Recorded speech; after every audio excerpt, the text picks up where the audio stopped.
recording has begun. Hi, future selves. Hi, future selves. Hi, me and Like you guys are actually Hi, me tomorrow. Watch this. I watched this one twice, and Brian watched it. I know, I did too. Actually, I really loved our Paul segment, so I watched that. Did you? I really wanted Jarsali to be there with our Paul segment because it really just would have added a whole thing. Oh man, it like, would've. what? I don't. He doesn't have a name. He's a trap detector. Look. Poor Paul. He's still there. He's fine. Yeah, but Thomas won't let us take him. I asked. Several times, as a matter of fact. Yeah, adamantly. And now for the rest of the summary. Well, last time you guys had traveled to Brayward, far more north than any of you have ever been, to seek the Blade of Thirsting Silver, a weapon designed to kill Ulfrenholks. Kind of the Eastern word for these great wolf creatures that are tainted by lycanthropy. You guys learned of Eberhard Firsthammer, the inventor of the weapon, who had hid it in a dungeon that him and his family built, believing that if the creatures ever returned, that worthy heroes would venture in and retrieve it. You guys made your way through the very dangerous north, with the help of your guide Plob. You guys battled some Fury Shrieks and eventually approached the dungeon's guardian. You did battle with Paul the Death Speaker, the guardian of the dungeon, and after defeating him, his headless body gave Rogar an insight into the future, allowing Rogar to, at any point, choose to roll a 20 in his future fight against the Ulfrenholk. You guys made your way into the dungeon, spoke a little bit with the Firsthammer spectral form, and encountered various puzzles, monsters, traps, all types of nonsense in there. And before heading into the final chamber that you guys had opened by completing the puzzle, you were approached by a dwarf. Did the dwarf give us his name? Nope, he had said hey, and that's where we cut. Yeah, we were taking, I believe, a short rest. In the dome. So we are in the dome. Yeah, I poked my head out through the dome and just basically said, "What do you want?" Yeah, so you see him walk up in kind of a large set of armor. He's carrying a large hammer-type weapon, and far behind him, about 15-20 feet, you see a small white four-legged creature that's seemingly with him. Do I know what the white four-legged creature is? Make a nature check. It appears to be an Arctic fox of some kind. Grin, hold me back. I hold her back.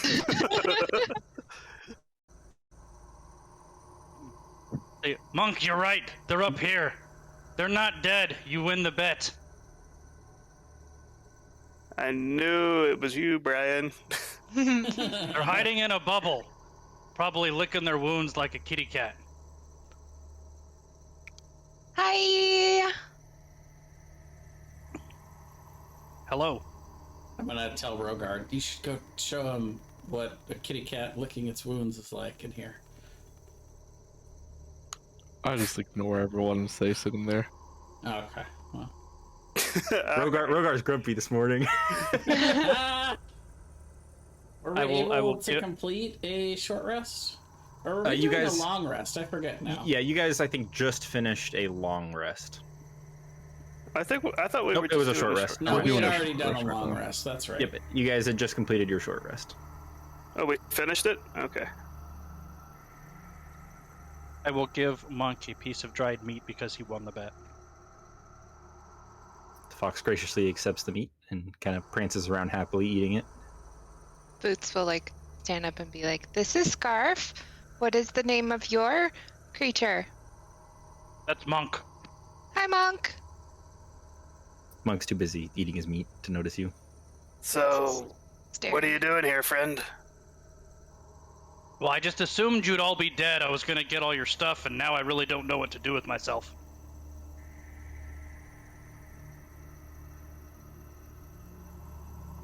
I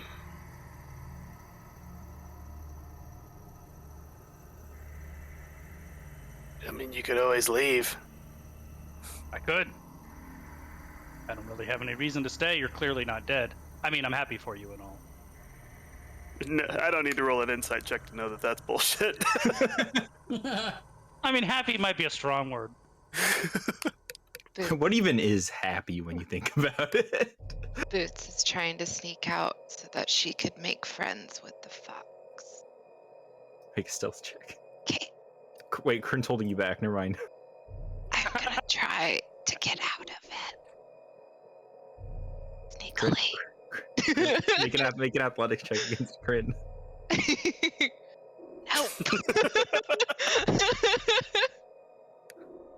Well, what do you This is think, happening. Corinne?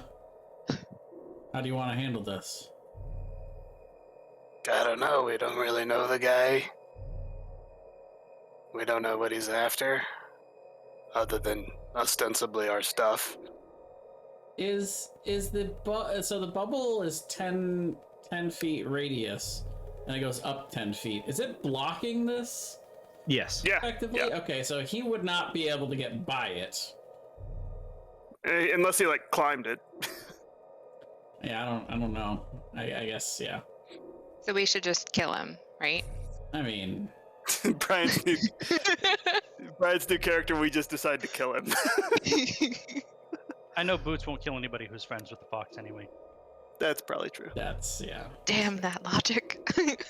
Well, should we ask him to come along with us, or?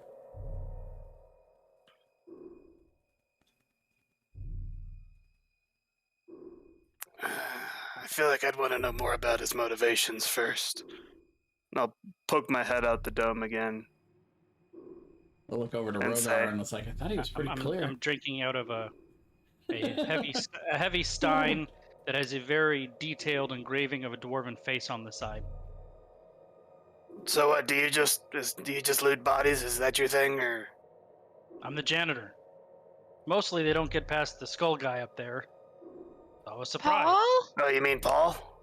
Who's Paul? He's the skull guy. Oh. So why are who hired you to be the janitor? Nobody.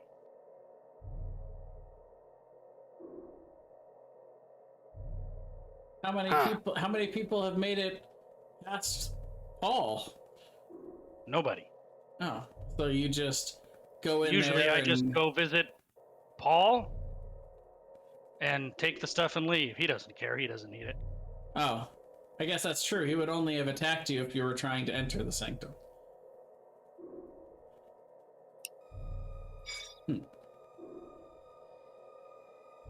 I mean, they're dead. They don't need the stuff. True. I bet most of your stuff you got off of dead people. Actually, no. Well, it depends on how you define got off of dead people. I have killed people, received money for killing them, and then bought stuff. He kind of shrugs non-committally.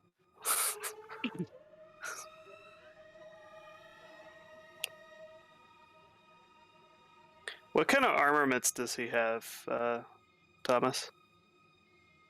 A breastplate, a big hammer, and a longbow. There you go. Okay. Well, if I let this bubble down, are you going to attack us? Why? One, there's 4 of you and 1 of me. That seems pretty stupid. Can I pet your box? I would like to make an insight check. Okay, make an insight check. If he lets you, sure. I don't know. Monk has a mind of his own. Don't ask me. Boots, make an animal handling check. Is Kring gonna let you go?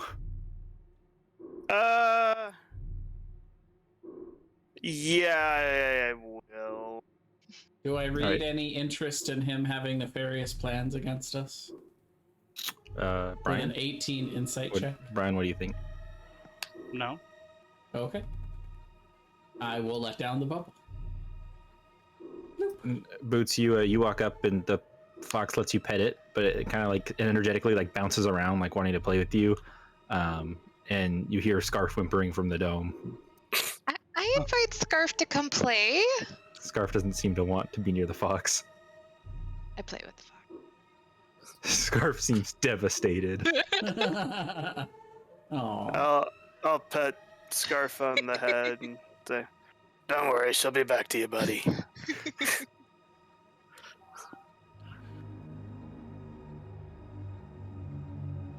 Alright, well, we're here to get a sword, so we're gonna do that now. Probably in there. Yeah. would you care to join us? Well, I mean, I came down here to get something. I don't want to leave empty-handed. You're not getting the sword. That Oh, goes I to don't want the this one. sword. I've got this, and he holds up the hammer. Why would I need the sword? You make a fair point. Tell you what, 100 gold pieces, and I'll do it. Do what? Help you guys kill whatever's in there. If there's anything in there to kill and you help us kill it, we will allow you an equal share in the spoils other than the sword.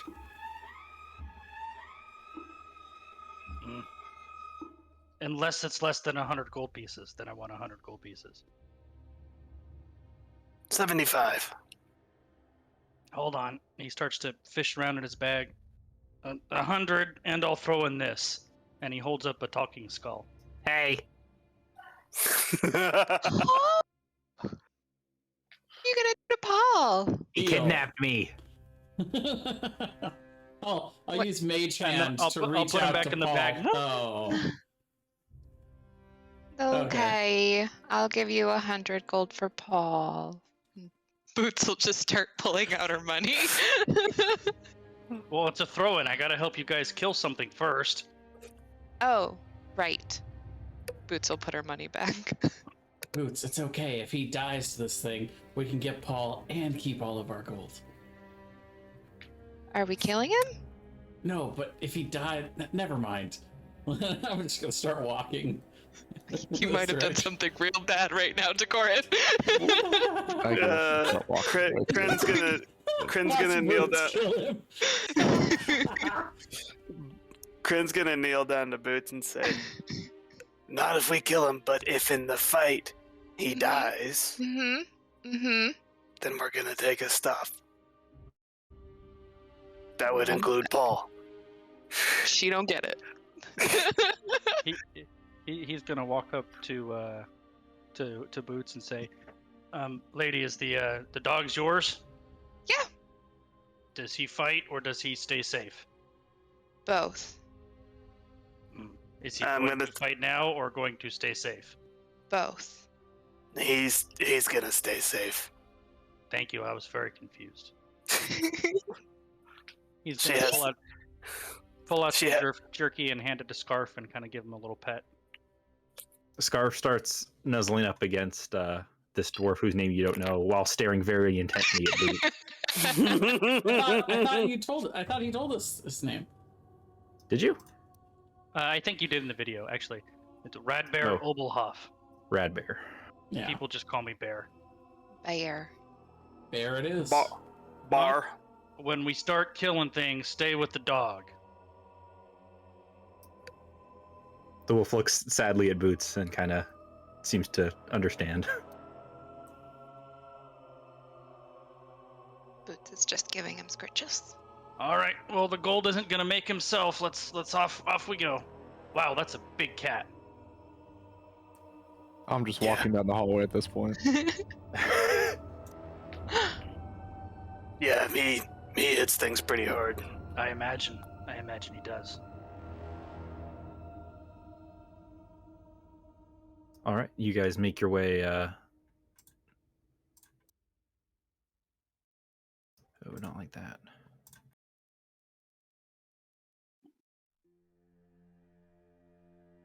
Walk down the hallway with the mug of ale in one hand and the hammer in the other.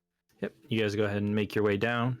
You see the corridor leads to about a 50 by 50 foot room with kind of circular corners. That didn't make sense. The corners are kind of smooth I want and circular corners now, Thomas. yes, circular corners. Perhaps rounded corners? Yes, the corners of the room are rounded, and in the center you see a very large pool of ice. It's a pool that seems to be frozen over. So completely frozen over, not like slushy like Yep, the others. completely frozen over. Other than that, the room appears to be empty. I would like to remind everyone but Bear that I did cast Water walk. Water Walk. And I think because a short rest is only 30 minutes, I think we've still got a little bit more time on that. Short No, rest is an hour. Oh, never mind. We got nothing. Because it's an hour.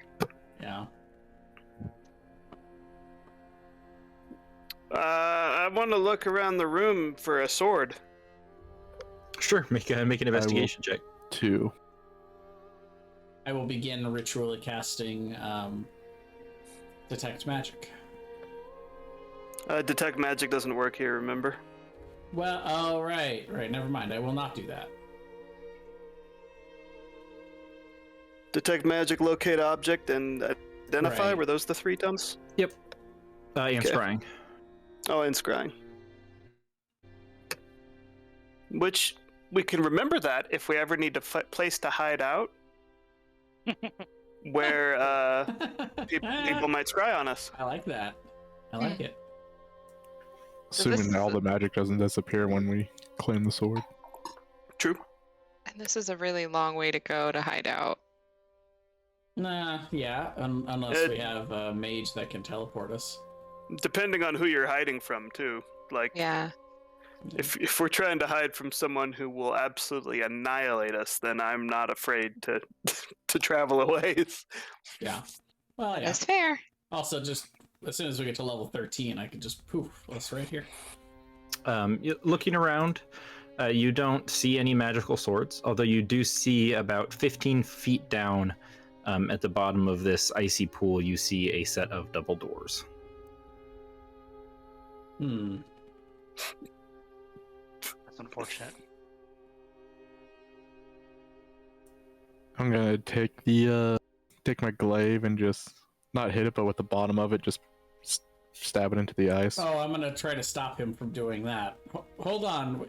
Would can you be a stop little- or would you do it? If you try to stop me, I would stop. We can Okay. be a little bit more delicate with this, and I will. I'll begin just slowly casting fire bolts into one spot to just hopefully melt one part of the ice. Sure. You know, You so that we could fit through rather than cracking the whole thing. Yeah, you send a handful of bolts out. Eventually, you get a nice, decent-sized hole, and you can see the water below. How thick is the ice? It is about 4 inches thick. It's thick. Okay. Oh, this is gonna suck. Agreed. How far down is the door?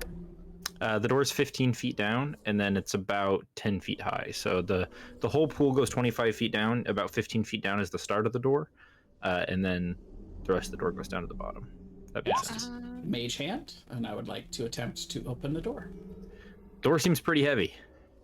Okay, so yeah, it's gonna take some heft to get that thing open. You'll see me start tying everything to myself, getting ready to jump in the water. Wait a second. The skull calls out, "Oh God, I can't swim." I will cast that.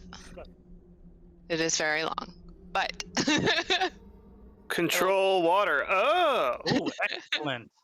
I will part the water so that we can get in. Part it where? Just like enough to one side that we can scooch down.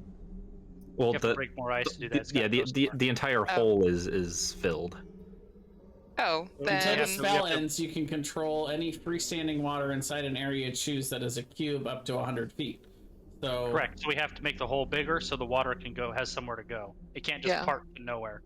Well, she could probably control it to just break the ice too, because Oh, sure, water's strong. sure. yeah. If she parts it, would it just buckle the ice? Sure, why not? You control water and smash through it, and there's just what are you gonna do with the water once it's out? Can I just let it flow over the ground? You can. You guys are on the ground though. Is the whole Then- room the floor is the ice? Like there's no. No, it's just the center. But you once you let it go, it's like a lot of water, right? It's 25 Okay. feet deep. Okay. Well, let's see. How long But does it she's last? controlling where the water goes, though. She could So- take that 100-foot just- cube of water and just move it somewhere else and just have it up there while Yeah, she right. concentrates. I'm just saying, well, Yeah. if once you drop it down, it's gonna flow back. It's into gonna the go hole. right So- back down there. Sure. So, how far are we from where we were, where there was that small pond next to where we took? Probably like, let's see. I mean, I would have made the hole as close as possible to where the door is. You're pretty close to 100 feet away. Cool. 300 feet. So I will move it into the other pond. Okay. Boots systematically moves the water. This massive ball of a swirling vortex just. Radbear, you see this small gnome girl just basically magically heft this huge cacophonous pool of water and just move it to a different pool of water in the previous dungeon room. Decorin claps. That explains why you're not dead. Yes, it was me. I believe it. We'll affix a rope to part of the solid ground and then run it over to the hole and climb down. Rappel down. Mm-hmm. And then I'll have Mage Hand kind of untie the rope once we're I down have there. a climbing harness built into my breastplate. Can I just climb down when the water's gone? Yes. All right, I'll just climb down. You All climb right. down and you see the set of double doors ahead of you. I'll go up and try and open the doors. All right. As you push on the doors, they start to open a little bit, and then they slam shut. And suddenly you hear strange movement sounds, as it sounds like stone is sliding away above you. I'll look up. You see 4 creatures descending down towards you guys on strings that are kind of attached to these small trap doors that have opened above you. I need everybody to roll initiative. Ah, Are they spoders? They're spoders. Oh no, spouters. And Are you they hear ice Paul goes, spoders? "Oh, that's what they did with those." Hey, Paul's still in my bag. If he goes anything, he goes. Oh, that's right. He's still in the bag. He wouldn't Yeah, have I even seen this then. Forgot that Boots does not have it. Oh no, payment on delivery. Come on now. I see. That was my mistake.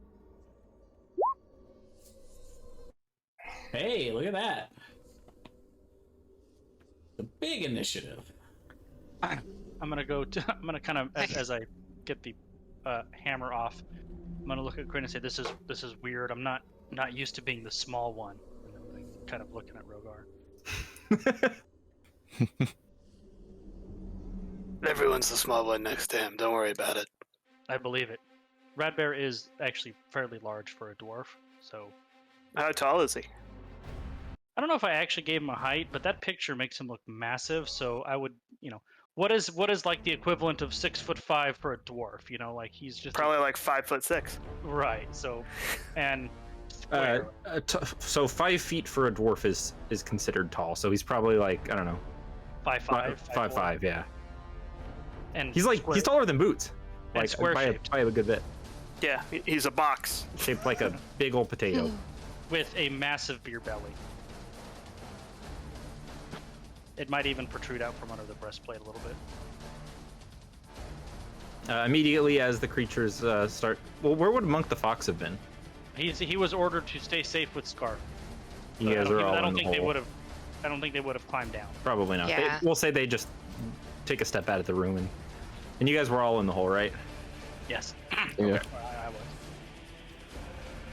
This doesn't count as a prize round, does it? It does not count as a surprise round. So you guys it's are 25 feet down. and that's the roll. That's the. Yep, 25 feet down. Well, Oh, so yeah, this where's is the the hole in the door? middle. Down here, I assume. The door's up on the top. Oh, well, we were all trying to go through the door.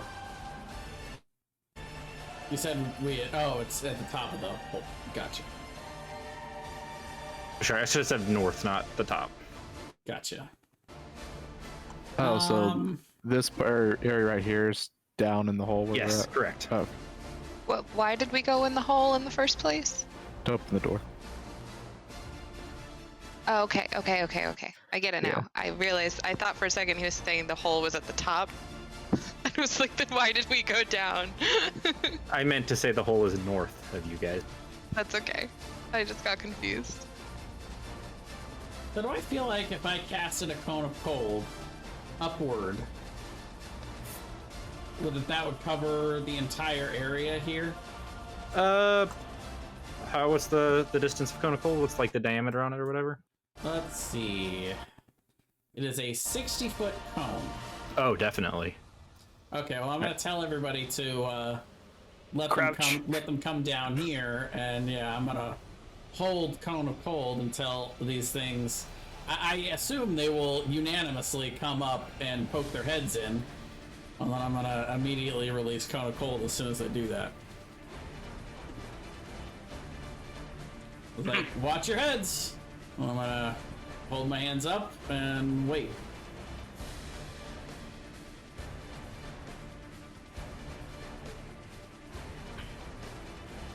That's it for me. All right, Boots. Sorry, I am trying to see what the range of this is, because can I even see them? Probably not. Okay, then I will. Well, I'll say you could see them like descending down on their strings, but then they kind of fall out of your eye line. Okay. Then I will just hold a. I will hold a guiding bolt until I see one, like actually see one, because it's definitely within range, but I can't see it. Does that work? Yep. Actually.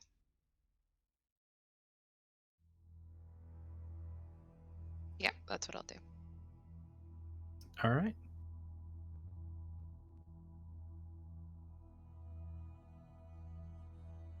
How far can these things move? So they can. The way the turn order would work is that they move one at a time, right? So Decorin, one of them is gonna get down there and take its whole turn before the others move. Well, if they're all taking their turn on the same turn order, you would think they would all move at the same time. That's really just like a DM compliance thing. Really, it would be just number 1 goes, and then number 2 goes, and then number 3 goes, and number 4 goes. I don't know. Would you agree with that, Brian? I mean, mechanically they have to go one at a time, but it's kind of the narration of the story is all of this stuff is, all happening, snap, snap, snap, snap, snap, snap, one right after the other. Yeah, like my thought is that all these things are going to be moving in at us at the same time. Like they're not each going to wait. Oh. You know what? I'll go allow down it. into the hole first. You're right. You know what? You're totally right. I'll allow it. I mean, you could even say you waited to release your spell when they were all within range, which is relatively happening all at the same time, probably before they actually reached us. Yeah, you're right. All right. I'll let you have it. Go ahead and let it happen. Okay, cone of cold. Yeah, I mean, and actually, it could easily just be in how he worded it. I'm going to hold my cone of cold until 1 isn't within So range. any of those 1s become 2s because. So let's see. You add 3 more damage to it. Add it. So yeah, 27, and the DC is 18. So only the 21 passes. That was an unfortunate roll. Yeah, but everyone else takes 24. 27. And they also get hit with Cold Snap. So they each get to make a second con save, or be slowed by 10. Not that that's going to matter in this hole, but... Okay, so 2 of them fail. And not that it matters. And then I can release my guiding bolt. It doesn't matter which one for me, because for Boots it would have just been whichever one she saw first. Sure. So you can just pick whichever one that we'll is. just say the one closest to you. Sure. That'll hit. Yeah, for 12. And they are all going to web at you guys. Oh. So it'll be 4 webs. 1, 2, 3, 4. One of you's not going to get hit. Let's say. Dex saves, 1, 2, 3, right? 4. Everybody except for Boots. Is it a dex save? Oh God. Oh no. No, Oh, those it's are not a they have dex to. save. No, they have to roll to hit. Oh. So I guess only Bran gets hit then. Oh no, the random character we've grown so attached to. Unless his AC is 20. It's looking good My for us AC getting is Paul for my free, AC guys. is 18. I'm just kidding, Brian. Oh, whoops. I didn't mean to. I'm not.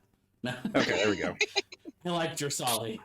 20 necrotic damage. And you are restrained. Ow. 8 necrotic damage each round. Yeah, so at the end of each of your turns that you're in the web, you take 8 necrotic damage. I think that's the way it's supposed to be worded. Radbear, you are restrained. Okay. So my two ways to get out of it are use an action to. You can break out with throw strength, it, or you can attack it. Attack at disadvantage, because I am restrained to break it. Correct. Holding my hammer in one arm and my mug in the other, I will attack the webbing. You destroy the webs, and as he does, you can hear the mug begins to kind of hum this like deep Mongolian throat singing battle music. What does that sound like, Thomas? Yeah, the mug begins to kind of sing along and cajole the battle along. Let's see, that's 15, 16. Don't do the 2. It's Okay, just so 9. 16 It's just then. a 9, No, actually. 15 damage. It's not even the. Just the 9, never mind. 9 damage. Is that enough to break it though? That was on the webbing. Yeah, not on oh the yeah, absolutely. Yeah. Second attack will be on the one that's closest to me, and I will start singing along with Mug.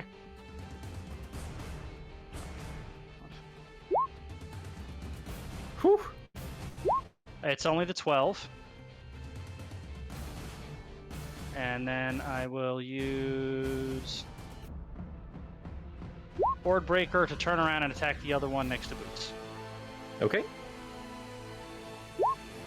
Yep. For 15. Wham! He's just swinging this massive hammer around, seemingly doing good work on these creatures. That's it for me. Corinne, I will gun shoot. I cast Gunfire. I do 20 shit. damage, or 19 damage, and I'll dump the thing I do where I do fire damage. So Probably. Fire. yeah, that's it. 5 extra fire damage. You Wouldn't that be critted, so don't you 29 get the with a crit? 29? Oh yeah, 29. 29 plus 5, 34. Plus you get Don't you double pierce damage on Extra your dice trial for by pierce. Yeah, Piercer, yeah. You're missing your no, it's 2 extra dice because it's crit, right? No, it's 1 extra dice for Piercer. Piercer, I think. Here, let's see. Okay, I gotcha. When you critical hit, dealing damage, yeah, you can roll 1 additional die. Yeah. Okay, so 44 damage. Woof. Killing it. Hopefully, literally.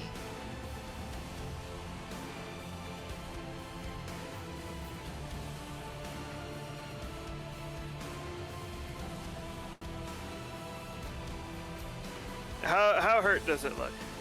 That looks really hurt. It's like spitting out all this gross spider ooze on you. I will action surge and shoot at it again. Okay. That'll do 18? it. It has 1 hit point. Oof. Well, it had 1! That feels bad. Alright. And that's it for me. All right, Rogar. I'll rage and attack this one next to me, Intercorin. Okay.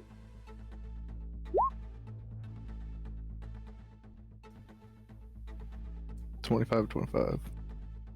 So for Those will both hit for sure. 27 damage.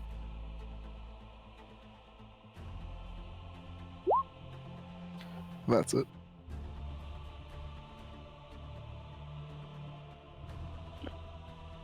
All right, Corin. All right, I am gonna go ahead and wave my arms around and create 6 icicles around atop my head that are just floating as I cast Corin's Minute Icicles. And damn, that's another bad roll. But I guess it's 8 because of the 1 there. And I'm gonna send 2 of them to this spot. So that should hit all 3 of them and myself. But oh, wow, these spaces are weird on this map. I guess here then. Yeah, you can hit all yeah. 3 of them and yourself. And myself, yeah. So they all get to make DC 18 deck saves for 2 shards, and I'll do the same. So is that 2 saves then for each? 2 saves for each. Yikes, they're not doing great. Yeah, me neither. They fail all of them. Okay, so that is They all take 16?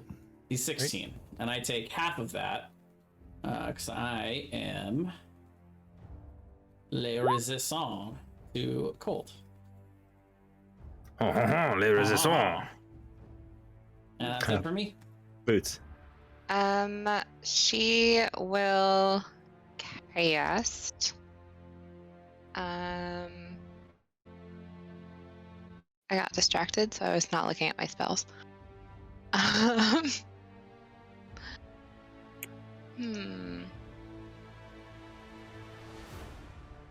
think she'll just Meteor go. swarm. Kills everybody, including us and Paul. She will cast just a standard guiding bolt with her archer form. You'll have disadvantage because you're in melee. Are they in melee range? I mean, one's standing next to you. Yeah. Oh. Well, and what if I shoot at that one? Well, I think they lost their reactions though, didn't they? That's not how it works. If you are within melee range of something and you either use a range attack or cast a ranged spell, but you have I'm saying she can disadvantage. move away. Well, sure. Yeah, she can take 1 step to the right and then do it. Did they use their reactions for what? Frigid wins. Oh, you're right. Lose the reaction, yeah. So she could literally step back and then do it. Oh, okay, then I'll do that. I will stand next to Kryn and I will shoot at this one with a guiding bolt. You would have to select a specific one, but That's what I It said, looks this one. no, I meant Jay. Creatures of your choice. So creatures, plural. Creatures, So yes, within 10 feet, Yep. yeah. Yeah, all of them. I'm That's assuming all he of them. picked That's all all of of them. Yeah. And this guy too, because I'm not quite sure about him. You're gonna do your reaction. Yeah, you're within 10 feet. Okay. Guiding bolt. 21. And which one is this on? This guy right next to me. Next Yeah, to that'll do it. Red Bear. Oh, okay. I thought you were gonna say he was dead. Oh, He did. 11 doesn't I hit. say he dead. Oh yeah. Boo. That's my turn. Alrighty. Let's see. This one's going to attack Bear twice. All right. 16 does not hit. The 25 does. Now you have to make a con save.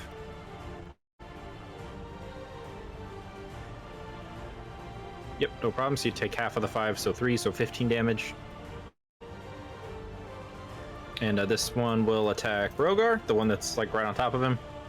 I rolled pretty poor with this guy's health. I'm just gonna say it's because he drinks way too much. Ah. a little dodgy on the heart from how much he drinks. Yeah.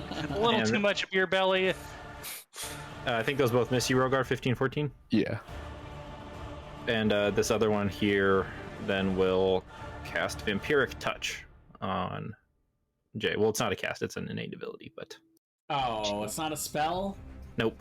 Oh, yeah, 20 definitely hits. You were gonna counterspell that shit. I sure was. I will use my Spirit Shield to reduce the damage by 36. Oh, nice.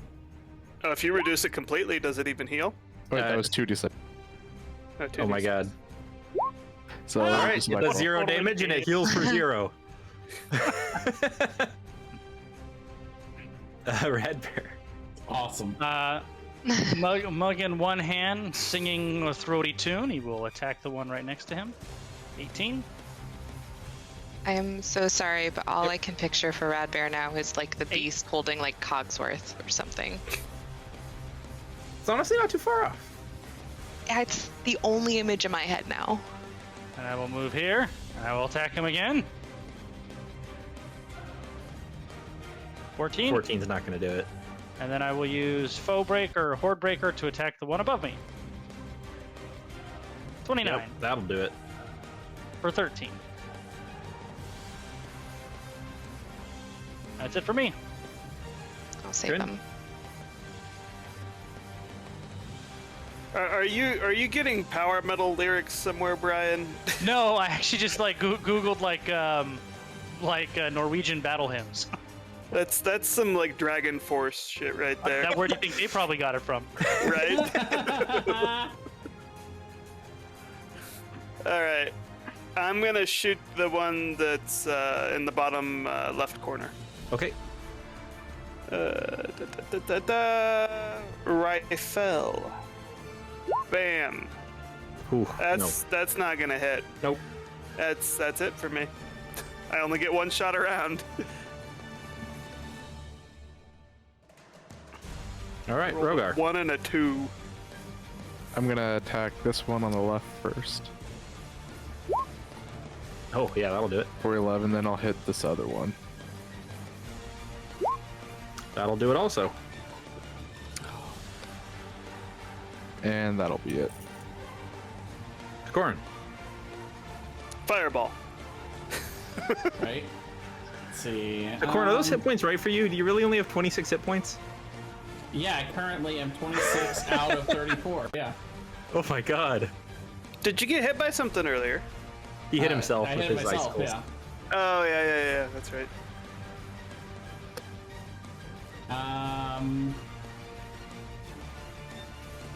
Guess I could have spirit shielded that damage. Right.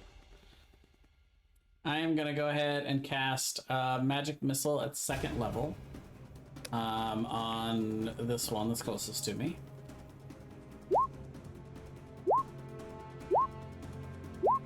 For 13 damage.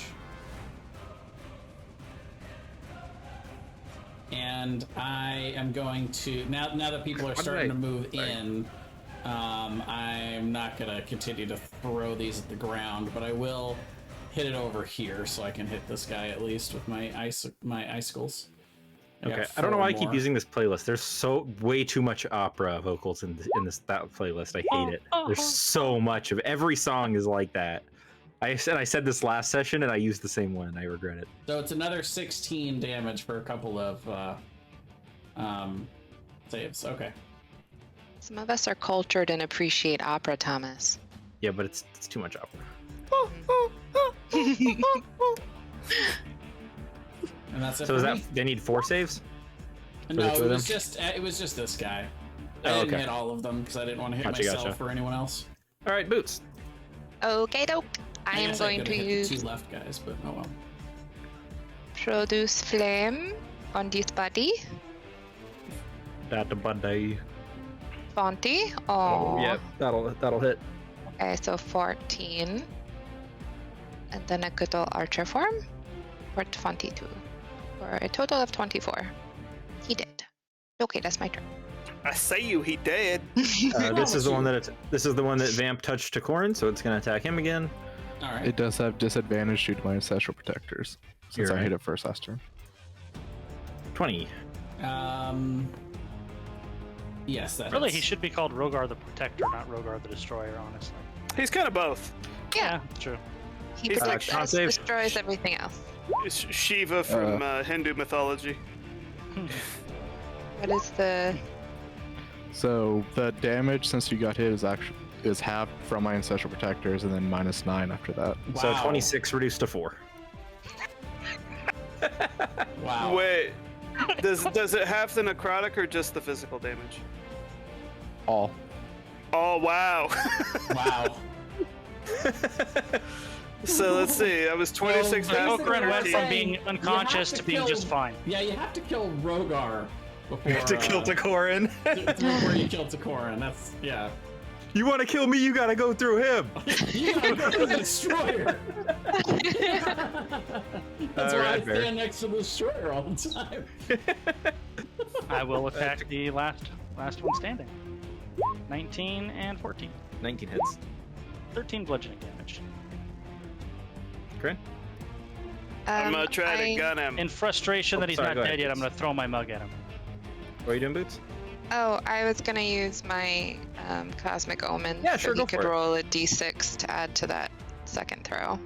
Ah. Because that does 16 is the armor class. Huzzah! No, Sorry. no, don't be sorry. You just saved them. What do you mean? Well, now I'm sorry, Corinne. Oh, 'cause it was Good. his Now I turn. didn't have to hurl my mug at him. I can just continue singing. I shoot its corpse and miss. No, I don't, because I haven't moved. I get advantage, so I kill it super dead. Mhm. Super dead. Well, also it's unconscious, so you'd have advantage, right?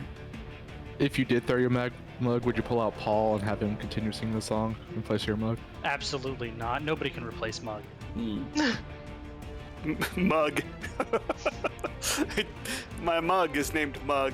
That's right. Mug's name is Mug. You guys look up and see as the spiders die, you see a panting dog looking down at you and a small white fox. Boots is gonna open her arms and say, "Jump!" Monk I'm jumps. gonna run over and catch Monk. Boots probably Oh. could have caught Monk. She could not catch Scarf.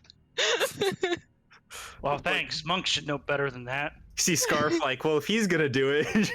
Fuck. I put down Monk and then get ready to catch Scarf as well. You catch Scarf, no problem. Scarf, I'm gonna- Scarf just staring daggers at Monk the fox, like show off.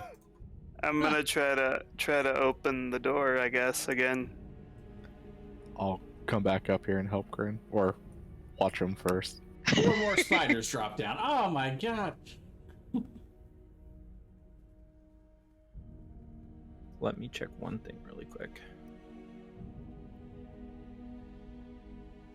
My cat It's is gonna annoy me completely if I don't passed check it. out on my chest.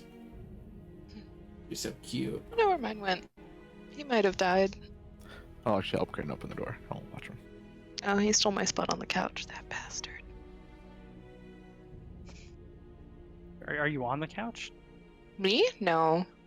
So then it's his spot, Nicole. You're right. You're very right. Did you say tap seat back? Because if not, it's not legally binding that it's your seat. Yeah, didn't they teach you that in law school? Come on. You're right. Always gotta say that and get it in writing. So you guys are opening the door then? Yes. Yeah. You push forward. The door opens up to reveal a large hallway. You hear a disembodied voice call out, "Well done. You may be worthy of the treasures inside this place after all." And you see far up ahead of you, on kind of this raised platform, the ghost of the dwarf Edward Firsthammer reappears. And he says, "The loot shall be yours, and my legendary blade will be in your hands. Assuming, of course, you can take it from me." Oh, we gonna fight you now? Can you give it to us? If you put it out and I walk up and then I take it and then I walk away, will that work? I'm afraid not. Let's see, how many of you are there? 1, 2, 3, Do you wanna 4, 5. do you You wanna- outnumber me by 4. fight 1v1 with one of us? Oh no, of course not. I would like to test all of your skills. Here, I'll just... And he waves his hand and you see a cold wind blows through, and you watch as 4 of the ice golems you guys had battled previously emerge in front of him. Are you sure you don't want a 1v1? 1v1 would be great. There. We can settle this right now, boy. You and me. Now it is an even fight. Much rather 1v1. Oh, actually, there's one more of us. Can you get Paul? There's a 6th of you. Well, I suppose I can materialize another golem if I must. No, not necessary. Kryn is gonna put a hand over Boots' mouth. And just like, How could we forget Paul? Do they have to be ice golems? Can't you put up something a little bit less? Let's see. What?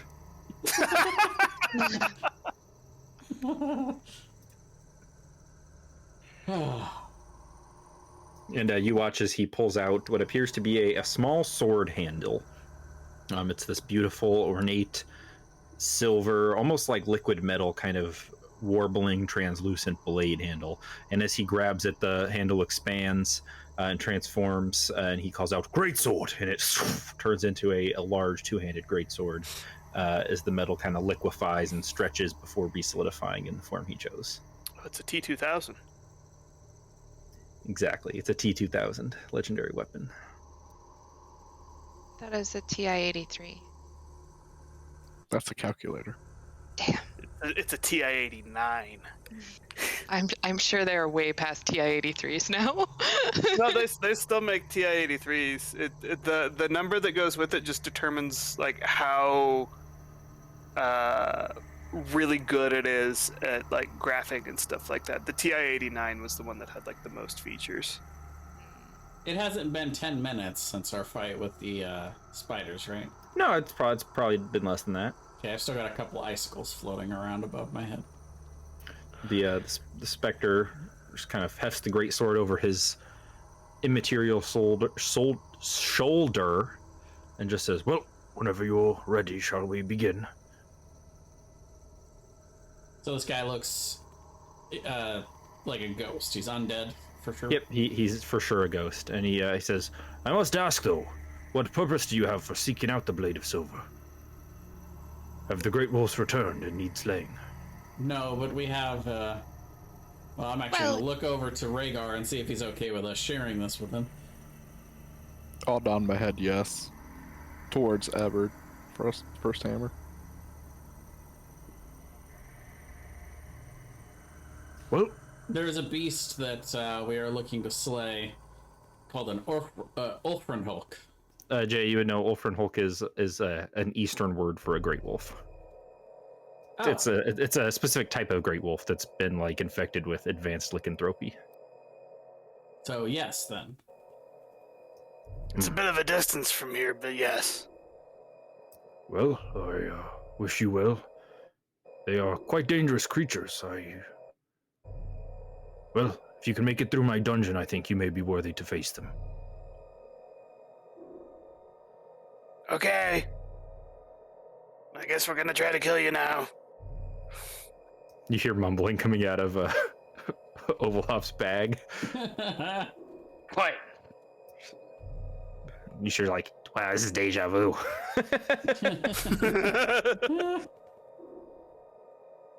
And you guys ready?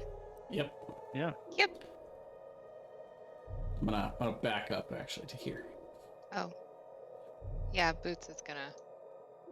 Scoot. Garf is probably Oh, gonna man. go back into the hole. I'm rolling some dog shit initiative. Yeah, we can say your pets are in the hole. The pets are in the hole. Wait outside. That sounds like code for something.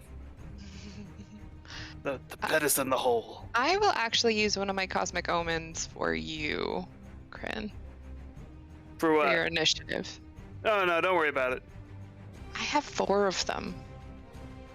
Yeah, but we might have to make like saving throws and stuff like that. Alright. Don't worry about it for my initiative. I actually think I might like to use something real quick. One moment. Because it could bump you over the ice golem. I'll go before the ice golem anyway, because I that guarantee is I have true. higher dex. That is true. I Okay. guarantee my dex is higher than the ice golem. And it wouldn't get you before Ebbard anyway. Yeah. Alright, that's fair.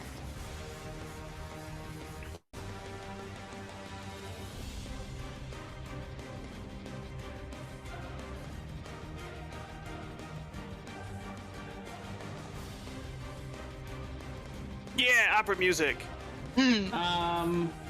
Son of a. No, actually, never mind. I'm good. I'm not gonna use anything yet. What's- What's your dex, Brian? 2. He's But you're- surprisingly agile for a fat dwarf. Your total dex? Oh, 14 plus 2. No, it's the same. Roll off! Roll off. Rollies.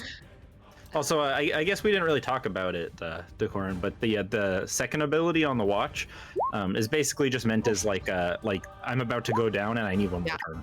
That was you. Yeah, I get it. Okay.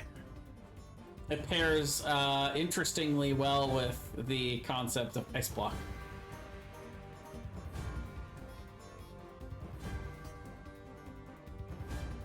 Brian's supposed to go before Of course, they me. both use the reactions, so at that point I might as well just use Ice Block. But oh well. I will. I guess if I was still concentrating on something and wanted to eke it out for a turn before I Ice Blocked. Move up 25 feet. And then I will cast Conjure Animals. I would actually assume when Rad Bear sees the golem summon, you would notice how afraid Kryn is and know that the golems are very scary. Because Kryn's just like, oh god, oh fuck. Yeah, I'm just like, "Oh, please, not those. Anything but those. I will hold up Mug as my spellcasting focus and cast Conjure Animals. Ooh, what are we going to conjure? A cave bear. Ooh. Bar. So one beast. Why don't I have cave bear in my compendium? Oh, Cave I have bear. no idea. What kind of exotic creature is cave bear that I don't have it? So I have polar bear, I have devil bear, I have werebear, but I don't Polar have bear cave actually bear. is CR2, so polar bear works. I don't believe it's- I do have polar bear. Cool. Yeah, polar bear works, and we're in the ice. It actually makes more sense. Yeah. I don't have a bear token, so it's going to be a bugbear token though. What do you mean? Just bag the polar Bug bear over from bear. monsters. One in the monster manual doesn't have a token. It's just the character Not a sheet. bugbear, just a bear Oh, bear. lame. Come on. Hold on. Brian's like unacceptable. It just offends me on so many levels. A bear bug. Right? Good lord. And that's it for me. Where a bear, there a bear. Are you getting a bear token? Is that what I you're am, doing? but my turn is over. Does There, get- I am does getting it you a gets polar its- bear token. Okay, the bear gets There, its one wolf. initiative. There, so, castle. you want to roll a I was d20 and thinking add, that. I you do. just want to roll a d20. There's no bonus to them for its initiative. Oh, you actually wanted to roll something like that. That's great. Because he gets to go before the 'cause it gets baddies. to go. Yep, that's perfect.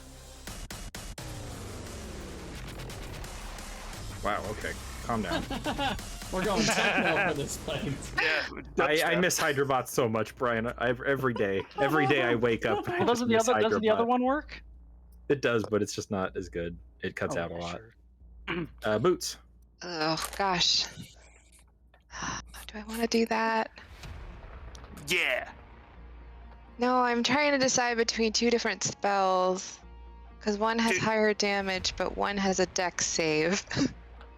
Oh, those things have shit decks. I know, but it has less damage. Does it debilitate them in any way? No. Does the one that does more damage debilitate them in any way? No. Does the one that does more damage require a save from them of any kind? Yeah, con save. I would go for the deck save one. Yeah. But it's Flaming Sphere versus Moonbeam, so it's a D6 versus a D10, which is a I mean, big difference. If they make the save, it doesn't matter though. I know. Well, you well- get half damage on Moonbeam. But Moonbeam stays up. So does So- Flaming Sphere. Oh, okay. They're both concentrations. That's why I was trying to decide. Because I can't have both. It's one or the other. So I'm wondering you if have both, Thomas. Do we remember if Yeah. fire damage did more or less to these guys? it didn't do anything to them. That's well, not no, it hurts them. It's just not special. They treat it like any Oh. normal damage. That's what I mean. Like it wasn't. Yeah. It wasn't more than anything else. I'm just gonna do Moonbeam because I like Moon. Cause fuck it.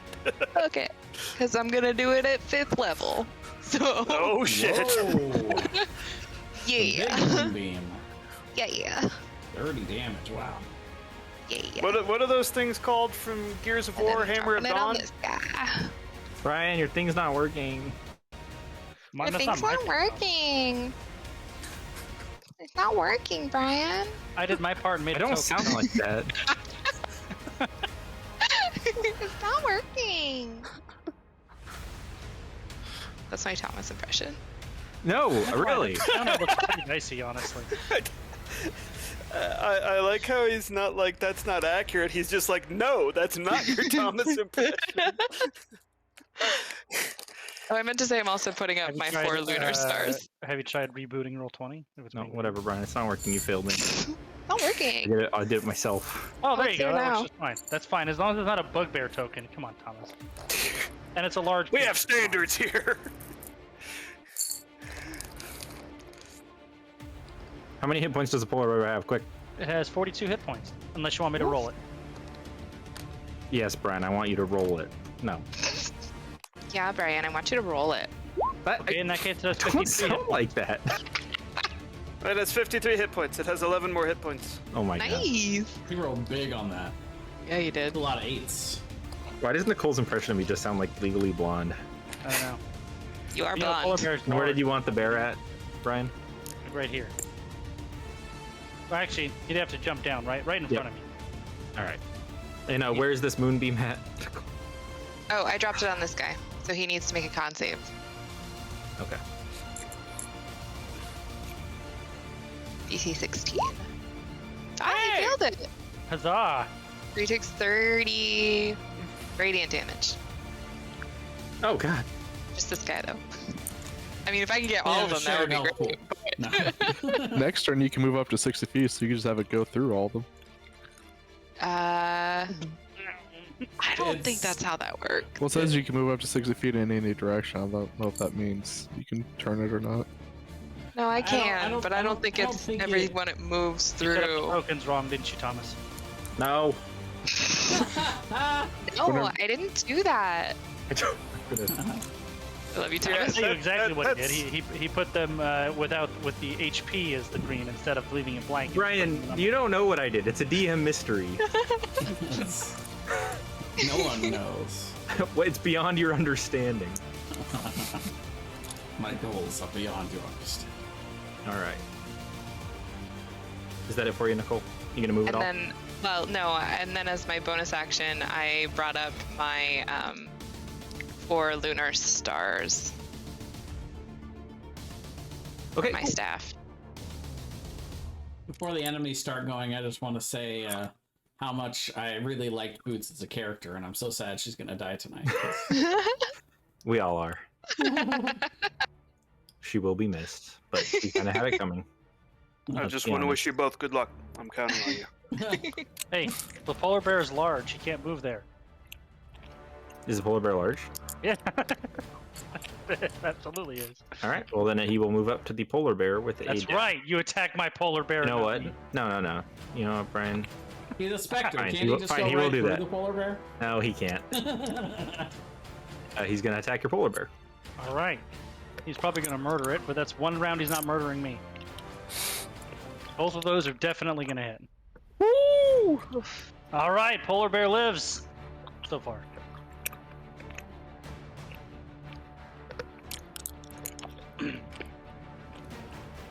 And it's the end of his turn. Polar bear's turn.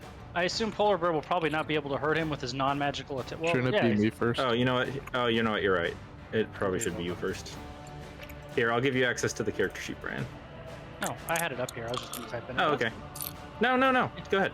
That's fine. No. Whatever No. You don't have. No. I was just trying to make it easy for you, but you know. Also, for some reason, your Roll20 name is Bear now. I know, I changed it. Oh, because I'm I not gotcha. playing Garsali, I'm playing Bear. I gotcha. Rad Bear, but I thought you made your name like Bear because like I am the polar bear now. No, it goes by Bear. No, but you should change your name on Discord too. From Eberron DM. I suppose. Of course, then again, Thomas should also change his name from Bastion.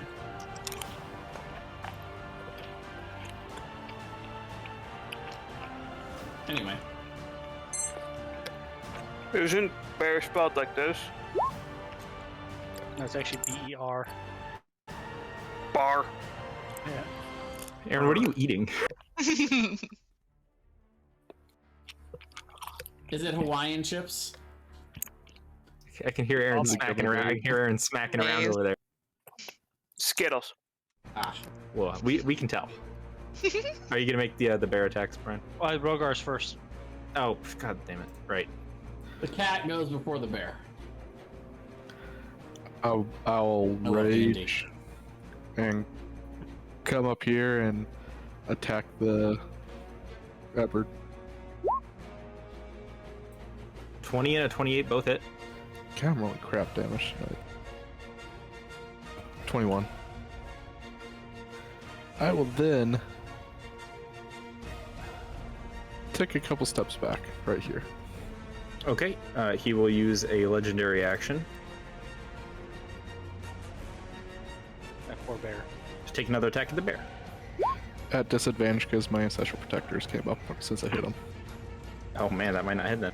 No, 12 His armor class is actually 12. Oh, Well, he's resistant to the damage, so it's only 10 damage. Okay, so that would be 35, 45. He still has 8 hit points left. Yeah. Go bear! now it's the Go bear's turn. bear. The bear gets one turn. It's Go dog bear. bear! Go bear! We're so proud of you, bear. You know what the bear should honestly do? The bear should take the dodge action. Yes, but the bear's not that smart. He's gonna attack the small bear. This is the bite attack 18 hits. and the claw attack. Except he is immune to piercing, slashing, and bludgeoning damage from non-magical. non-magical weapons. Yep, I figured as much. Poor bear. Bear will roar in frustration. That's bear's turn. Bear had a short life, but it was a painful one. Takoran, You know your what? turn. That's 53 health that somebody else didn't have to eat. That's true. I'm gonna That is throw 2 of my icicle shards here, so we'll just hit first hammer over there. So a couple more icicles go. Wow. What? And is that cold damage? Yeah, it's 4. He is immune to cold damage. Oh, great. Yeah, him and everything else. Okay, well that's just my bonus action. Yeah, this is not a so- good dungeon for you, huh? No, not really. I knew I should have taken Fireball. I was just too proud. Hey, you know what? Don't be proud. You have a character and you're sticking to it. Yeah, that's fair. You have a character for at least 34 more hit points. That's right. Ouch. Your next wizard can take fireball. Damn. All right, let's magic missile at 2nd level at this guy, because I'm hoping he won't be immune to arcane damage at least, You make or force. You rather. make- 7, yeah, he can't be immune to force. Like nothing's immune to force. 12, 16. 16? No, 11. not the 3. Am I dumb? No, 6, Oh, okay. 9, 13 damage. 13. Yeah, you included the 3 from the icicles. I see. I'm waiting for the opera to kick in right now. And that is it for me.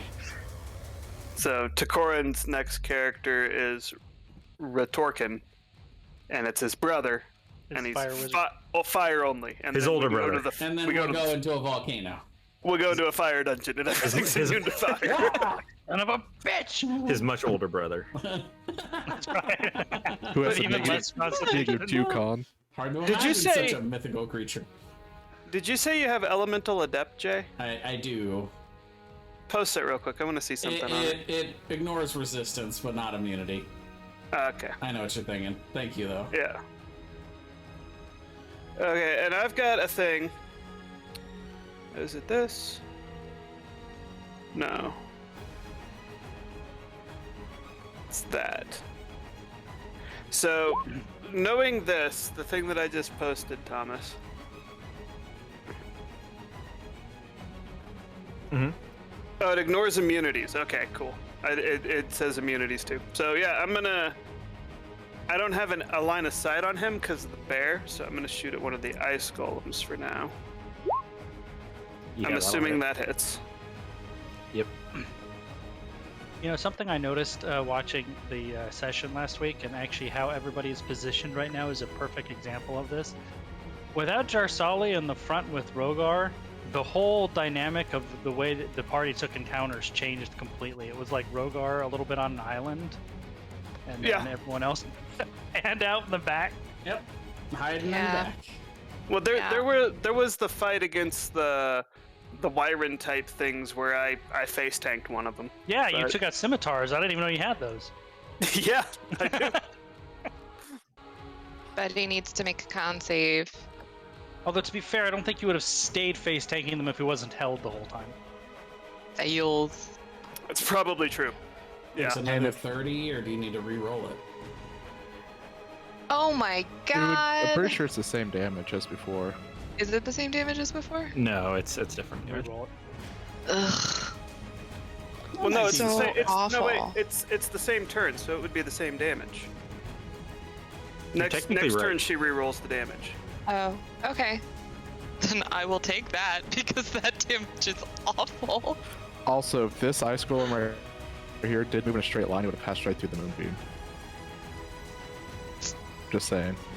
Would he have gone around it though? Are ice columns that smart? No, they're slow. They need to get up there. Killed it too. And this ice column is going to try to freeze Rogar. Don't do that. Oh, it's a con save. He should be fine. Yeah. All right. And this one can't reach Rogar, so it will also try to freeze Rogar. I'll use a cosmic omen on. No, he'll be fine. He's good to go. Yeah. And then I guess this is the only one that can reach you, so it's going to punch at you twice. 29 Oof. First one hits. for 20 damage. Well, 12 Are you or raging? 13. He's raging. Yeah, I'm raging. And lair actions at the top. Frostbite.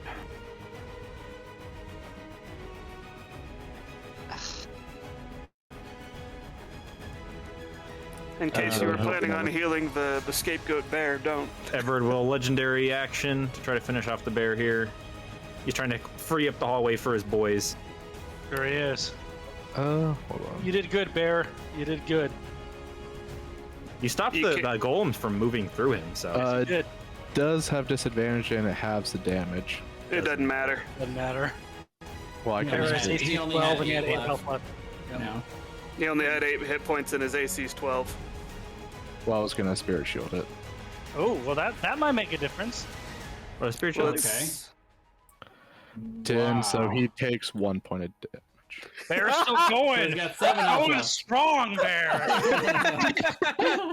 You have to amazing. kill Rogar. If you don't kill Rogar, we're invincible. Rad bear. Well, Rogar's got 4 ice golems staring, breathing down his neck, so we'll see what happens. I'm gonna move here. I've got a plan for And- that too. I'm going to use my dwarven thrower and throw it at the front ice golem twice. With my mug in second hand while singing. 15 misses, 23 hits. Okay, when thrown, all of that damage is used there. Does 20 your thrower damage. come back to you? Yes, it does. Yep. Each Whatever it hits, it bounces back and comes straight back towards him. And then I will use Horde Breaker to attack another enemy within 5 feet of my original target that's also within range of my attacks, which is this one. So I will throw it a third time. Yeah, he's like Thor. He throws the hammer, it hits something, flies back to him, he throws it again. He's like playing racquetball, just like bouncing things off, just bouncing his hammer off the thing, and it comes back to him over and over. He's Draven from League. Yeah, it's 22, Yeah. right? 22 on this one. So it's was it 20, All right. 18, 20 on this one, 22 on this one. Boots. I'm really mad that that's the healing one. That was my whole plan. Ugh, fine. I Or will you can use. move your moonbeam to hit all of them. No, I was gonna. Oh, can I do that? It's a 10-foot radius? No, it's a 5-foot radius. I don't think I could get all of You them. can get With 3. moonbeam, You can get 3 she of them. can she only move it in a straight line? No, No, I she can can move move it it around. anywhere, in any direction.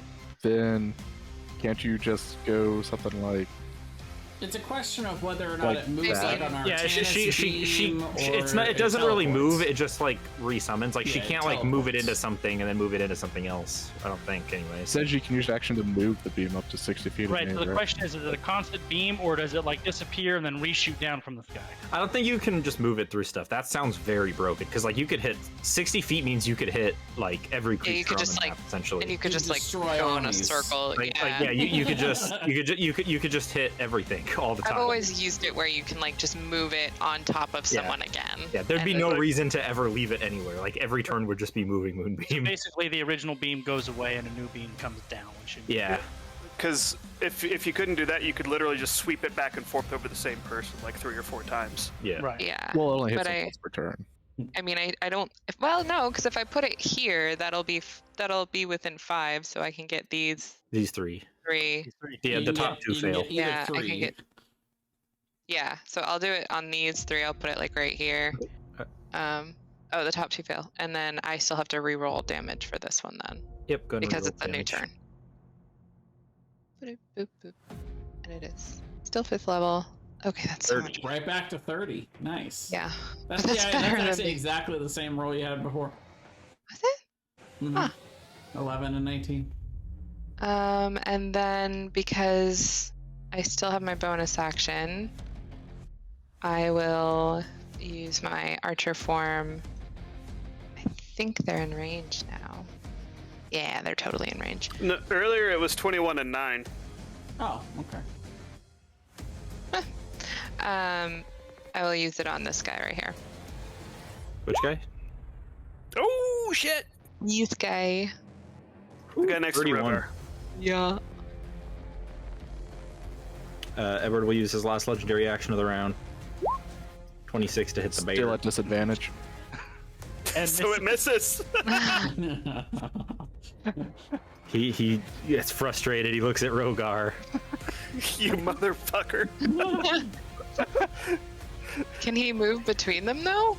He can. He's considered a small creature for the purposes of moving through spaces. Ah, okay. Plus, those are his guys. And So- he will attack Rogar 3 times. Actually, no. Oh yeah, he has to do that. Never mind. With Well. 4 attacks or 3 attacks? Sorry, just the first 3. Okay. Well, the 26 No, is on the bear. Yeah, the 26 on the back. Oh yeah. So 19, Oh, yeah, yeah. 20, 23. But yeah, all those hit.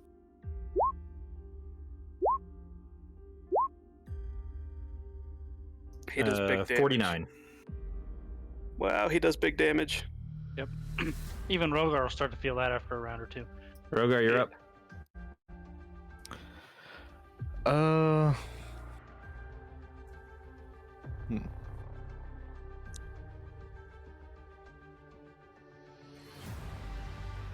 I am going to first attack Abert here. 25 That hits. hits for 20, that hits for 15. Then I will attack the Ash Golem next. Ooh, misses unfortunately. And it's the bear's turn. Go The bear bear! will attack the one to the left that's wounded. Needs an 18. That's a 21 on the first attack and a 17 on the second attack. Okay, 21 will hit. Is it gonna kill an ice golem? It is 3 before- hit points. 8 piercing damage. Go bear! The bear charges into the golem and just like goes right through it, like Kool-Aid Man through the wall, just charges through the ice golem. Hold the Bear be here now, line! then? No, he's gonna hold the line. I mean, Oh, Brian okay. could move him there. I mean, that would protect Rogar a little bit. That's true, but it would expose. I think these guys are fast, That's aren't they? true. They would No, they're walk- very they would slow. Run right through. These guys are very fast. All right, that's it for bear. To Corin. I'm gonna look to Boots. I'm gonna say I'm gonna try Fair. something a little dangerous. I'm hoping that you can help me out if it goes awry. What? And I'm gonna hold life transference and cast it right before Boots' turn. Okay. What does that do? And You have to that's post my that. turn. Can you post that? Not until it's your turn. 1 second. Be right back. My alarm is going off, and I left my phone in the kitchen. BRB. I don't know what that means for me. Well, you can infer from life transference what's gonna happen. At the end of Corin's turn, he will use 2 legendary actions to cast life. Or I guess not to cast, to use life drain. All creatures within 20 feet of Everett, including his friendlies there, take 2d6 necrotic damage. You just make a con save or have your max hit points reduced.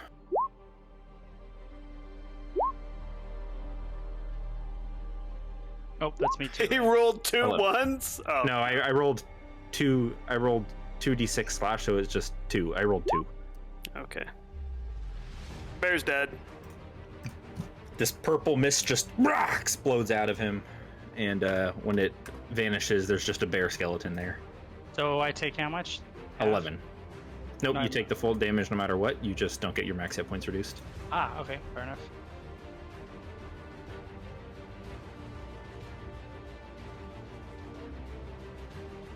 All right, now your turn, Corin.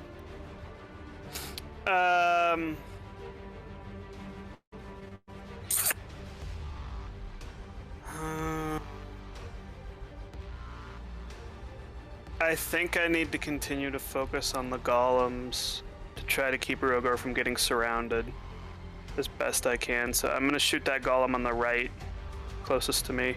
Okay. 16? 16 misses. Oh wait, But you haven't I moved. didn't move. I have advantage. Okay, then that hits for 15. And that's it. That's all I got. All right.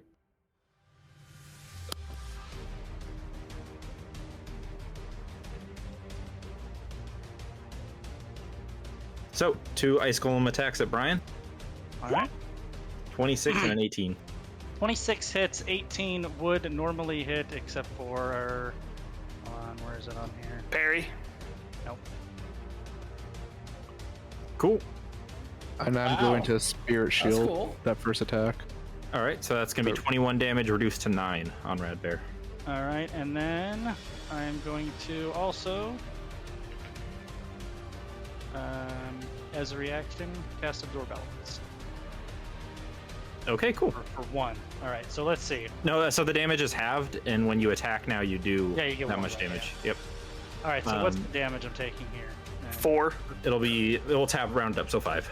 Oh, 5. 5. But how much of that is cold damage for halved? Oh, good point. Well, no, right. hold on. Do I get to choose what type of damage? We'll call it 6 and 6, right? So if it's 21 damage, have to, what is that? Or so it's 21 damage and then reduced by 12. So we'll call We'll say that 8 from the Okay, first got and it. 4 from the other one. It's about Yeah. proportion. Yep, sure. So you take 5. So then, so in halved would be 3. 3. That's how we're doing that. Yep. So 3, and then God, Rogar just or holds 7. this party together like glue. 7, Like, 7 damage. if it wasn't for Rogar, people would just be flying apart. Yeah. Very Yeah. true. And I mean- 4 attacks on Rogar. Tanks are important. Yeah, turns So out. many dead people. And he's flanked every which way. Well, no, we only do flanking if they start their turn there now. Oh, right. They all moved. That's right. The first and last one hit. So 20 reduced to 10, and then 17 reduced to 9. So 19. If I recall, these guys have a 10-foot reach, too, Oh. which means... And actually, this guy stepped into. You're right, absolutely. He would have Moonbeam. stepped through the moonbeam, so you can. What's 30 damage, right? That was what you rolled? 30. Yeah, but a con save. So he makes it, so he takes half, so he takes 15.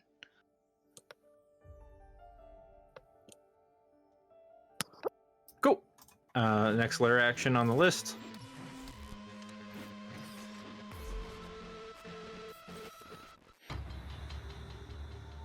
Keep making those con saves, Rogar, man. Uh-oh. No. I actually can't fail that one. But Nice. Hey, Takorin, you made a con save again. Hey! Every once in a amazing. while. Actually, I am gonna use my Cosmic Omen on that. Okay. For you or for Burr? I can only use one. So I'm gonna do me. Save yourself, buddy. Why? Well, he's a stranger. That's true. It's true. That's I true. was We just like, met him. I was literally thinking, oh, it'd be better to do him, but I'm like, I don't know him. I don't know you. I don't know where You you're don't from. know. That's what you needed. I'm sorry. All right, I will move there, and I will attack Edgar guy twice. Eberd. Yep, that's him. Yep. Sounds right. 18 and 26. Both hit. To ignore the second one because it's not thrown. So 28 damage. It is a magical weapon. And I will use my Horde Breaker attack to attack the Ice Golem on the right. 28 28 hits. for 11 damage. Okay. Eberd will And I use his will- last legendary. Oh, sorry. Go ahead. And I will continue to sing and flail around my mug. He will use his last legendary action on Rad Bear. 12 to hit, which misses. 12 does miss. Why is that not showing description on that? Ah, Doesn't matter, it didn't hit. Ooh, strength ring. Yeah, that would be really bad to get hit by. That's the shit that in the Halloween one-shot last year, my orc got hit by. Crippled your orc, yeah. That made me really upset. It's not showing it. Weird. Well, this is what the text says, just for future reference. Ooh. Oof. Boots. Actually, my move Yep. would go off. So I use you're right. life transference onto Rogar. I'm scared because I can't remember what that does. Is that where you hurt yourself to give somebody else hit points? Yes, I take 15 necrotic damage. Oh shit, that's a lot for you. That is a lot. However, Rogar healed 45 health. I healed. Oh no, twice. Sorry, 30. You heal 30 health. Corn's not looking so good. Man, 48, you could down yourself with that. I know. I hate to be that guy, but you are actually out of range for it. You'd have to move up 10 feet to do it. Sure, I could have done that. Sure. There you go. I would have known that. Totally. Boots, you And see then you could Corn. move back after. Yeah, you could. Well, on my Do it. turn. No, not on 'cause your this turn. was a reaction, but yeah. You see Takorin hobble up, hold his hand out to Rogar, and just kind of old man like hunch over. He's looking rough. Actually, it's really good that you didn't move back because I can do mass cure wounds now. Ooh. Oh, there you go. All three of you. And before I do that, I will use my bonus action to switch to my chalice form, so it will be an additional 2d8 plus 4 of healing. Oh, like calculated. That's why I was gonna do it last turn, and then I would have gotten the bear, but Oh well. Well, and now the healing isn't down to 0, right? Because it switched up. Yeah. That's why I waited until Boots' turn. and then So is it 3 creatures within 30. It's a 30-foot sphere, so I could have put it directly here and gotten like all of you. Nice. So we Yeah. all heal 29. Yeah. Yeah. Wow, I'm Nice. all the way back up to full. And so is Rogar, more importantly. Well, Yeah. and that Well, was I'm 9 points away from full. Okay, that was well, my pretty last much. 5th level spell, though, so That's I can't the- do that again. That's Does awesome, that- though. Question: does that heal the ice golem? No, it's creatures I choose. Okay. Up to 3 creatures I choose within range. We'll have to remember this combination. It's really potent. Well played. Well played, all. Edward sees this happen, looks very frustrated, and says, "Well done! But an Ulfrin Hulk is a terribly strategic creature. Brute force won't work."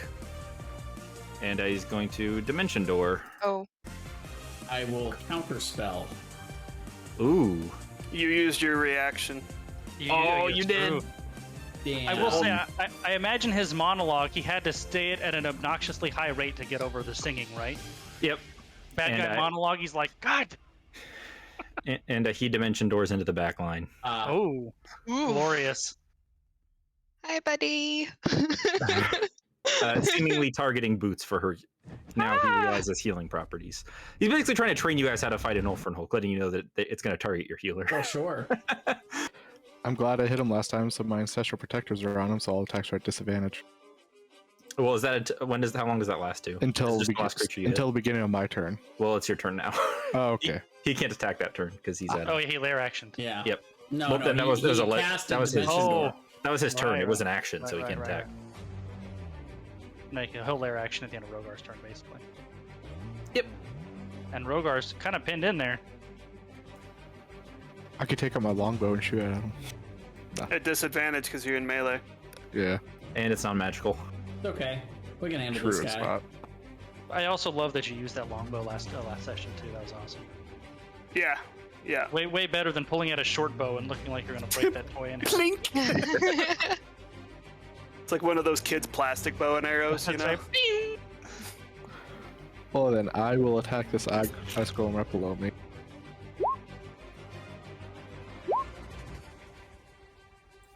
Wow. I assume both those miss. 15 and 13? Yeah. That's no good.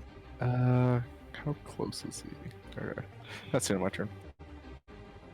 You're not gonna try to move and not be surrounded? I guess you can't really. Well, I can't. Yeah. I'm blocked in. I guess I could come up here and try and climb up the wall. Yeah, you would take 3 attack of opportunities though. Yeah. How tall is the wall? 10 feet. You He would can take vault two. that almost. He would take 2 attack of opportunities because he would still be in range of That's the fair. third one. I will actually do that. I'll go over here and jump on top of this wall. I mean, at 10 feet, it's not even climbing. You're just doing a pull-up. So you're gonna take 2 attacks then? Well, technically, this guy is still in range because he has reach, right? Yeah. Well, but he's 10 feet away and 10 True, feet below yeah. you now. See, I'll Well, take the... no, he's taller than 10 feet. You're at like eye level with him now, so I don't think it would make a difference to his range. So then it would only be 1 attack of opportunity. Thomas, Yes. did you see what I posted? Oh, I did. And it's a reaction. Okay. How many of them do you want to shoot at him? All 4. Why not? What else Okay. am I gonna do with them? He has to make a dex save. So, and is it? You DC can just make a 15. spell attack roll. So he takes 4d4 plus 8 damage. Okay. I would love it if Boost just eviscerated him right when he dimension doors in. You Well, can't as just soon as brute force it. Oh. As soon as he appears, all of these stars that are kind of orbiting around Boots' head like a little halo just fire into him like darts.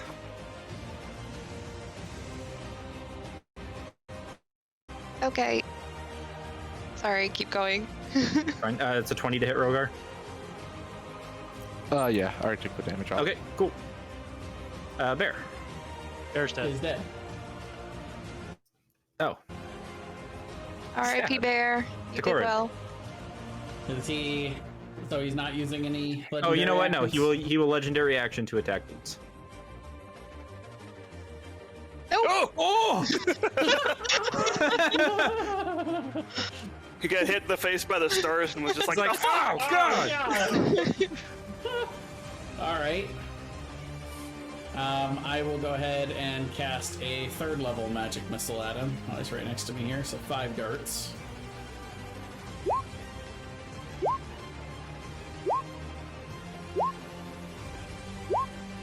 So that's 7, 11, 16 damage.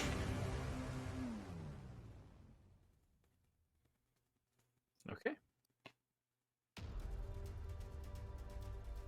At the end of your turn, you use legendary action to attack Boots. Yeah. Ow. Grin. I will point my gun at the side of his head and shoot. 19. Yeah, that's gonna do it. 18 damage.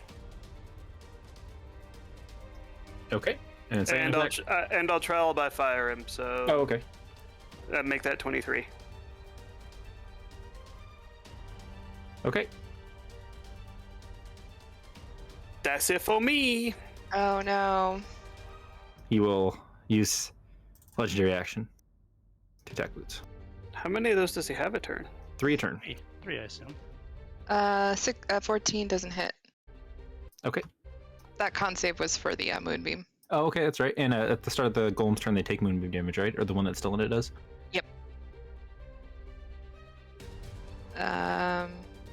Nice. The 30. Have I haven't rolled that in a while. I Yeah, haven't but- rolled it this turn, so You're right. Go ahead and roll it.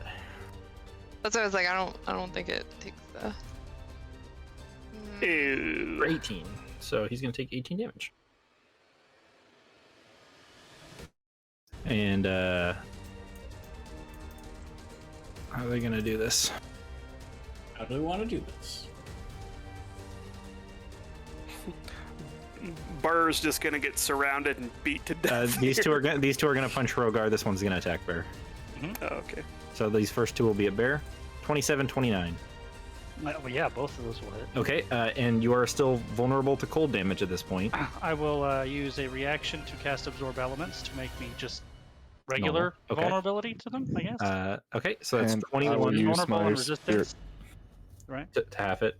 And I'll use my spirit shield to absorb 16 of it. All right, Okay, time to so- get a field calculator here. 12 plus 9. Well, hang on. It's 21 plus. That's not a crit. So 21 Plus 11. plus 11 is 32. Minus 16 is 16. Oh, all right. And these next 4 are at Rogar. 2 hits, 2 Last misses. 2 hits. 21 plus 25. 46. Half to 26. Lair action.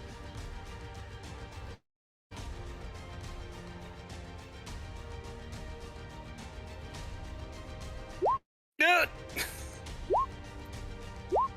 Ooh. 2 con saves in a row. Parkman found the fountain of youth. He's like life draining himself and passing con saves. that life drain was a ballsy move. I got to give you credit for it, Jay. Thank you.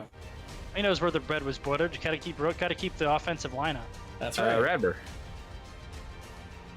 Well, going for that like a- moving there kind of changed what I was gonna do. Am I pinned against the wall, or can I get onto the stairs? Like something like that. That's where I was. Oh, yeah. I would like to get like. Well, I'm going to attack the one below me twice. 22, 19, Both hit. 11, and 12.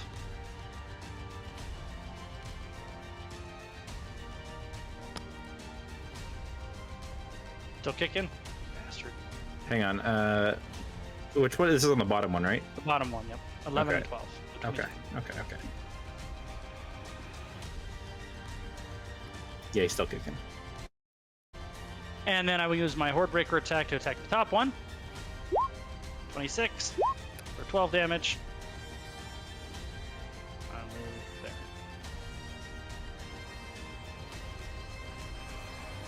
That's it. I was gonna go try to save the back line, but the back line doesn't look like it needs saving. For now. For now.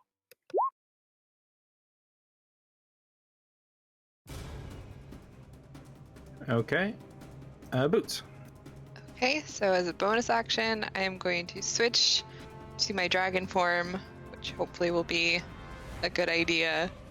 And then I will drop my moonbeam on top of Ebard. So he needs to make a con save.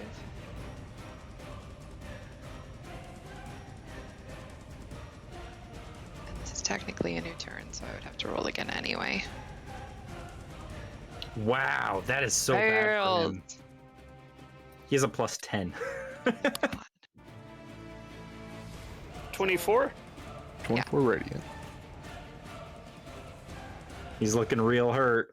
And that is my full turn. Oh. He starts his turn in Moonbeam. I will also. He does does start start his with turn in Moonbeam. moving. You said also, Nicole? Yes, I have to figure out where it is. This one. I am going to hover in the air. How far would I still be within his range? Is that 5 feet? Yep. 5 I will feet. be 5 feet in the air. Okay. Well, on his turn, he will use his one-a-day ability. Yes, Wait, he has to take Oh, Moonbeam wait. damage. Actually, he actually might die. Hang on. Okay. Oh, No, he's he not takes dead. half. A 12. Okay, he's barely not dead. Ooh. So these will all be on Boots. Oh my god. Oh, All God. of those hit. Ooh! Every single one of them. I mean, she's probably down here. 33 plus 32 is 65. No, she's down. Well, yeah, she's- but she's the down. question then is it once she goes down, is he going to start attacking the rest of us, or will he continue? It's the last attack attacking actually that Boots? downs her. Oh, okay. She had 58 and he did 65 damage. Oh, okay. I had 59. Okay, But well, Boots goes down. Boots is down, and Moonbeam is gone. Rogar.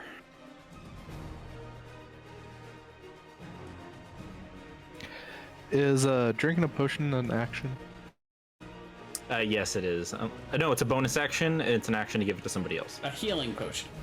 Healing Yeah, potion. Yeah, healing that's we potion. home ruled it that way. You give yourself a bonus action, somebody else is a full action. All right. Well, I am going to go ahead and drink my greater potion of healing. For 19. Wow, that was Is almost that max. right? 44 Holy plus shit. 4. Yeah, I rolled. 4-4-4-3. And you take 3 rage damage from stuffing it in your mouth a little too hard. He just shoves the potion into its mouth and is just like crunching the glass.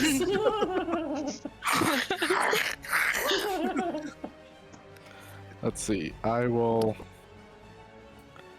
go ahead and take an attack or 2 attacker's opportunity, depending on if this guy can still hit me from here. Just one. Actually, I'll be moving on the other side of him. So yeah, 2. Oh, yeah.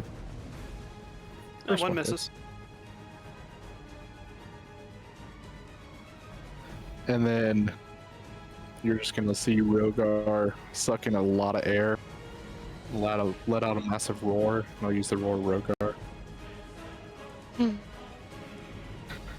No, that should be 20 feet, not 30 feet.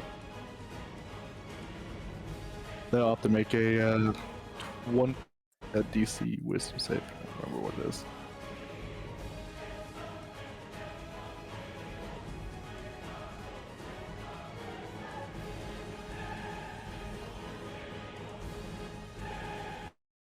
How many creatures have to make the save? All of them. They're all within range. Okay. DC 16.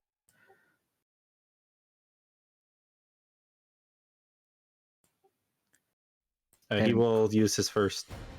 Oh no, he doesn't have legendary resistance. Never mind. I forgot about that. He made the So save anyway, he though. passes, so he is taunted. Well, everyone else is. Thought it was if they failed, they're frightened. If they pass, they're taunted. Or do we reverse that? Oh, I think it would just be if he passes, he's not affected. It's kind of too strong to have it as a Alright. Either or. a negative effect on both. Yeah. Because So then- I would argue that taunting is worse than being frightened. Against these guys, probably not. So does that mean the Ashbones are both taunted and frightened of me then? They're all taunted, I think. We'll have to workshop it later. I think I read it wrong originally, but we'll say they're frightened. We'll just go with the original abilities Okay. effect for now until we figure it out. Then. So all the ice golems are frightened of Rogar. And Can that's they it. be frightened? Yes. Oh wait, does it work on constructs? They're technically constructs. Well, constructs are usually immune to fear because they're constructs. Condition immunities: charmed, exhausted, paralyzed, petrified, poisoned. No fear. Okay. So they're all frightened.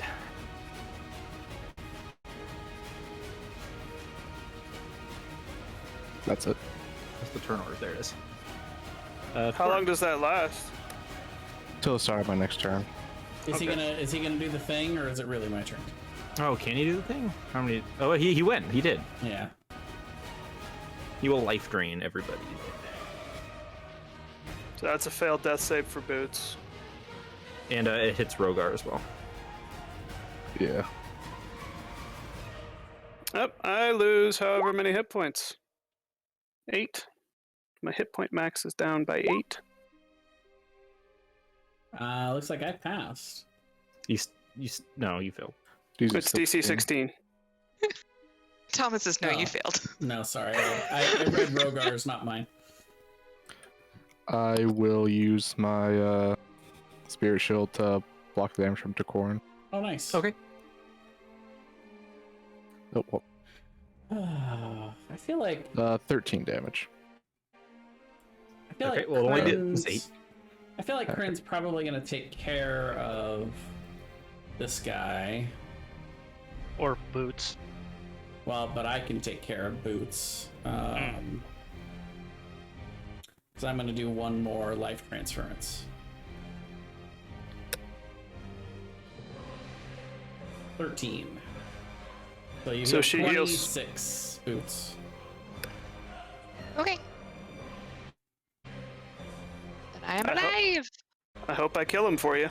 I hope so too. Because he likes to target healers, and apparently I'm throwing my. Oh, you can heal ring. too. Right? Yeah. I don't think it would take him 4 attacks. Speaking of, he has one legendary action left, so he's gonna go ahead and take a little swipe at Corin. Sure. Yeah, 18. You can hits. shield, right? Well, yeah, but my normal AC is 13, so. Even if you shield, Even yeah. if I shielded, so I will ice block. Okay. So I become encased in a thick layer of ice, which gives me 40 temporary hit points. So here, I'll post ice block. Hey, you might want to stay in that for a minute, just in case. You know what? Yeah. And I become resistant to all damage except for fire and psychic. So the ice takes 8. Cool. It's a small crack, but still pretty sturdy. And Corin. I will try to shoot this guy with my gun. Oh. You didn't move. I didn't move. Oh, hey. But it's in melee, so isn't it straight roll then? No, because But- he has an ability that Ooh. lets him not do that. Nice. Let me see. It is this thing. Yeah. So 24. Nice. 24 damage. And I'm You- going to add Trial by Fire to make it 29. All right, you blast the ghost out of him, and all the ice golems disintegrate into icy water. Oh, blasted the ghost straight out of him. I stay in the And, ice block a little longer than I should just to be safe. And the blade stays levitating about 5 feet in the air, just kind of like rotating on itself, and it turns back into that liquid metal form and changes back into a single sword hilt. Kryn's going to immediately turn to Boots and just be like, "Are you okay?" Yep. She's just sitting on the ground, like a little winded and like, fuck. He's going to crouch down to her and give her like a big hug, like maybe a little tighter than is comfortable for her. Yeah, she's like, ow, ow. Oh, Thank stop you. coddling her. She took that like a dwarf. She's fine. Kryn's just gonna take a bullet out of his bandolier and just throw it at Bear's face. It's probably lost in his beard somewhere. He doesn't even feel it. It just Doesn't gets even caught notice. off beard. I got hit by a bullet. Someone shot you? No, he threw it at me. He's gonna hand you the mug, Boots. You can drink it off. Okay. She'll take a sip. How does it taste? It's good dwarven ale. The mug will never go away either. If you keep drinking, it'll keep filling itself up. She'll Is it- probably is it cough like- and be like, Is it like a Hefeweizen or like a Marzen or what do we got here? That's probably a stout, I would imagine. Arctic dwarves seem like stout kind of So drinkers. like a winter stout type? Yeah, Okay. I think that makes sense. And if you just keep chugging that thing, it'll keep filling it up. she's just gonna, she like took one sip and like choked a little and then is just gonna hold it politely. Well, Probably trying to Rogar, pick up the hilt. As you pick it up, you hear the voice of Eberd kind of call out from the Aether. He says,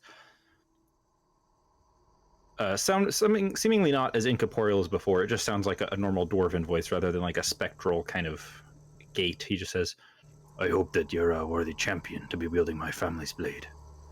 The great wolves are noble, kind, and powerful creatures, but prone to the curse that afflicts their kind so terribly. Great wolf tainted by such a curse is truly a horror to behold. Tell me, before you leave this place, I may be the only man known history to have battled one of these creatures and lived. Do you have any questions about their weaknesses or strategies? I can feel my power fading, but I can perhaps give you some knowledge to aid you in your venture." You must go to the Dagobah system. I'll look at everyone else since I can't speak. Can, Or am I the can- only one who Is can there hear any it? types of magic that they are particularly either resistant to or perhaps vulnerable to? I don't know much about magical vulnerabilities, but in combat they will inflict long-standing, nearly permanent curses upon their opponents. You are best to take some curse-removing paraphernalia with you should you do battle with them. How do they react to silver? Well, now that you have my family's blade here, I wouldn't worry about it. Silver bullets. And you watch as the blade. he just pulses. doesn't respond when I say silver Well, hang on. bullets. Yeah, the blade pulses, and you guys are all encased in this aura of silver energy, and all of your weapons become silvered. Oh, nice. While you are within 30 feet of the weapon, all of your allies' weapons are treated as silvered. I also have silver bullets, so I don't have to be 30 feet away from it. Yep. I bought them for Crane, but I might end up using it for this thing instead. Maybe I'll save one, just in case.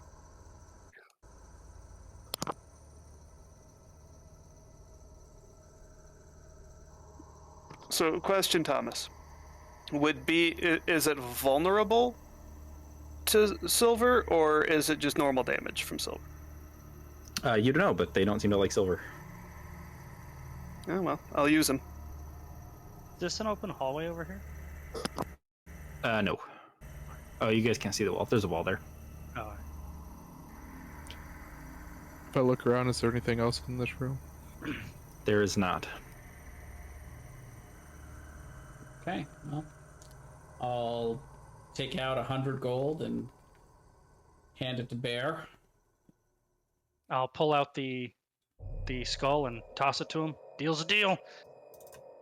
As you guys are having this conversation, you watch as a small chest opens up. It like emerges from the ground up here. A small trapdoor slides away, and there's a chest of loot. Oh, Ooh. Too late. You have your 100 gold. Deal's a deal. Start walking over to the chest. sure. So, what will you do now, Bear? Oh, back to what I was doing before. Looking for stupid adventurers and living off their stuff. We can try and be stupider next time.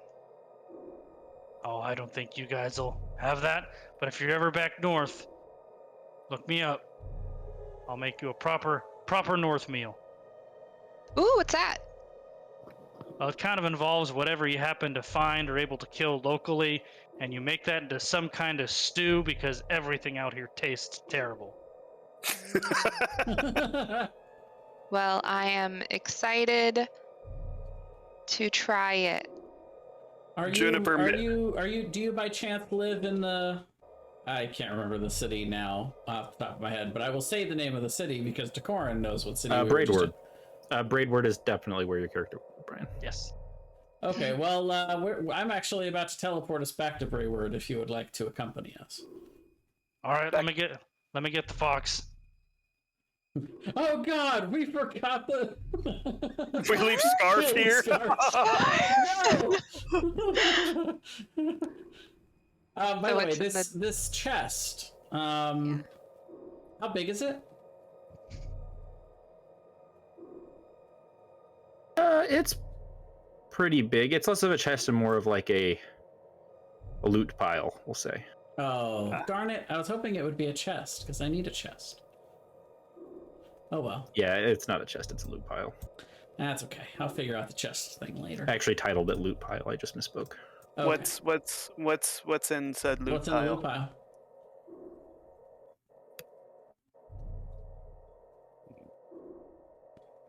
Oh, I will take the chest set. That's mine now. That'll pay for my 100 gold that I gave to Bear. For me to just have the chest set without having to fight anyone for it. I don't want. chests. Or less. I don't care about any of that other than the money. Though we could hang the artwork in our tower, man. We should. Boots is gonna Solly pick it would up and definitely be be in like, favor of hanging artwork in the tower. well, she's not here, so Yep. Boots. I'm kidding. Can I also have the scrolls? Do you guys mind if I just take the scrolls? I don't mind. Okay, because I will definitely. Yeah, I don't think transcribe anyone those. else can use them. Or can anyone use the scroll? Well, Solly's not here, but she could use them. Yeah. Well, yeah, Okay. but I can also transcribe them and then make Yes, you one and can. give it to Jarsali if she really Also wanted true. these spells. Boots will pick up the artwork and say, "I think Jarsali would like this," and then she'll try and carry it. She's but gonna it is pick up the huge. 10-foot. I just Yep, need she's Boots gonna like, try. "Ah!" Boots rages. I'll add the rest to the party loot, and we'll split with with the rest of what we got. Because we also have some. I think we have hearts of something that we're gonna turn in the city for loot. Yep, you I do. vaguely remember. Yep. Yeah, Screecher or whatever they were. Fury Shrieks. Shrieks, yep. While you guys are having this conversation, Paul speaks up. He says, I can't believe I still exist. I'm pretty sure I was supposed to disappear when Eber died. So Do you want to come with us? I don't have desires. Okay. This is just kind of weird now. I wasn't expecting to live She's this long. She's like put him in her pocket.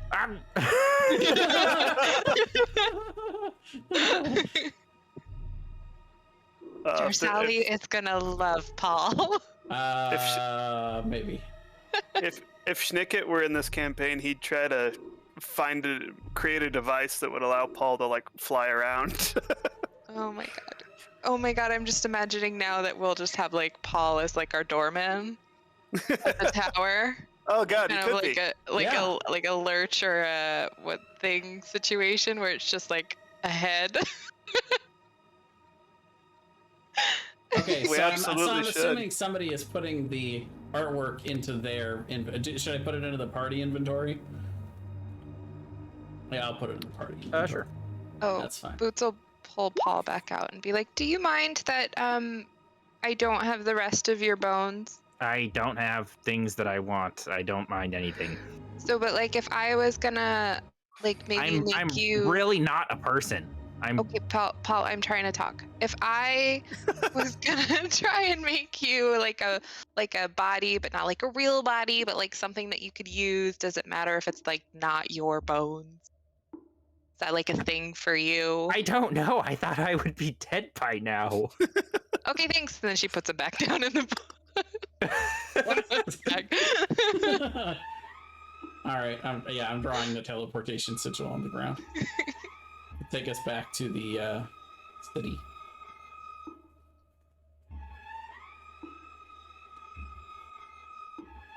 Okay, I need to use the bathroom real quick. Give me 2 minutes. Okay. Good luck. You do as well. Boots is like I would do strapping. the same, but I have cats on me, so it's not impossible. What's the painting of, Thomas? It says it The on painting. No, it doesn't say what it's of. I'll look at my notes. It's unique. Painted by a giant. Yes, From it is a the painting Third by a giant from the Third Age, which is a very long time ago. But is it like a self-portrait? No. Is it a bowl of fruit? Hang on, I have to find it. Oh, it's a still life. It's a giant bowl of fruit. Ah, Or It's is a it a still bowl life of of giant fruit? oh my god. Where is this note? Pastoral. Hang on. I have Oh my God. to actually have to search it in my notes to find it because I What's- can't find it anywhere. Give me a sec to type. What's that artwork where it's just like tiny little dots? Oh yeah, what like Van Gogh did, I think it was Van Gogh. where they took the brush and they like would cut the bristles off and then they just tap it against the canvas. Pointillism. Okay. The painting is of a giant king being torn off of his throne by Warforged, and they are all stabbing him with spears as he cries in pain, and a human climbs onto the throne. Wow, that is definitely the kind of thing you want to put in the lobby of the. When Paul Everyone walks in, they're like, "What the hell?" The only way that could be better is if that was our Eberron campaign. Right. you guys would know and from I'm the the one third climbing onto the throne.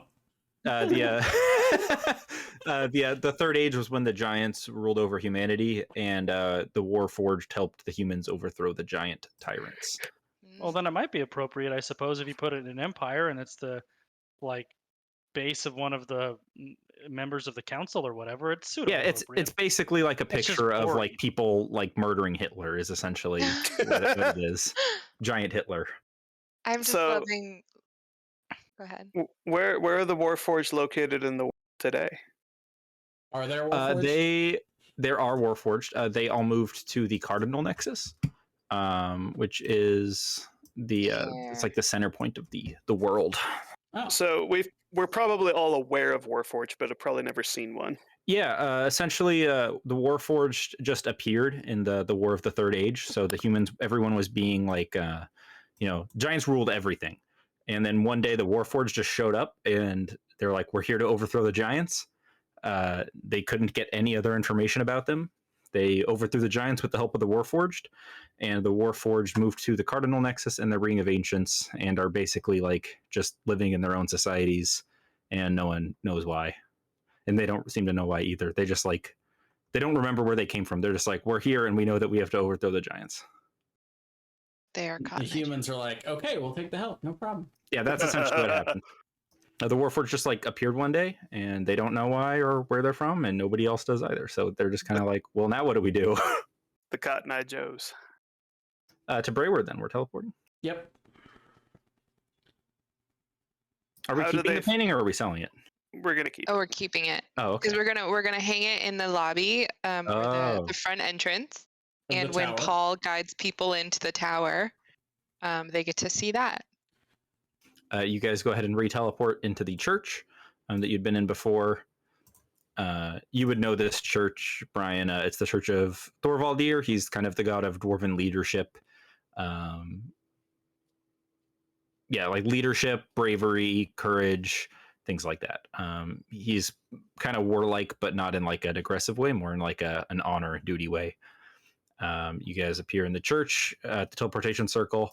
The same individual who you guys had seen earlier kind of walks over, kind of the guy who takes care of the portal, and goes, "Oh, you guys are all back, huh? Did you teleport out and come back to Brayward?" Yep. Yep, from the cave, from the dungeon. Oh, you went to the dungeon. Oh, all right. Yeah. Boots is asleep on Scarf. Well, how'd the dungeon go? Yeah, as well as We could got- be expected, I believe. All right. We're all a little got beat what- up, but we got what we were looking for. Yeah. Where's your guide showed up without you? I mean, we asked where you were, and he said probably dead. So To be Well- fair, I thought they'd be dead too.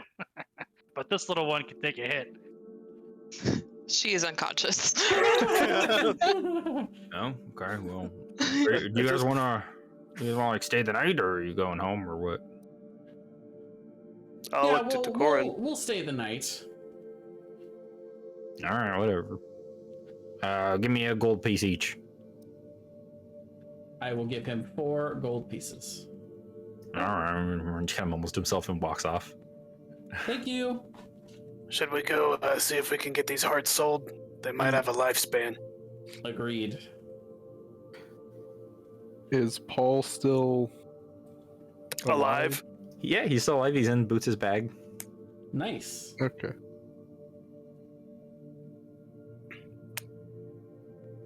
We're gonna make him our doorbell. Yeah, you guys have access to rooms in the temple if you'd like. You can say your goodbyes to Radbear unless Radbear wants to stick around for a little bit. Have you ever been to the Empire, Radbear? I think Red Bear fell no. asleep. Nope. Oh. Would you have any interest to going to the Empire? I can't say I've thought about it. Well, we'll be leaving tomorrow early in the morning. If you have any interest in traveling there, I'll be teleporting us there, so feel free to join us if you'd like. All right, I'll keep that in mind. And we'll make a beeline for the heating stacks, where I believe we would be turning in the bounty for the hearts. Yeah.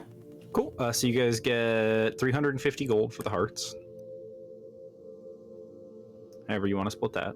Can we sell the what do you call it? Goblet. Yeah, the goblet. Yeah, if you want. Okay. Do we get just the 100 gold that was worth? Yep. Okay. So that would be 450. Let's see, we're gonna split that 4 ways. Everybody gets we'll just call it 112.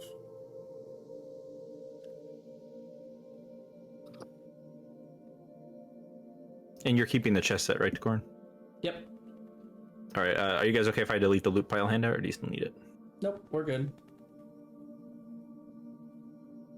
Just so everyone knows, Boots stayed back at the temple and was sleeping. So she didn't actually go with you guys to do this. Okay. I'll slip Boots. that gold into your bag when I get back to the temple. Actually, we're gonna go over to Boots real quick if you're sleeping in the church. Oh God. Yeah. Oh no. While you're sleeping, you hear a voice call out, "Hey, hey!" Yeah. I'm So- sleepy. Yeah. Okay. Whatever. I don't know. I haven't slept in forever. I don't even remember sleep. Listen. Okay, Paul. She's gonna roll over. You're not talking to him anymore. You just rolled over. Oh, what do you want? Never mind. It's fine. No, tell me. No, whatever. I Stop didn't mean to it! bother you. I'm sorry. I didn't mean to Tell me, I'm bother trying you. to- Well, basically, I don't know. I mean, I feel like I'm magic and stuff. So, you could probably, like, attune to me if you wanted. Oh Okay. She'll do it. Come on to me right now, Paul. She's just like, whatever, Paul. I'll just Is attune that- to you. Is that what they're calling it now? Will you let me sleep if I do that? Just let me I get know. If you just went to sleep, I just wouldn't have told you it's a magic item for a while. He's like trying to tell you, you're just like, no, I'm sleeping. I'd be like, all right, well, you don't get to attune to Paul. She'll do it. Mostly to see if you'll stop talking. Did you guys see that? I thought I shared it with you. I No. didn't see it. Is Paul a cursed item? I'm gonna laugh if it was. I love the quote that you put down there, by the way. That speaker, Paul.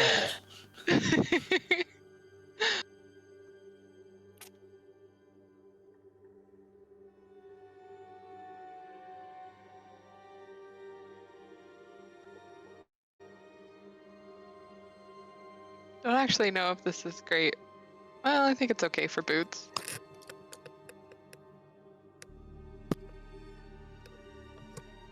It's I mean, mostly look, she's. if you want to increase your reputation with your criminal enterprise, walk around with a sentient skull and have random conversations. I don't think Okay. it's bad for Boots. Whenever you hit with a spell attack, you get the effect of Necrotic Bolt. Yeah, no, I think that's. Like, I'm just thinking, Well, like, is critical it. hit. Would it have been better for someone else? But Boots was just like, I want to sleep. Yeah, you only get that on a critical hit. Yeah.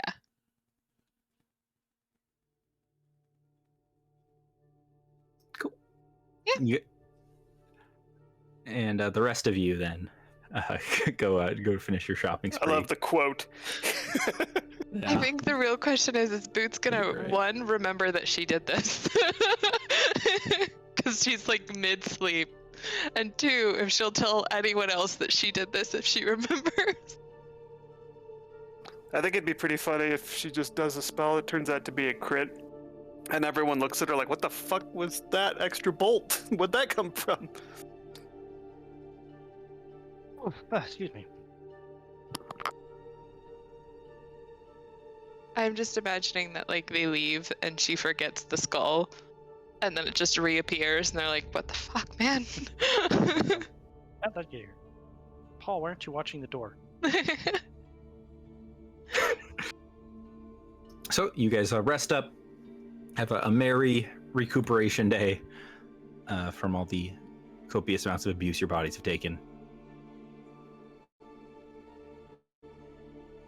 Well, did we want to go right back to the Empire, or did we want to maybe take on any of these other bounties? And Oh, maybe wait, make Rogar, make you some money attuned to real the, quick? the blade, right? That's important. Yeah. Yeah. You Not guys- as important as Paul, but fair. Now, I could have identified any of these before you guys wanted me to have, but Yeah, it's more fun this way. yeah, I just do it. It's fine. was gonna say, honestly, Thomas, you shouldn't even have told me like what the attunement does. Just do it.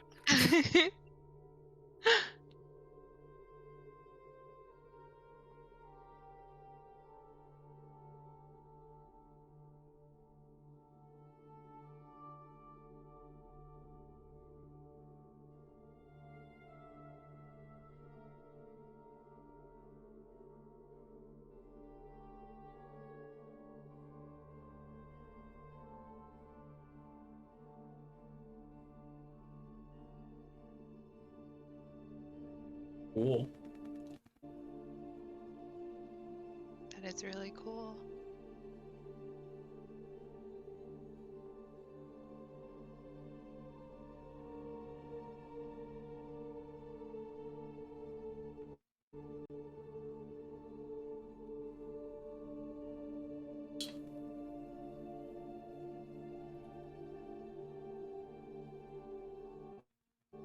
I see a spelling error.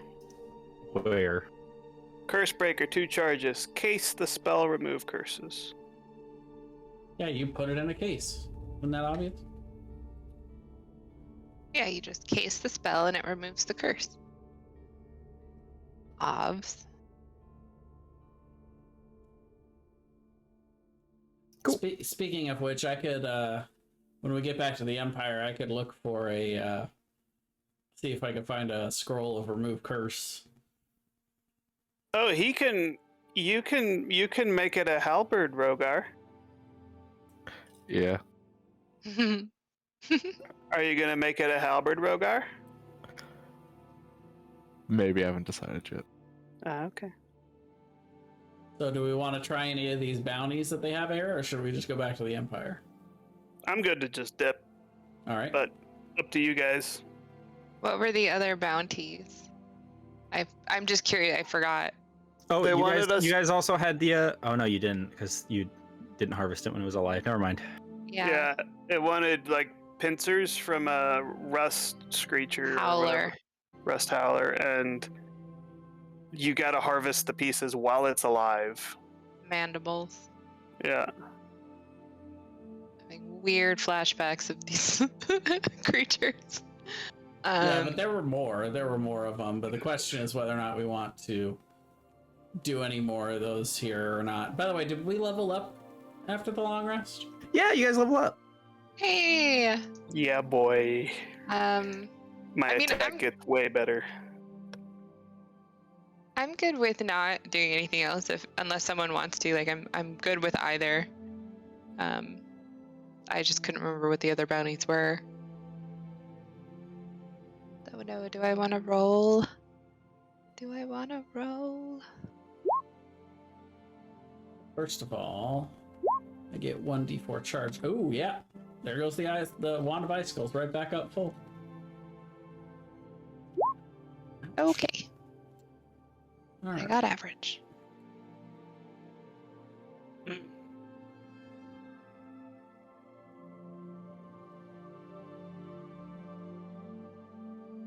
I think I just get 6th level spells now, Yeah, I think I'm gonna that's go all I get a snack while you guys level.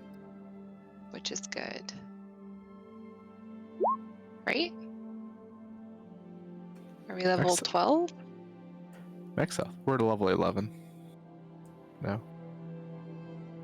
Oh, we're at level 11. Yeah. Yep.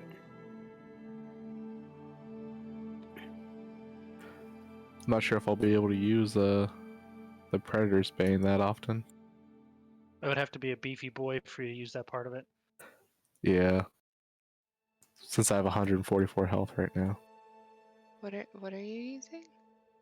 On the Blade of Thirst and Silver, the Predator's Bane is when I attack a target whose creature hit points are greater than my maximum hit points. Deal an additional 2 radiant damage per attack. See, we re-roll ones. Oh, Oh. That is rough for you. I gained 0 HP. Oh no. I feel like we should let you re-roll that one. I Nope. feel so bad for Nope, you. that's how it is. I 34. know, but I'm too old. I'm too old to gain health. I It's fine. just feel so Too bad. old for this shit. No, it feels great. It's hilarious. I like it.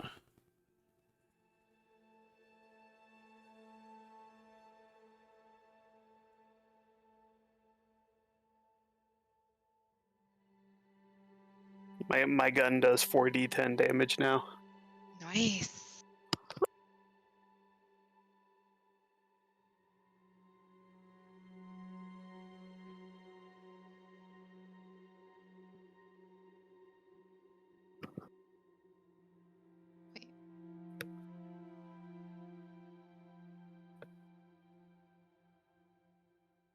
Roll 20 is being slow.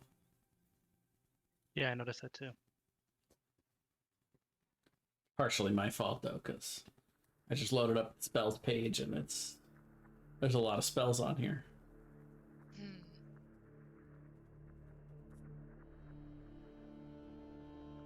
Oh, I can't wait till level 12 then. I might actually be able to boost my wisdom up to 20. Finally.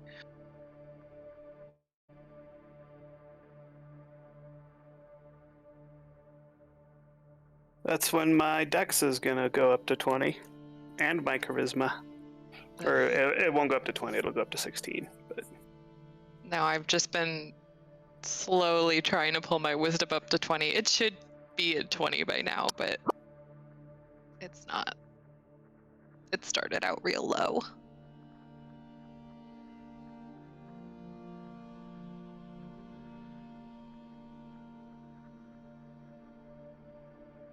and then the next one after that, I'm gonna get sharpshooter.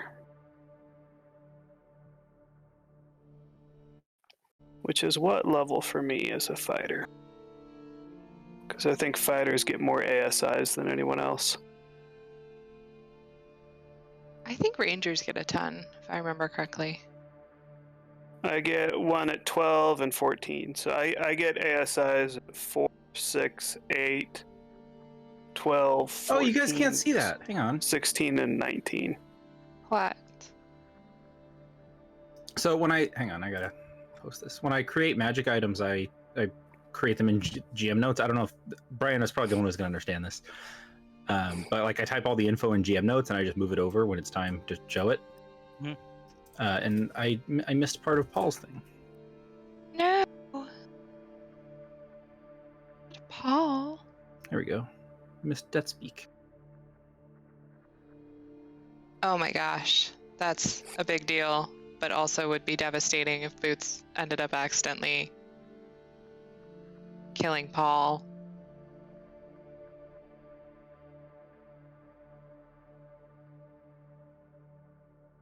Let me make sure I didn't do that with anything else. I don't think I did. Except the Vorpal timepiece, which still has stuff in the GM notes. As it should. Okay. I think I'm good.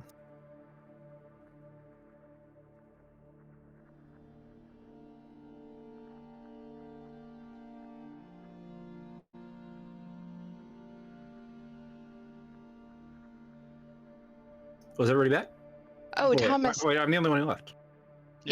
I was gonna say, did you add the Fizzband spells?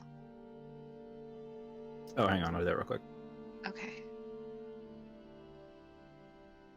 Because I got some pretty cool ones that I'd actually really love to use.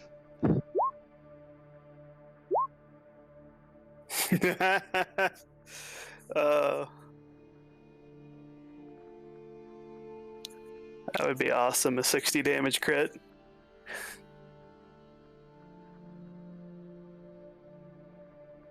Okay, if you refresh, you should have access to it.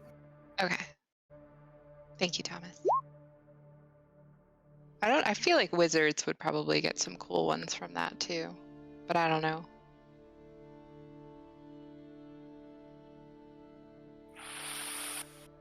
From what now? Fizzban? The new source book? Mm. Because I think I have Summon Dragon.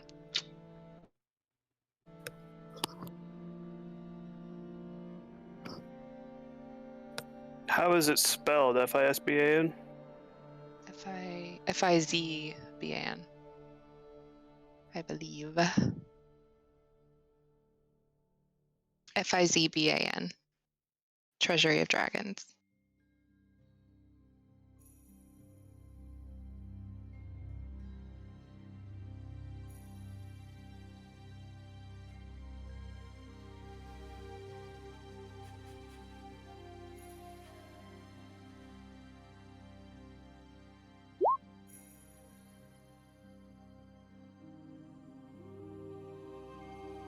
I don't have that one yet. I have this one though.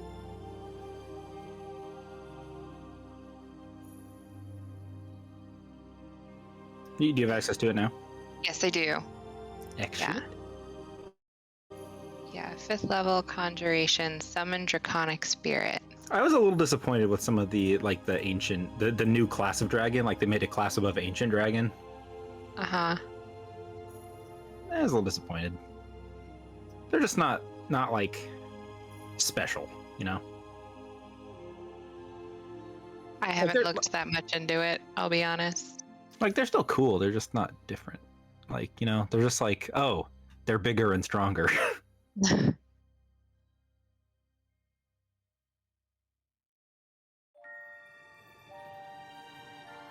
It's a great worm.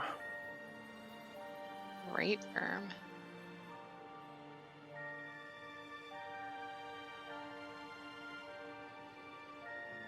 Oh, I forgot that I got this one. I love getting a whole bunch of new spells. That's what Kloth should have been. Kloth should have been a fucking great worm. Who? Oh yeah, you weren't there for that campaign. Our last campaign, the final boss was a dragon named Kloth. Oh. Good times. I guess they're a little different. So did you see what happened with my HP rolls, Thomas? I didn't. Let me check. Oh no! Oh no! Oh, the double ones. Yep. 35 hit point to Corin. Nope, 34. I gained 0 hit points because I have a -1 con mod. Oh no! Still 34. I think it's a minimum of 1, isn't it? Because if you had like a -3 and you rolled a 1, you can't lose max hit points. I think it's minimum 1.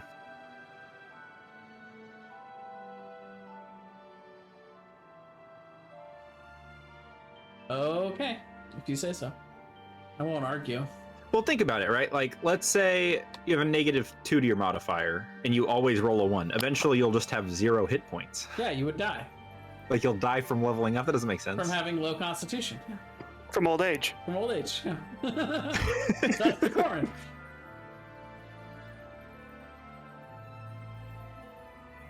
I think I probably have the second lowest hit points in the party if I were to guess. He says Jeremy Crawford says you can't lose hit points, but you just get 0 if your con modifier takes it below 0. Hey, there you go. There you go. What are your hit points? 55. Oh, yeah. I'm 81. I think you're tankier than me, even. Yeah, Really? I have 74. Ah!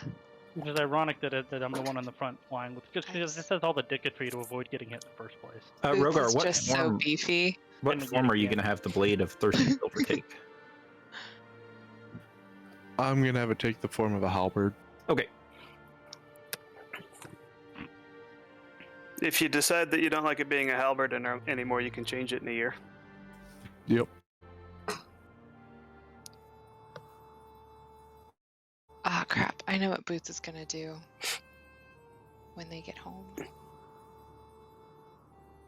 Well, speaking of that, I will teleport us home. All right. Where? To You have access to 2 Keaton teleportation. Valley. 2? 3? How many teleportation circles do you guys have access to? Is there one in the tower?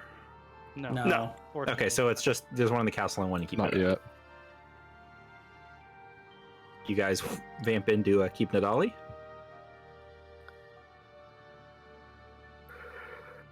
Mm.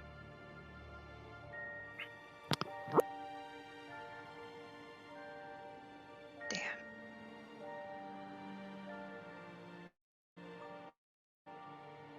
Boots has a goal, but she's not going to be able to meet that goal. You just have to have the child labor workers and the drug mines work harder. The drug mines. The drug mines. She wants to cast this permanently, but you have to do it every day for a year. Yep. Retirement. We call that retirement goals. That's why it's like it's something she wants to do now, but it's not going to be in the same place every day for a year. Yeah, I want to do the same thing with teleportation circle, but that costs a lot of money, and we would have to. Yeah, I would have to be in the tower for an entire year, which apparently a year is much longer in this. It's 400 days. Yeah. It's not that much longer. It's a little longer. Each month's each season is 100 days, and there's But no. to imagine how old Tokarin really is now. All right, we're gonna take a year break. Time skip a year forward. Rogar's like, damn it, wanted a great sword. I could make enough money to offset the costs in downtime for a year, no doubt about it. But so I mean, I could do it. It would just be a matter of taking the time. You would just be bored and have the same routine every day. Well, I mean, nothing that I we're would just doing is be the time council sensitive. member that never strayed for more than a day from the city. Right, Thomas? Nothing What? we're doing is time sensitive. We could just take a year off. What are you guys doing that's time sensitive right now? That was my question. Yeah, you guys want to take a year of downtime? We can take. We did that in the other campaign, actually. Oh. We had a 1 year downtime period. That's true. We did that. That's true. Well, that's the question: is what are we going to do next? Are we going to go directly into the Ulfrin Hulk fight, or No. Hello, I'm Francis Miles. Hey, Hi, Francis. Francis Miles. Welcome back, Francis. Why does it? Why is that even in the playlist? That happened last time too. It's called The Flight Inspirational Talk. There's like 4 of them in this playlist. Yeah, well, we need it. We need the inspiration to figure How out to what to do soar. next. How to soar. Seeing through the Aw. mist. Aw. I mean, I definitely know Go that. up, not through. That's how to break through the glass ceiling, Thomas. Come on now. I definitely know that Boots wants to go to the Starseeker Towers Ah, yes. that they had talked about, and I don't like Nicole would be fine with waiting a year. Boots probably not. Right. That's the problem. And Kryn is seeing Helbrim as in a position of vulnerability, and a year goes by, and that position might resolve itself. He's also been talking a lot about how he has a plan with Crane to investigate, as he's been telling you guys for a good while now. Yeah. Yeah. So that Yeah. would be, No, if we were gonna wait a year, that'd be something we'd have to deal with. Yeah. I was gonna say, I mean, I think on the one hand, it might be good to actually stay in the city for a while to see what's going on. We will Because- have a year of downtime at some point, but I don't think now's probably the ultimate. Yeah. I'm not saying necessarily that now is the best time for it. I was Sure. just thinking, like, where are we going from here? Do we want to leave again immediately, either to attack the Ulfrin Hulk or do Boots' thing? Do we have something that someone else wants to do? Is Darsali ever returning? Like, I feel like we have questions we need to talk about. Why? Yeah. I'm getting angry. This playlist is going off the list. Dead to me. Yeah. Yes. Yas Queen. This one. Now it's just Nicole's impression of me. Ah! My spot on impression. I like how in Nicole's canon, Thomas is a valley girl. Why is it just Nicole's canon? I must admit, I don't think Thomas sounds like a valley girl. Thank you, Aaron. That means a lot to me. Yeah, thank you, Aaron. That means so much to me. Wow. What? I hear the resemblance. Boots did go down last fight, so maybe I need to be nicer. This is really like kicking Thomas while he's down. He can't even fight back because he's fighting with Discord bot and Spotify playlist simultaneously. Yeah, yeah. You Love know, you, buddy. after these few years, I'm just doing my best to tune it out. I was gonna say, yeah, we've been friends long enough where you're just like, okay, Nicole. I don't know if this is kicking me while I'm down. This is like pulling me on the back of a horse while I'm like tied up and gagged. Like that's we're beyond kicking me while I'm down.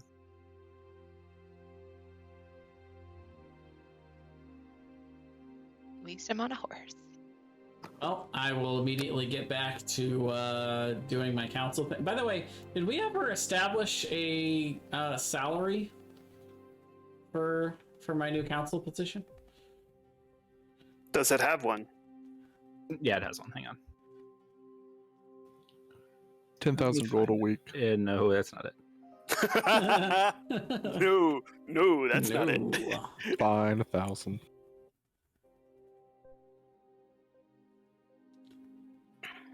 You get 7 gold pieces per week, so 7 gold every 10 days, and then you get the keep, access to 10 guards, 10 housekeepers, 10 cooks, and 10 like odd 10 job cooks? handymen.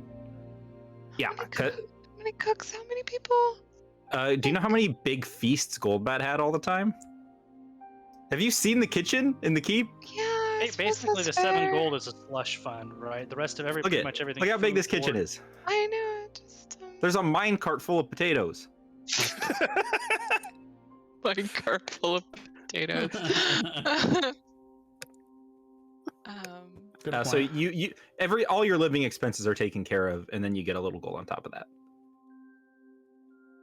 The average commoner makes 5 gold a week, so you're making a little bit more than everyone else makes. Plus, you're living in luxury. Sure. And you don't have a any of those position expenses. Of great influence, yeah. Yeah. And then there's all the money I make under the table by having shady dealings, having to do Or with taking bribes, of course. Yeah. Yeah. Yeah.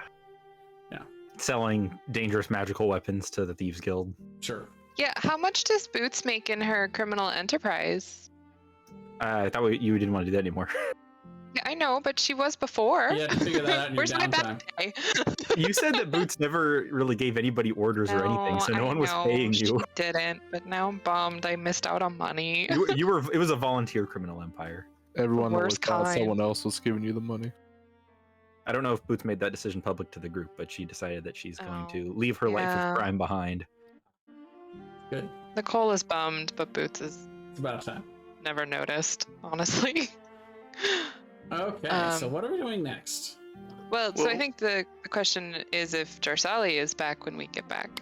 Yes. When you arrived back at the tower, she would have been sitting in the lobby in a nice dress, reading a book, maybe sipping on a cup of wine. Okay, Boots is gonna burst in, trying to hold this giant portrait It's painting. It's 15 feet by 15 feet. You It can't, was 10. there's no. It was 10 by 10 10. by 10. Sorry, it's 10 by 10. There is no holding that. I figured I She's- was the one holding it. Boots tried, and I think maybe Rogar felt bad. Rogar is hanging on to it, and Boots is hanging on to the painting. Would Jarsali be into Corrin Keep or the tower? I would think I would be wherever we're. We stay at the residing tower. more commonly. So if we're staying at the tower, I think that's where she would be. Yeah. Okay. I don't know if it's your tower's not small, but I don't know if there's like a good entry hall for the painting to go up in. It'd just be like the whole wall. Yeah. Honestly, I think it makes That's more sense fine. for- All right. I don't- for whatever, but Why do you think that's a problem, Thomas? Jarsali, you see Rogar come in with this painting, and Boots is there too, like with her hand on it. Boots is like, I got this for you. that's historic.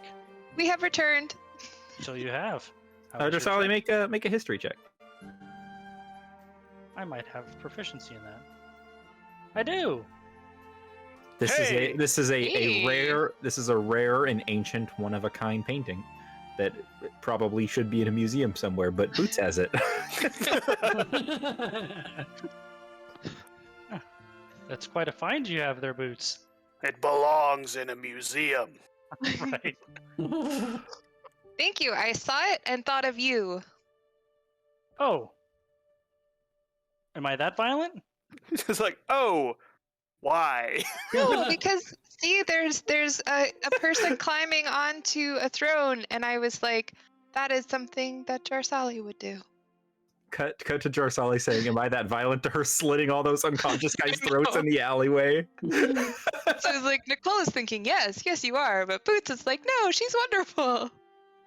So, sorry, repeat what you just said to her, Nicole? Oh, About climbing onto a throne? Yeah. She was like, I saw it and saw someone climbing onto a throne, and I thought that's something Jarsali would do. Because she is regal and perfect. I think it warrants you making an insight check. Okay. Can I make an insight check as well? If you would be watching the conversation, I think so. I'm going to as well since I sitting right there. I rolled a 22. I would say with disadvantage, because I think the comment would have caught me off guard. So anybody over a 4, when she makes a comment about climbing onto a throne, there's a little bit of a kind of a twitch before she catches herself, and it's like, oh, okay, basically. Well, I thought of this and instantly thought of you, and I will hand her the Steel Wind Dagger. Relieved at a change of subject, I would say, oh, thank you very much. I will definitely use this.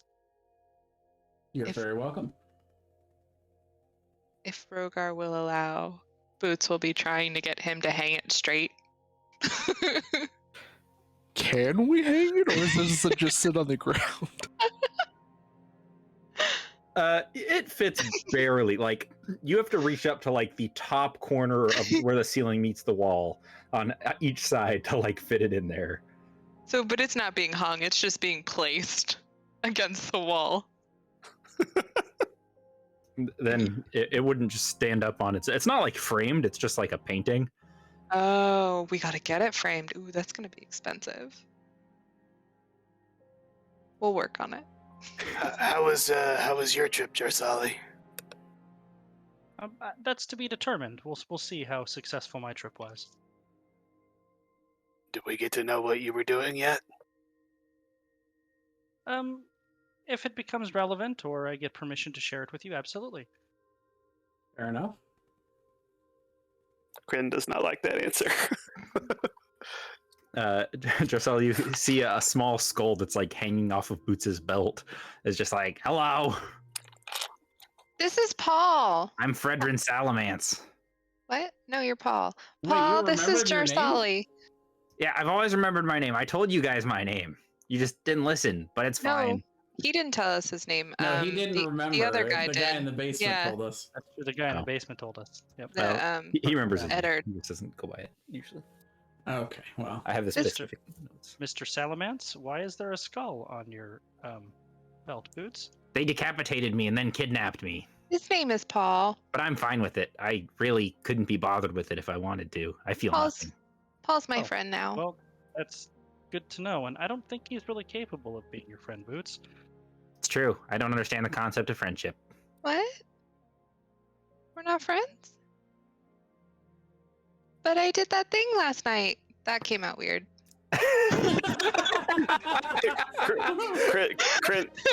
Kryn's eyebrows go up. The second part was Nicole. The first part was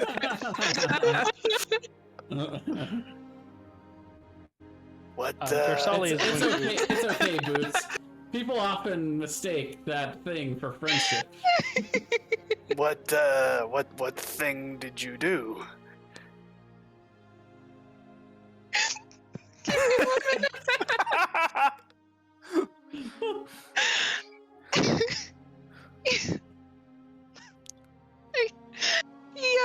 he said I could attune to him. Oh, you attuned to him. I thought that I would be dead, but somehow I'm trapped in an endless, numb, feelingless, husk-filled existence with no desires, wants, dreams, or goals. And now Boots has told me I am her friend. I'm gonna turn towards Takora and be like, Do you think attuning to that thing would be dangerous? I don't know. Let me find out, and I will cast. I will ritually cast Identify. Okay, you learn everything that Boots knows about the skull from her attunement process, and there's nothing else. There's no curses or anything. No curse. Okay. Not harmful. Potentially helpful. Potentially quite helpful. Excellent. Potentially annoying too. It sure talks a lot for an arcane construct. Well, that's mostly us talking to it so much. I think. Sorry, I'll be quiet. No, Paul, you should always talk. I enjoy speaking with you, Paul. Okay, well, like I said, I can't really refuse your Okay, requests. that's I'm enough. magically compelled. Okay. Oh, Poor Paul Paul. has quickly become my favorite thing about this campaign. Are we just gonna catch Scarf chewing on Paul? Oh god, she's gonna bury him in the yard. That is going to be how that returning thing works the most. there's this, Please. Every day. there's this lump in the yard that's just going like. And every day. And he comes won't back, even mind. And Scarf is like, what? Oh, and it just returns to her side every day too. Yeah, and he wouldn't even mind because he has no feelings. And Scarf is like, damn it, now I gotta go bury it again. Scarf just finds out, just kind of predicts where he teleports to, and is waiting there every morning for when he reappears next to Boots. Hi. Wake up, wake up, wake up, wake up. It's like really getting quieter. It's like Boots is like still asleep. Just wakes up like, oh, weird, where's Paul? Every day he's like, yeah, just stopped appearing. It's just Scarf just like waiting. Well, I think we maybe take a day or two to rest and relax, and then how about we go look into that thing that you were wanting to do, Boots? Really? If everyone else is good with it. Are they? She's going to like look intensely at everybody. Of course, you've always been there to help us with anything we ever needed. Why wouldn't we be there for you in your time of need? Okay. This is metagamey, but you guys might want to take like a week of downtime just so that Decorn can do some duties. Oh, whatever. Yeah, sure. Once Sure. you guys got back. Yeah, a week. That's good. Sure, we'll call Yeah. it a week of downtime. Okay, and not this week, but the next week, the auction house will be reopened. Nice. They've gotten some more items in. You mean by order of the new Lord of Coin? Yes, Yes, of course. as he marched in hours after being elected and told them that they must resume business. Resume business or else. Door slam. I like shopping here. Get back to it. Do I have to fight in the stadium to keep my title as champion? Not unless there's a challenger, which I don't have one right now, but there definitely will be one in the future. So today's the 58th I mean, of who's going to summer? challenge the Destroyer? Today's There's not always a glory hound out there. 58th of summer. What? Oh no, I mean, it's I was looking at the wrong thing. like the same thing as challenging Mike Tyson in his prime. Like, yeah, I want the belt, and I got to try to beat him to take it. God damn it. So after a week, we would be on the 12th day of winter. Well, there's a thing I want to do during this week. Okay. At some point, Kryn wants to catch Jarsali alone and in private, and say, When Boots said that thing about you ascending to a throne, you reacted. What was that about? I did. I thought that was a reference to some things going on in my homeland, but it kind of wasn't, and it was on my mind. Are you planning on ascending to the throne in your homeland? Well, elves live a very long time. If that were to happen, I don't think it would happen for a very long time.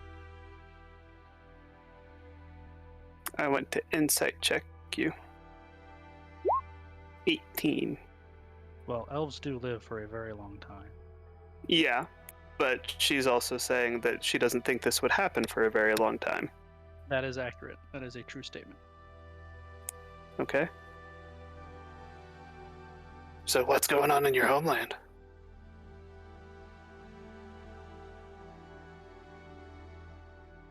She seems to consider for a moment.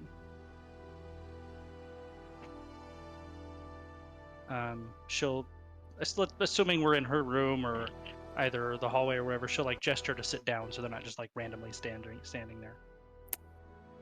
I imagine that Takoran's going to be an early to bed type guy.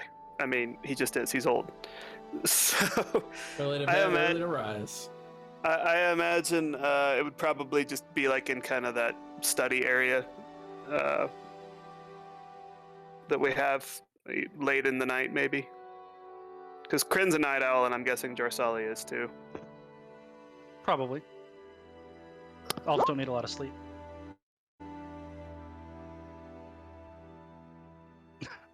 Boots.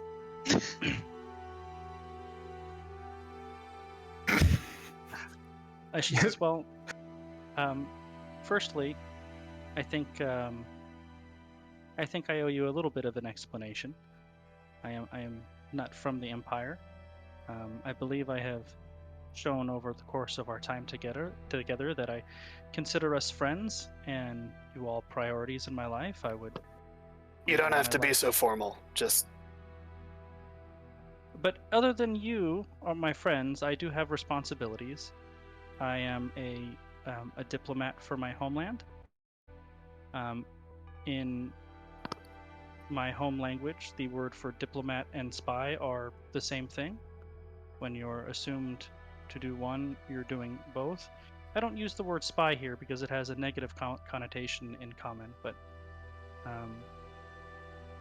I do have things I need to do from time to time as part of my assignment here. And I have confidences that I must keep with my superiors. So sometimes that doesn't allow me to share things with my friends. However, I'm also not going to lie to you anymore, so I simply tell you when I can't share those things with you. But that doesn't really tell me what's going on in your homeland, or are you saying that you don't want to tell me what's going on in your homeland? No, I felt that deserves some clearing up before the homeland part. Ah, gotcha. In my homeland, our current king is very old, and the crown prince is my mentor. He is the person who I was assigned. The word in your language for it is squire. He taught me how to fight, how to dance, how to cast. And in my kingdom, the line of succession is not by blood. It is by nomination and confirmation. So the current crown prince, my mentor, was selected by our current king, and his selection as crown prince was confirmed by our council of elders. It is generally thought that when our current king passes, and while he is old for an elf. He may live another 100 years. He may also live another 5 or 2 or be dead next week. But it is generally assumed that when he passes, my mentor will select me as the crown prince to take his place, and it is generally thought that I would be confirmed without a problem. So nothing's certainly set in stone, nor is anything likely to happen anytime soon. But when Boots made that comment, it caught me off guard. Is that role something that you aspire to, or? It is not something I aspire to particularly, nor is it something I would decline as well. I've always been a servant to my people. So that's the role that brought me here initially, and if that's what they wanted me to do and they thought I was the person best suited for it, I would certainly accept. I am insight checking that with a 24.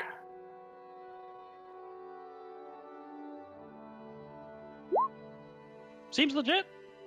Okay. Well, thanks for sharing that with me. How about a drink? Absolutely. I will pour myself a whiskey and then whatever I'll take a Jarsali whiskey. wants. A whiskey? All right. Yep.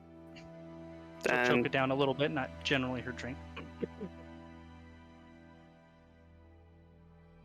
that concludes the discussion I wanted to have with Jarsali.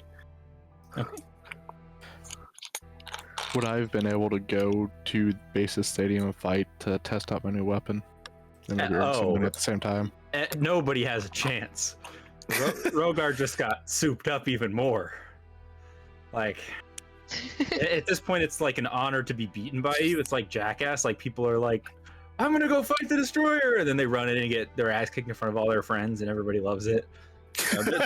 There's no serious contenders. And there is no gambling because nobody would take those odds.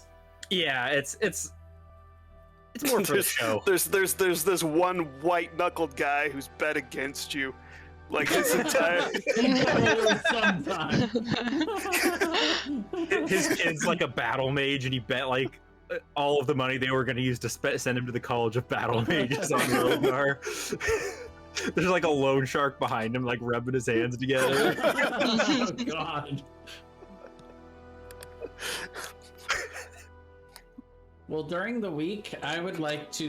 Well, I mean, I'll obviously be working, but in the times in between setting up my agenda as Lord of Coin, I would like to begin the process of having an exquisite chest, 3 by 2 by 2 feet, constructed of rare materials worth at least 5,000 gold, and a tiny replica made from the same materials worth at least 50 gold. So I'll be starting a commission for that.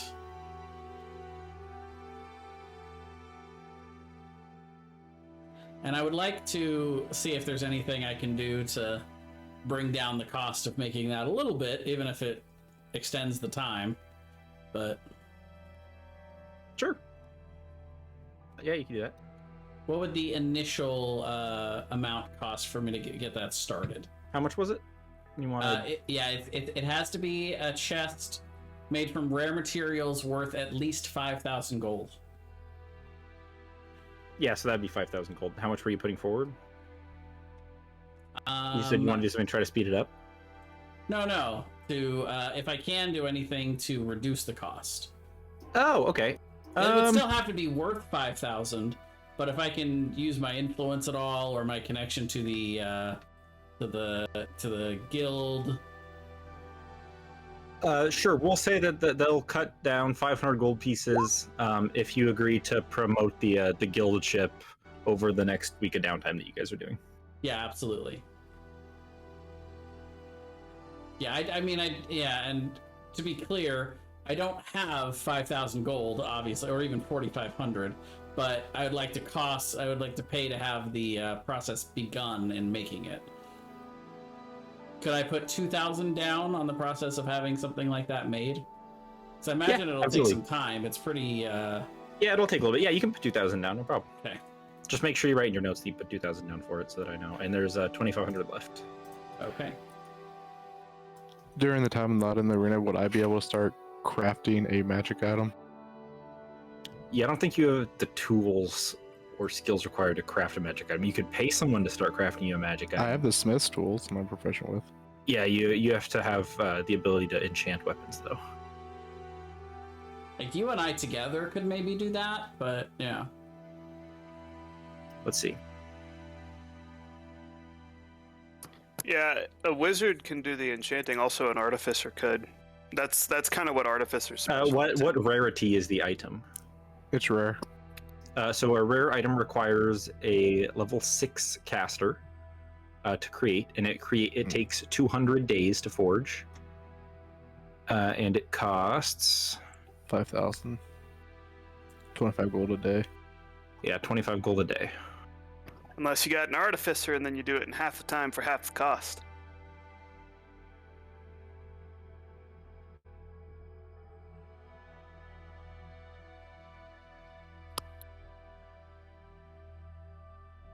The magic item crafting time and cost is different for the downtime. Yeah, you don't have to do it all at once. You could do like a day here, a day there, 2 days here, 3 days there, whenever you guys have downtime. But it takes a full work day to complete a day. It takes 8 hours to mark off one work day. So you could work something out like that with the Corin, where like you want to take a day here and a day here, but that would take a lot of your downtime if you want to do that. And he's a little tied up with his downtime. So he would have to be there the full 8 hours every day. Yes. Yeah. All right, It takes never mind a then. lot to make a magic item. That's no joke. But, we were discussing the idea of a year downtime. We could probably do 200 days out of the 400 in downtime. If we're working towards a year downtime, I think that's something we should probably work towards maybe at the end of this block of Khuros. So maybe in 2 weeks, we can pull out a year downtime. And then when we switch over to Ebron, we can have that year be the in-between time. But if you do 200 days of downtime, helping Rogar, you won't be able to do your teleportation circle. I'm not going to do the teleportation circle. Oh, okay. And also was a joke. some of your downtime, whenever you have like a good link like that, is going to be spent doing Lord of Doing the job. Do the Well, I job. mean, does everybody actually want a year of downtime? Like, is that something that people actually want, or I is think that it just makes sense. okay? I wasn't sure. I'm indifferent either way. Yeah. Either way. I can, I make, just a lot, kind of- I can make a lot of gold in a year of downtime. I always kind of liked randomly having campaigns having long chunks of I like it too. downtime, just because like it kind of, I mean, it's a fantasy game, so realism and quotey fingers, but it kind of seems unrealistic to have this group that just non-stop, they're just slaughtering stuff, Yeah. Let's see. You guys have been an adventuring party. So our very first session was on the 2nd of summer. So it's been 100, 200. You guys have been a party for about 300 days, counting the Carganto arc. So yeah, 3 seasons. With there was a 6-week downtime. So Yep. It's not that we haven't taken any downtime, but yeah, And it's pretty active. Technically, this 6-week downtime was when we were being carted from one side of the continent to the other in jail. No. That was after we got here. Oh, okay. When we Yeah, got to you're the right, you're right. Yeah. Yeah. You guys also just took like a 2-week break when Takorin got elected so that he could settle in. So you guys Yeah, are... we've taken sporadic downtime. Yeah. But yeah, I feel like once you get to a high enough level, it makes sense to take a good solid chunk of downtime because Yeah, just to rest for. Well, so and here's... do other stuff, do downtime This- stuff. But, I mean, the jobs you're doing at that level too are kind of bigger deal stuff. It's not go to the cave and kill the gnolls. It's more world-changing stuff. And that's not going to happen every day. Right.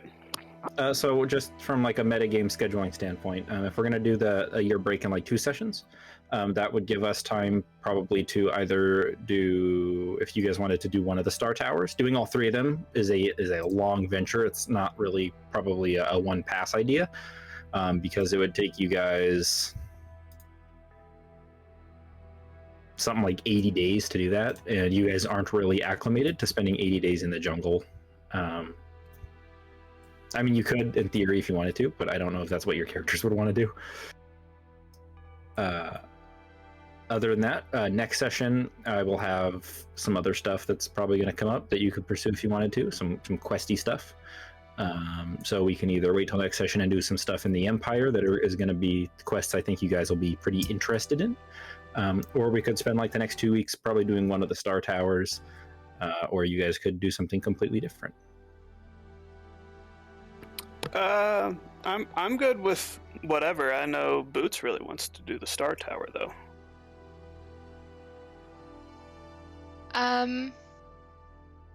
It's hard because on the one hand, I think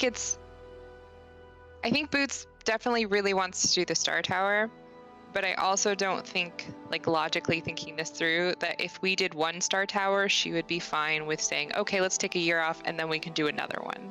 That makes sense, yeah. I think that if it was something that we did, she would be fine with like taking breaks in between, like not just staying in the jungle until they did all 3, even though I think realistically she would want to do that, but she's also smart enough to understand that they just can't. But I don't think she would be okay with doing one and then taking a year off to go do it. sit on her hands for a year. Yeah. Yeah, I think that would drive her nuts. Yeah. So I think if we were going to do the Star Towers, it would have to be like for her, it would have to be like 1, and then you can take like a week of downtime, and then you do 2, and then like a week of downtime kind of thing, as opposed to You know, a longer that actually might work out okay. I think that what I have kind of sort of like, I guess, ready for like Yeah. the next 2 weeks that's local, we could do. Yeah. Then we could do the year of downtime and then Star Tower, I- or we could I- just say year of downtime, we postpone it for a while and we do it in the future at an undetermined time. I mean, I think that's a tough ask for Boots, like as a character. I think she could do that, but it's a tough ask for her. I don't know. Like I as Nicole, I'm like, that seems like a great thing to do, but I know how much Boots wants to do this.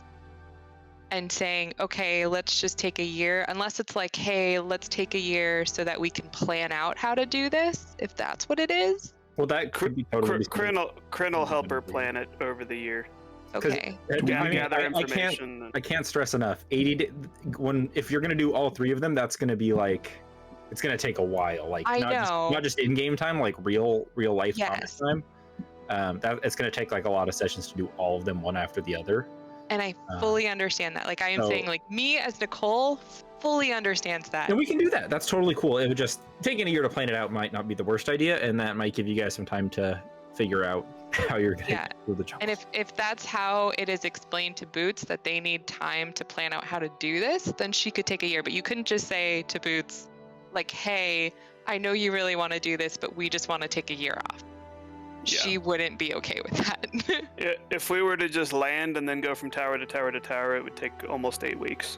Yes, and she understands that concept. So I think if we, as a group, and maybe Kryn explains to her, we need to take time to figure out how to do this right, and it's not just a one and done thing. She'll be fine with taking the time to really plan it out to do it right. But I think if it was just sort of like I think, we understand you want to do this, but we want to take a year off, she would be upset about that. Yeah, I get that.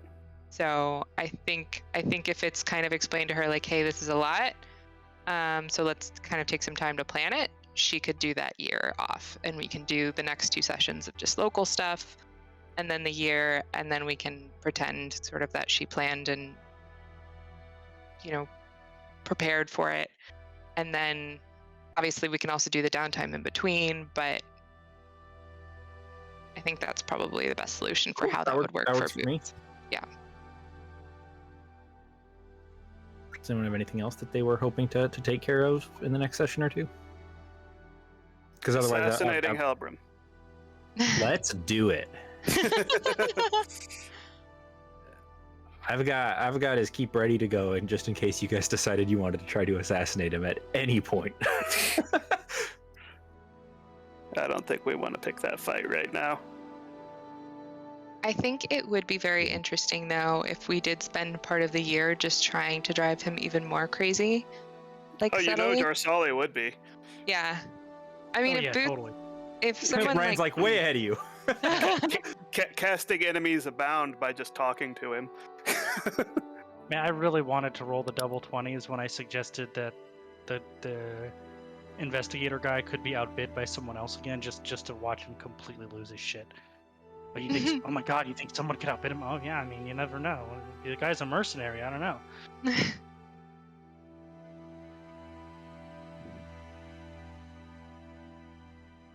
That would have been amazing.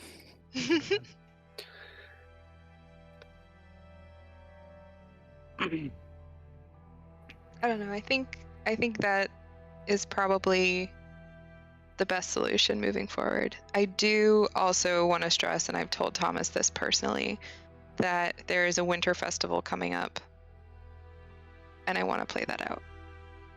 Sure. Yeah. The Winter Festival is actually going to be the first thing we do at the next session. Yes. But it's not the fun Winter Festival. There's 2 festivals in winter. This is not the fun one. Oh yeah, I was thinking of the one that's the fun one, not this one that's sad.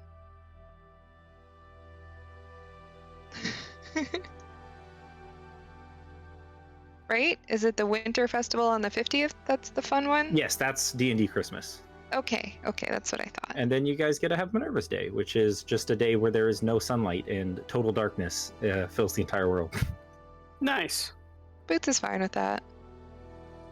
So many stars.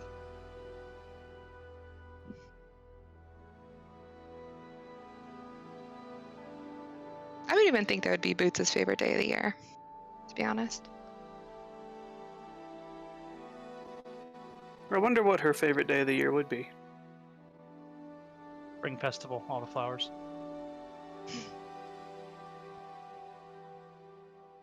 What Yeah, are I we mean, doing? What are we doing tonight? I mean, we're at 3.5 hour mark. Yeah, we're supposed to go yeah. forever, Thomas. I told you this. I had I coffee. was willing to stop here, but we could continue for a while longer if you guys want. I had coffee. I'm good either way. All right, so we're going to Hellbroom's Keep to assassinate him. So everybody roll stealth checks. Okay.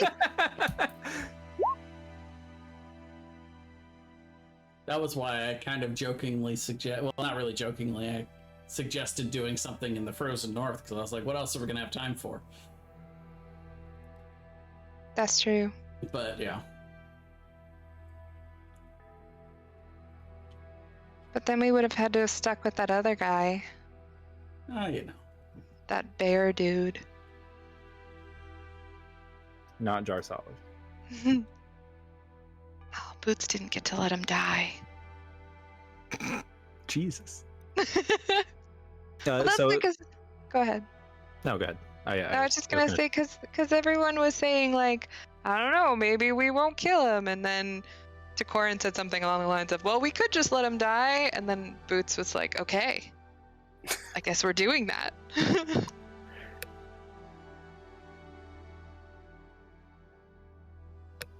Anyway, go ahead, Thomas. Okay. I was just gonna say that I was just gonna start the next day, but I didn't mean to cut you off. No, go for it. Okay. One more thing. Hang on. Okay. So, this day that we're on is the 12th of winter. It's the day of last tidings.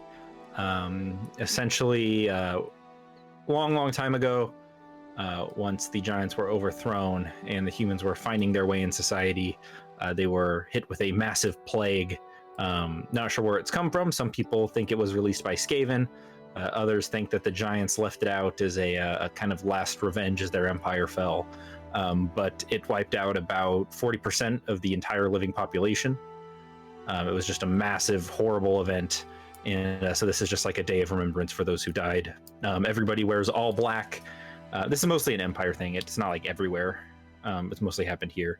But people wear all black. They leave flowers out on everybody's doorsteps. Everybody has flowers on their doorstep. So those who are more popular, right? Celebrities, mainly you guys, get, large piles of roses and different types of kind of like memorial flowers left at your gate, especially around like the council members' keeps. This is not a fun holiday. Everybody wears black. Everybody kind of keeps to themselves. It's a very like respectful time. And it's kind of frowned upon to be out there like just going about your day, right? Like if you're just like, all right, got to get out to the pub. Be sad. Yeah. There's a lot of societal pressure to be sad. This is not going to go well for Boots. Does Boots walks out. She's like, flower. That is exactly what she does. Like, I cannot stress it is exactly what she does. do the Borderlands observe this holiday? Probably not as much. I should have clarified. When I didn't wipe out like the entire world, it was just like this is kind of where the last giants were before they got like exiled, basically. So this is kind of where the most of it seemed to happen, which is why people think maybe it was the giants. At the Empire? Yes. So it's really everybody kind of knows about it, but it's an Empire thing, right? Like other countries know about 9/11, but it's not really a big deal there. Is like as big as it is here, obviously. So America, it's really like an Empire sadness festival. Sully would wear black and go to the socially and diplomatically appropriate events to which would make sense for her to be at. Kryn would dress as he normally does, and he's generally speaking not like the most mirthful guy ever anyway, but he'd probably just go to a pub and people watch all the Mopey Empire, and yeah, people watch all the Mopey Empire folks. People definitely keep their eyes on you two guys, or you guys especially, because Decorin's like a public figure, so he has to be like extra sad. He's got to like represent the sadness. Tears in your eyes all day, Decorin. Wiping his tears with money.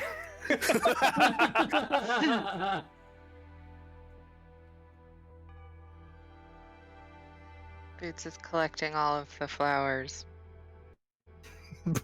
Are you just like stealing them off people's doorsteps? She thinks they're free flowers. I can't help it. I'm assuming someone would tell her not to do that, but if not, then I mean, if someone does, then she won't. But if she sees people... Probably at the beginning of the day, Kryn would kneel down to Boots and tell her, Listen, this is Mopey Empire Day. Everyone's supposed to be sad today. You don't have to be sad, but should I stop stealing these flowers? And she's like just pulling a whole bunch of flowers out. Yeah, you should probably not do that. You should just see like an offended old lady just like looking at you horrified. Boots is gonna pretend to be like putting them down very solemnly. I'm gonna turn towards the old lady and say, hey, she didn't know, I'm telling her. He just like puts her hands up like, whoa, okay. Boots did very bad at pretending to be sad. The Temple of Drosera, which is the death god, it's like a dragon god of death. They fly out like a massive flag, but instead of a flag, it's just like a banner in the shape of a dragon, and it's huge, and they fly that over the temple. And a bunch of people go visit there to pray about all the dead people. It's really not a fun holiday. Like when Nicole said, was like, oh, it's almost the winter festival. I was like, kind of. I said winter festival, which is the fun holiday. Yes, of course. I was not referencing the sad people's day. There's Mopey Empire Day. Yeah. There is stuff to do, but this is not a day when you guys are going to be able to like get a ton of stuff done. You could, of course, go to the theater. There's all kinds of shows about, the events that transpired, and I'm sure any of the council members would be doing their own little like PR speeches. If you guys wanted to go do anything like that, I would want to make sure I show up at the Helgrim events so he sees my face wherever he's doing stuff supporting him. Okay. Does anyone else want to go to that? Kryn's just staying at the pub all day. He doesn't want to have anything to do with it. Boots would go. Okay. Helbrim, just basically everybody kind of gathers outside his keep, and he stands outside on one of the balconies, and he's just like, my good people, today is a day of remembrance for those we lost long ago. There have been much bloodshed in our short history, free from the burdens of giant tyranny. But look what we've built. From the ashes of those who have fallen, we have constructed the world's greatest nation. We are a shining beacon, a vorpal blade in the sun of what the rest of the world can aspire to be. And with our advances in medicine and magic, we've eliminated that horrible plague that corrupted so many so long ago. But I tell you, there is a new plague. Disloyalty. And it seeks its way into each and every one of your hearts. I'm going to nod my head earnestly when he says this. We must stand fast against those that would seek to tear down this shining beacon of excellence built by Gaston himself, the bloodshed that had to flow so that we could atop the waves, create this vessel of progress. And yes, it is a sad day. Hug your loved ones. Long live the Empire. And then he goes back into his keep.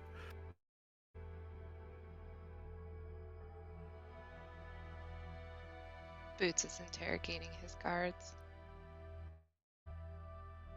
What is Boots doing to the guards? Are you sad today? Are you sad enough today? No, she's making sure that they weren't slacking off after all the things that she taught them during her time with them. You can see as you walk over, they like straighten up, and they're just like, "Yes, ma'am. Yes, ma'am. Yes, ma'am. We're keeping an eye out. Yes, ma'am. Absolutely. Yes, ma'am. Yes, ma'am. We'll take care of it." Did you see that thing that just ran past? You didn't? Make a deception check. They're like, you mean the squirrel? It was definitely a squirrel. Wow. That means they pass. Since you're trying to deceive them, they have to meet your DC. Damn it. Yeah, I know. Rules. And he's like, he smiles smugly and he goes, "Excellent test, madam, but nothing ran by. I promise I'm on the ball." All right. I will be back when you least expect it. And then she runs away.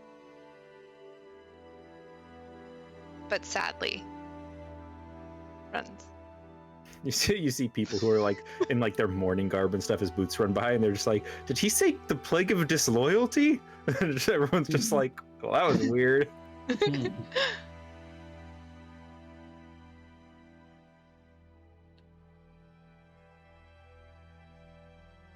And as the day concludes, as you guys are kind of leaving, whoever was at the Hellbrim Keep, you see an individual from the crowd actually not dressed in black attire, carrying several travel bags like they've just returned from a long journey in her normal attire in long boots, a singular eye patch, and rifle slung over her shoulder. You see Tatiana is back in the capital, and she makes her way towards the keep. If she's near me, I'll walk her back. I don't know if you have you met her? You've probably, I don't think you've met her actually. He met her when we did the room thing. But Yeah, I don't but no, I think was they thinking actually you like were disguised. met. Sorry, I was thinking of Sage Crane. Buster's daughter. Never mind. Oh yeah, no. Tatiana is the sniper. Right. Oh right, yeah, the one we One you've disgraced. never met. Well, you met her when you were in disguise, but you haven't. I'm formally been winking. I'm introduced. winking as I say that. Never. You've never met her. She was the one who we disgraced along with what's his face, right? Yep, Taraj, and she was sent away for a little bit to just. All right, well, if I see her, Hellbrim's like, "I can't even look at you. You failed me," and she had to go away for a little bit. All right, well, I make a mental note that she's back, and I'll pass it on to anybody. You can still go talk to her if you wanted. It wouldn't be weird. You're an important person. No, she's been As is disgraced in she. the eyes of Helgrim. I wouldn't Oh, you're right. You're like, Oh, "Oh, I can't be seen talking to her." be It'll... seen talking to her. Traitor. Boots would like Traitor. Boots would start to wave and then realize she shouldn't. And like awkwardly pretend she was waving at someone behind her.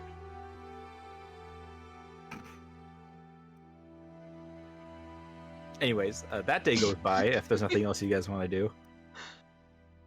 Nope, I don't think so. Well, the next day, you guys wake up. Everything's back to normal, except there's still just a bunch of flowers everywhere, which it's now socially acceptable to take some. So I'm sure Boots is just stocking up. God, she's going nuts. She's just like a golden retriever on fucking meth, just running around and wagging her tail, just taking everything. Just... Oh my god. But I think she would take them and then weave them into flower crowns and leave them on people's doors. Oh, that's sweet.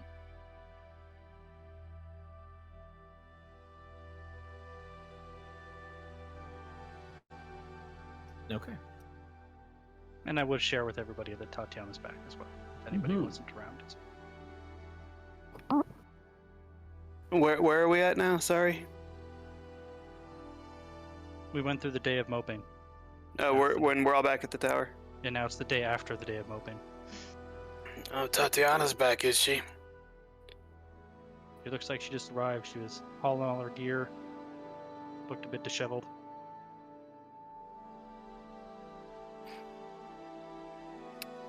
Well,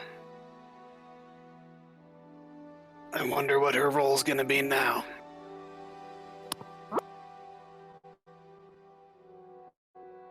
keep our eyes out.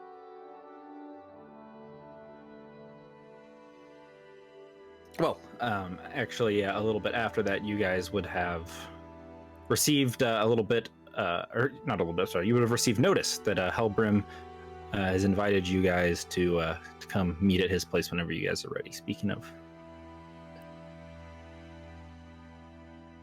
Did the invitation specify what is the meaning of this? it just says he was hoping to talk to the Lord of Coin and his friends. Ah, okay. Well, tonight after work then? I've been avoiding him like the plague. I should probably go, even if I don't want to. Agreed. I don't think we're supposed to talk about the plague right now. What plague? The plague. The corruption plague, which killed all the people, which is why we had the holiday yesterday. Oh yeah, right. That thing. Kurt just like tuned out all of yesterday.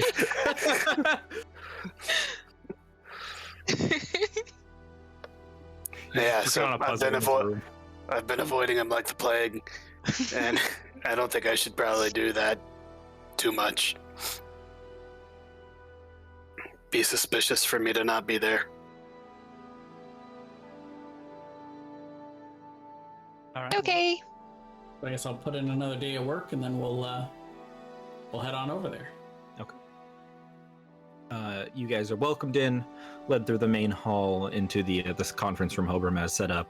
You see various racks of weapons line the walls, but clearly not for use. These are like collector's weapons. You see blades with northern styles, eastern, southern, just kind of a collection of weapons from all over the world, probably very valuable. Oh man, animate objects would be fun here. They just kind of hang up in his conference room.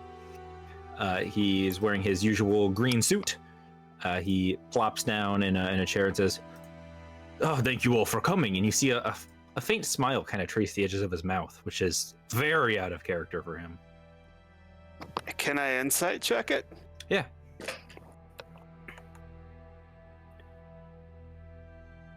It's 16. Seems like he's excited about whatever he's going to tell you. Okay, but there wasn't anything evil that I detected about the smile, like... Correct. No. Okay. Well, no more evil than usual, I'll say. Gotcha. Normal evil. Not a, hey, I found out it's you f***ers and I'm about to try to kill you. Not that. And he says, "Lady Jarsali, I mostly went to speak with you, not an insult to any of the rest of you. Of course, I didn't mean it to be, but Lady Jarsali has become one of my closer confidants over the last several weeks and months. And I wish to... extend my hand in marriage." Oh, God. I have a decision coming up that I've asked Crane and Tatiana both to return to the capital for. Oh, well, I'm honored to have earned your trust. That's a very difficult thing nowadays to find people to trust, and I'll do everything that I can to keep it. He just kind of nods. I've been working on constructing, well, I haven't started, but I've sent a request to begin the construction of a second rune pillar to the Order of Azure, but they've denied my request. They say that until the first attack was solved, it's unsafe to transport. And so instead we've worked out a compromise. I will send one of my close allies to the Order to have them, willingly of course, they could reject the offer, to undergo a process that the Order calls the Truth Seeker process. They would be magically enhanced. It's a very long and quite frankly painful experience, but they would be given the ability to investigate at a level unknown to man. Just arcane enhancements that would allow them to solve any crime. And who are you planning on doing this to? Well, that's why you're here. Tatiana's very loyal to the Empire. She spilled thousands of lives worth of blood across the streets. Every man I've ever needed killed, she's killed. She's a vicious warrior through and through. And I respect that. But she failed during the previous endeavor where she had to defend such things. And she didn't fail for lack of ability, but rather lack of insight. Not all people can be as perceptive as me and to see through people into their hearts like I can. Kryn is trying really hard to not just grin super wide right here. and he's, but Crane is an experienced investigator, powerful, loyal to coin, and no one can pay more than I, of course. But I don't know if I have the same level of rapport with him. But he's somewhat of a friend of yours, so I wanted to see if you all think he can be trusted. I'm running out of ideas here, so I think that it must be one of the two of them. The third option would be Taraj, who's still making his way here. But he failed me as well, so I haven't... And he's new, I don't know if I trust him as much. I don't have the years of work that I do with him. I understand that perhaps all of them may have flaws and maybe not be able to be trusted, but someone has to undergo this process. It's very long, very painful. They will never fully recover from it. But I will make sure that they are the richest they've ever been, and we will be able to finally get to the bottom of any disloyalty that finds itself rooted in the Empire. And I was wondering, what is your insight into who should be offered this opportunity? Why not go through the process yourself? I'm worried to be away for such time. Is that what you would recommend? I had considered it, but I figured being away for several months, the Empire would fall apart without me. I thought it might take as long as a year. I don't know if the Empire could survive such a thing. What were you about to say, Brian? Was he asking just kind of? Was he like asking me specifically, or kind of everybody? That Mostly you. It seems like he invited them more as a courtesy, but that he's listening. He's interested that Kryn's putting forward input. But there's this thing called the Truth Seeker process. The Order won't build him another rune pillar until they figure out who got the last one or who destroyed it. So he's trying to find who can he trust to be given this ability to uncover mysteries that a race previously thought impossible. Tatiana, Crane, and Taraj are kind of the three he's thinking right now. Are Tatiana and Crane in the room? No, it's just you guys. Okay. I was like, that's rude. Just totally trashed them while they're standing right there. I would say, well, I actually agree with Kryn, General, that you are the obvious person to take this. However, if it is that long of a transformational process, you have a new question, which is not who can you trust to go through this process, but who could you trust to temporarily fill in for you as best as they could while you or yourself were going through it. Make a persuasion check.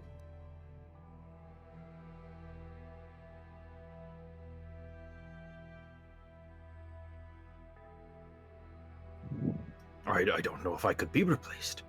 Oh, no, not replace. Just somebody to do their best in a temporary capacity while you were going through that. Who were you thinking? Oh, I have no idea. Tatiana's too bloodthirsty. Crane, I don't think he's interested in such power. Yes, and Taraj, I don't trust enough. Well, who do you trust more than Jarsali?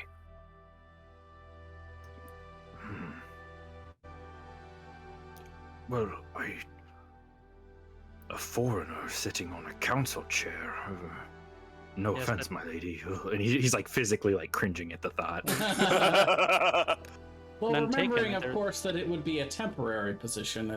It's more of just someone to stand in for you while this is going on. He looks at you and he's like two foreigners sitting on council chairs. He cringes harder. Oh, no offense taken, General.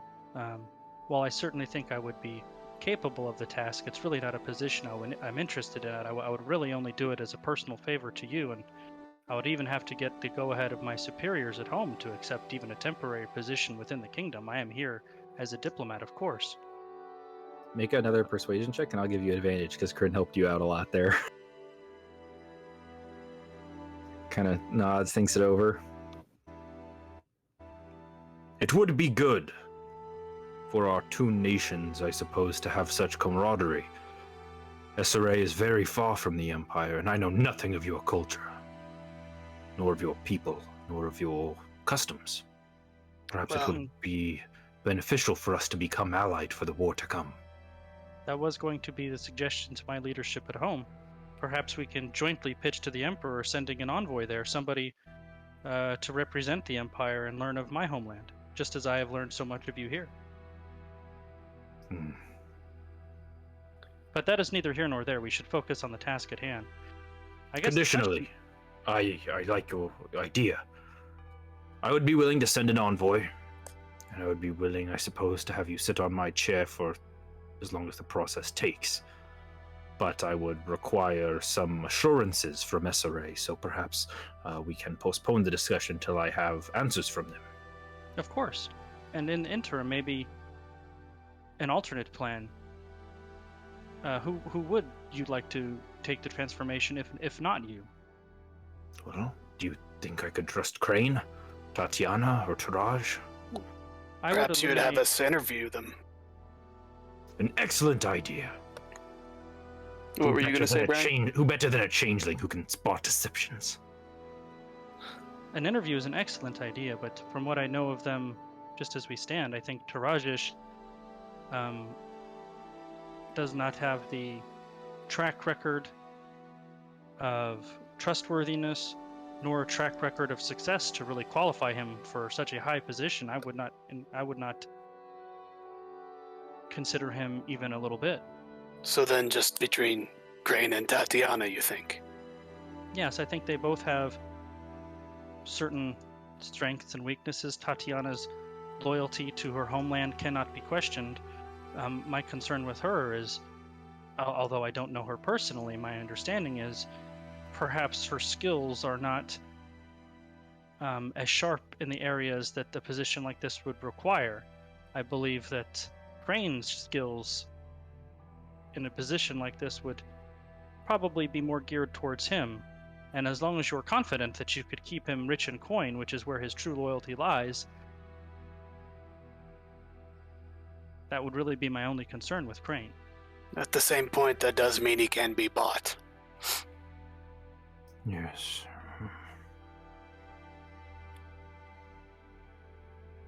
Lady Jarsali, I will leave you in charge of my council chair while I undergo this process. I will tell the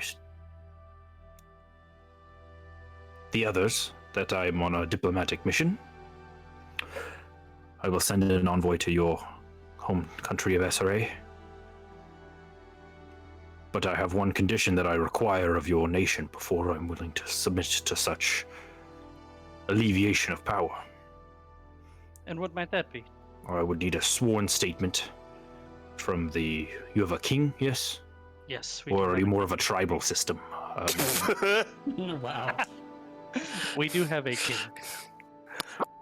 Yes, I would need word from this chief of yours that should war ever come again to the Empire and Alliance, that the nation of SRA would stand behind us as our loyal, true friends.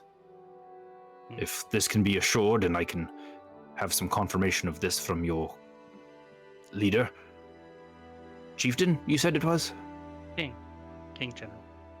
He has been on your the King throne General. for 350 years.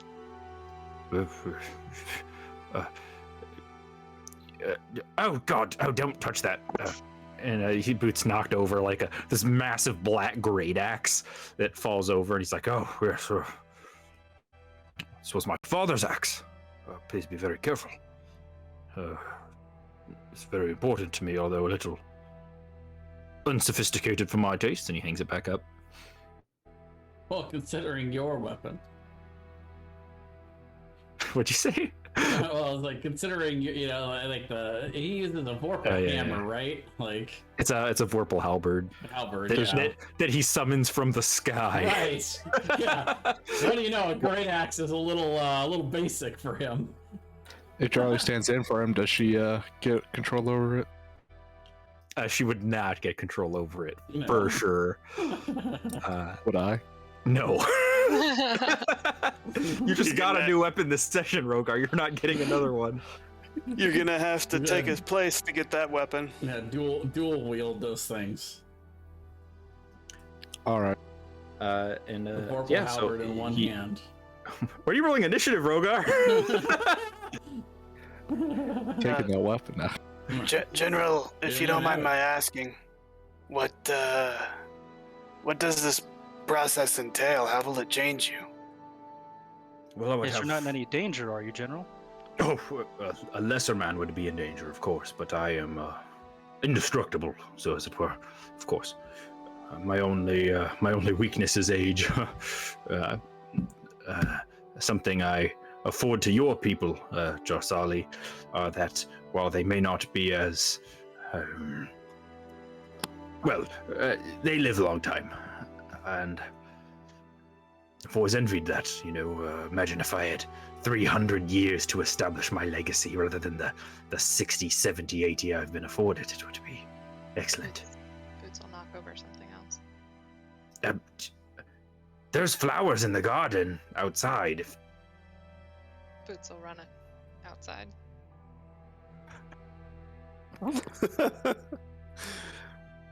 He actually does have a garden. He has an indoor greenhouse on one of the floors of his keep. Nice. Ooh, butterfly. She's taking very detailed notes of how to make this happen. Well, we just need to take over Keep Helbram now. Boots is Yeah. gonna take So very Boots can detailed have. notes. Boots can have. Boots is like barricading it. She's like, I'm not leaving. She's like barricading the door. squatting She- in there. She takes his position, the Vorpal hammer, when she summons it, just like flattens her. Okay, back to what he was saying. So essentially what he's saying is he's going to undergo the process, and he will let you take over if you can get some assurances from SRA that if they ever come to war again, that they will back the Empire. The Truth Seeker process you asked about, he says, well, they would give me ears that can detect lies, eyes that can see through illusions, the ability to detect candor, change in voice, anxiety, the slightest tremble of a hand, anything that might indicate a lie. I would be immune to illusions, deceptions, and I would have the ability to analyze crime scenes in a way that lets me see into the past and reconstruct what exactly happened in my mind, so that there is no ambiguity. Would you be able to do this for the what happened to the previous pillar? Well, it would need to be preserved. I currently have guards quarantining the area. We've built a detour path, and if I can keep it preserved for the next, as long as the process takes up to a year, I've been told, then I should be able to. What if it rains? Rain is not an issue. It's thrown off by the addition of human presences and more additional bloodshed.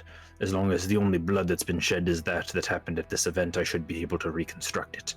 But if there is any more violence there or casualties, it will be harder for me to see. I don't completely understand the logistics, but I will be able to uproot any spies within our midst with this power. Did you say up to a year, General? Indeed. I've been Oh. told the process can take anywhere from 100 to 400 days. That's a long time to attempt to fill your shoes. It's not something I aspire to, certainly, but I would do it for you, of course. And I will reach out to my king as soon as I am able. And frankly, I'm hoping an alliance would be independent of all of this. That's been my goal the longer I've been here anyway. Yes, you've been a true friend. Your people are under the Empire's care, and we shall make sure they get the education and tools they need to prosper.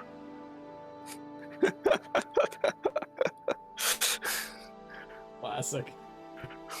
Now, the only other matter at hand is whether or not we should bother the Emperor with this matter. I mean, he has so much on his plate, I don't know if it would be worth stressing him with the idea that I'm taking part in this process. What do you think about that? I was thinking I could tell him I'm on a diplomatic mission to a far-off land, perhaps the Ring of Ancients, the Cardinal Nexus, perhaps even SRA. and that I will return within a year a much more cultured, learned man. He has been trying to send me away for some time, you see. He fears that my lifetime in the Empire with no travel has made me biased against outsiders, and he would like me to travel and become more cultured, so it comes at a convenient time. Well, the Emperor, though he is a boy, is fairly wise beyond his years. He might have some insight that you may not be considering in terms of other people who might be people that you would trust as well as he would trust that could go through the process in your stead. He is wise. He is wise, but he was very offended that I created a devastating city-leveling weapon without even consulting him. He's a bit naive, you see. He thinks that foreign peoples can exist independent of the Empire, that they are their own sovereignty and not just these gnats buzzing about, rolling around in their own shit in the mud. They don't understand the glory that comes with the crown. As his grandfather did. I was a young man serving under his grandfather, and we soaked the world in blood. Why do I need to travel the world when I've already conquered half of it? Yes, I don't want to go spend time in marketplaces learning of strange foreign religions, when instead I could be working to establish my legacy and my dynasty. I fear the Empire is not as reasonable as all of you to see this. You coming from such disgusting, vile places as the Borderlands, just these uncivilized animal pens. We're just waiting for Kryn's head to explode. Or his gun to explode and he doesn't. fire. He hasn't been there. He doesn't understand it like you and I do. Well, if the only reason he was upset about you regarding the pillar was that he was not informed prior, perhaps informing him of this, you will have his full backing and support, and he will not be upset. Indeed. It could strengthen your bond with the Emperor. Yes, you're right. I will call a meeting first thing tomorrow. Now, before you go, there is one other small matter at hand, much smaller. Nadali has denied me access to her teleportation circle, and I don't have any other way to get to the Order of Azure, so I was hoping you would all physically escort me. It should be not too long of a journey, perhaps a week or two, so that I can get there safely and be safe from assassins. We'll have to see what we have on our plate. Takoran, being the Master of Coin, has many responsibilities, but perhaps we could discuss it and let you know tomorrow? Excellent. On the morrow, then, we will meet with the Emperor. Dorsala, you can contact your chieftain and come back with the confirmation that he understands the intricacies of a treaty, and we will move forward. General, do you believe that the Order of Azure would be willing to allow you to be teleported there if someone was able to do that for you? Oh, most certainly. I've gone quite close with the Order ever since Nadali began separating herself. They I suppose, needed a new powerful ally. I'm going to insight check that. Sure. No. Seems honest. Right. Nadali left, and they lost a big connection there, and so it seems like Helbern was the next logical choice. I would like to cast message, not message, sending, to, what's the name of our contact in the Order of Azure? I forget her name. Serena. Yes. I would like to send her a message asking her if it would be okay if I teleported Helbern to their facility tomorrow. She says that's fine. Which should be a surprise to her, because I don't think she knows that. Or wait, I think the last time we were there talking to her, she may have given me access to them. I can't remember. Yeah. Anyway, so yeah. Well, yes, she gave her okay, so I can just teleport you there tomorrow, General. Excellent. After our meeting with the Emperor. We will meet with the Emperor in the morning. Excellent. I thank you all for coming in. Please take the small one when you leave.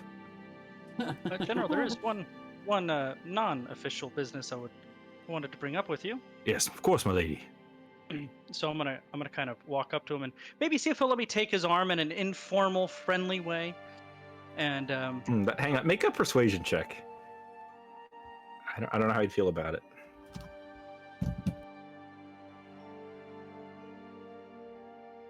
All right, he lets you take his arm, and he's like tensed as fuck. He's like white knuckling it, and I don't even notice. My comrades were. oh wait, actually, you've never touched him before, have you? I don't think any of you have. I don't think so. When you reach up to touch him, you touch his kind of soft, kind of flowy green overcoat, and it feels hard as steel. Interesting. Good to know. And it doesn't feel like the material's hard. It feels like there is something over the material that It's is not glamored. visible. Yeah, it's glamored. One glamored armor meets another. Anyway, my companions were away on an expedition, and they came across a beautiful, one-of-a-kind piece of art, and I thought of you. It is an ancient artwork, and it shows the humans in their moment of glory as they toppled and slaughtered the giant king and ascended in their place. And I immediately thought how much you would appreciate a piece like that. I was considering commissioning an exact replica as a gift for you. Is that something you would enjoy? Oh, Lady Jarsala, you flatter me. Most gracious of you. And he untenses his hand and kind of, like forearm grasps you. He's like, that would be excellent. It's so good to have true friends here in my home for the first time in quite some time. I thought you would appreciate the history. Well, I must admit, I have a soft spot for giants that I've recently discovered. I met one, the first one I've ever met only recently. One of my trips to the Order, of course, and truly magnificent specimens, aren't they? Have you ever encountered a giant, milady? I have, in my youth, a couple of times. That was, 90 years ago now. Oh, I can see why you were so wise that I forget sometimes how long you've been on this earth. That's why you get it, and so many others don't.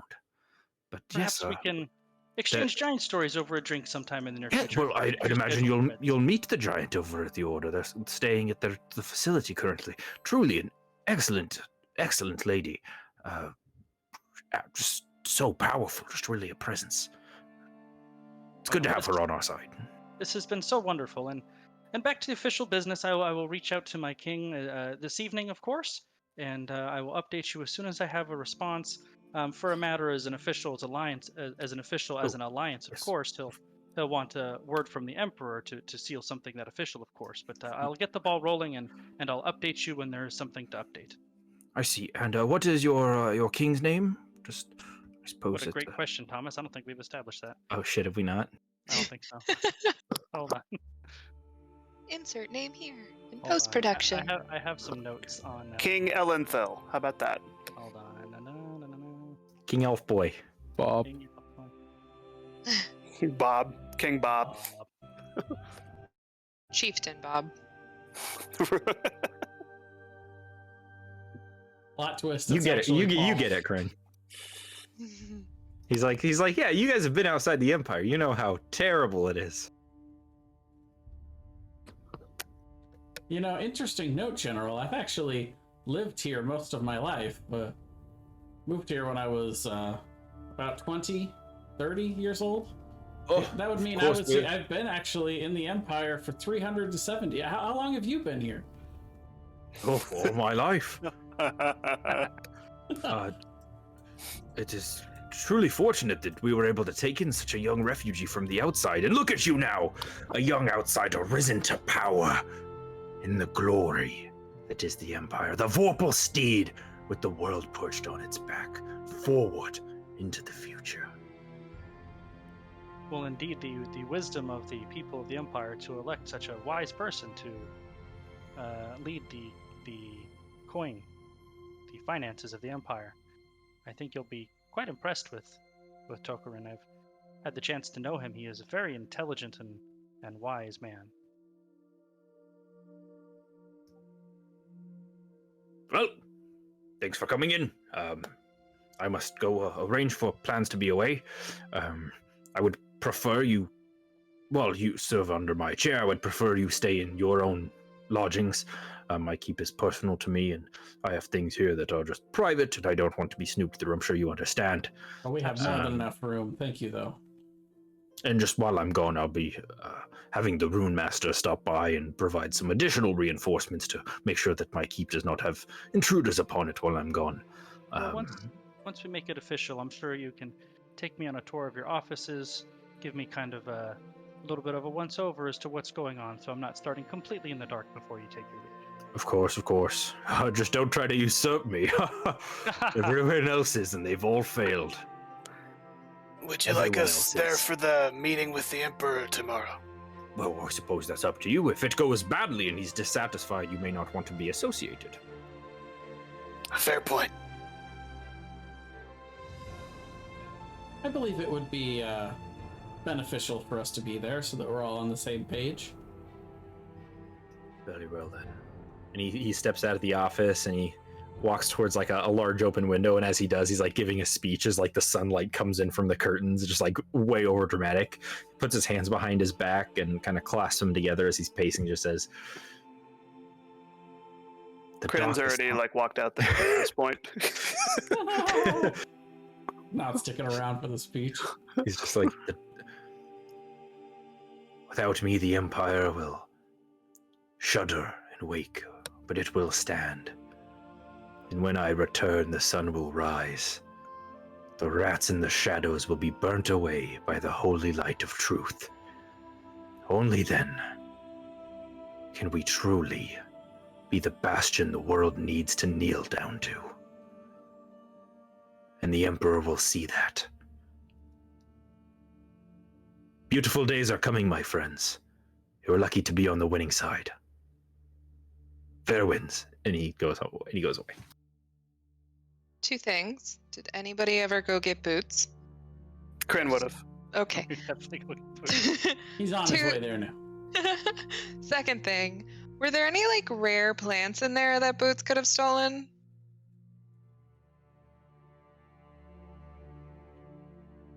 You wanted to steal what?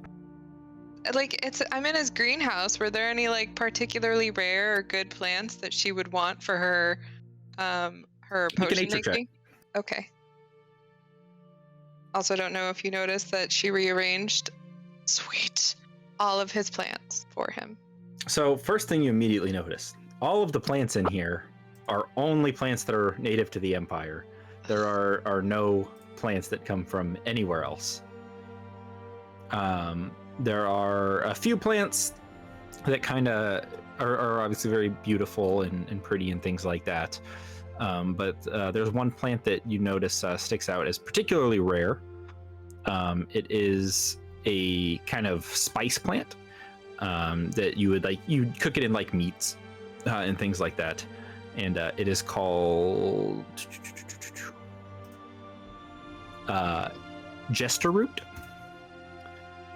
My man's nationalism runs deep. Yeah, it is jester root. It's a very interesting spice because it essentially after eating it for about an hour, people are more giggly. It's not like a drug, but it has some like naturally arcane properties that expand your sense of humor, and people. It's very, very rare. But people would take it like the highest upper 1% of 1% of 1% elite would take it when they go to like shows or opera houses, wherever they're going to like have a meal and watch a show. They would cook their food with some jester root. Okay. So is there a way that she can take it in such a way that she could grow her own? Yeah, you're a druid. Okay. I mean, a normal person couldn't, but you're a druid. Okay, and then she wants to take enough of it where it's not like super obvious that she stole it. Yeah, I gotcha.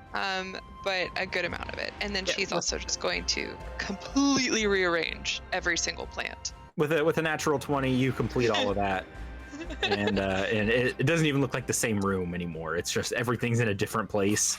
Like before, it's like organized by like probably like gold value, and now it's like all the red ones are over here and all the blue ones are over here. Yeah. She might be a little dirty. And Grin walks in. You just see Boots, shoeless of course, Scarf sitting there covered in dirt. He's been digging through all the plant gardens this whole time. Boots has just got dirt all over her hands. It's all up in her hair, and she's just holding a small plant. And as you walk in, she like badly hides it behind her back. To be fair, what you described is not really much different than how Boots usually looks. Crit will look Boots up and down and be like, All right, you got everything you need? And more. All right, let's get out of here. I clean her off with prestidigitation and Scarf. you. Boots, as you leave, you notice that Paul's gone and Scarf looks a little too happy.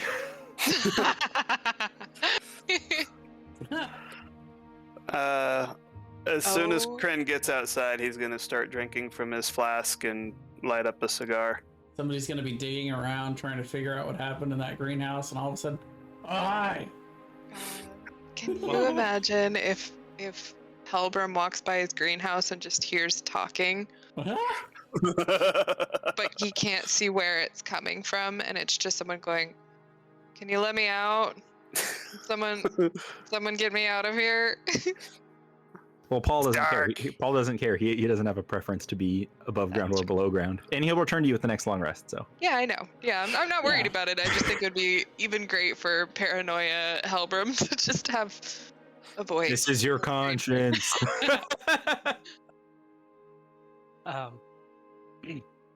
Once we're out of there and down the street a little, I'm going to suggest that we have maybe a little meeting when we get home. We should talk to Nadali. Sure, but I think we should maybe speak amongst ourselves first. Sure. Boots will check and make sure Crin's okay.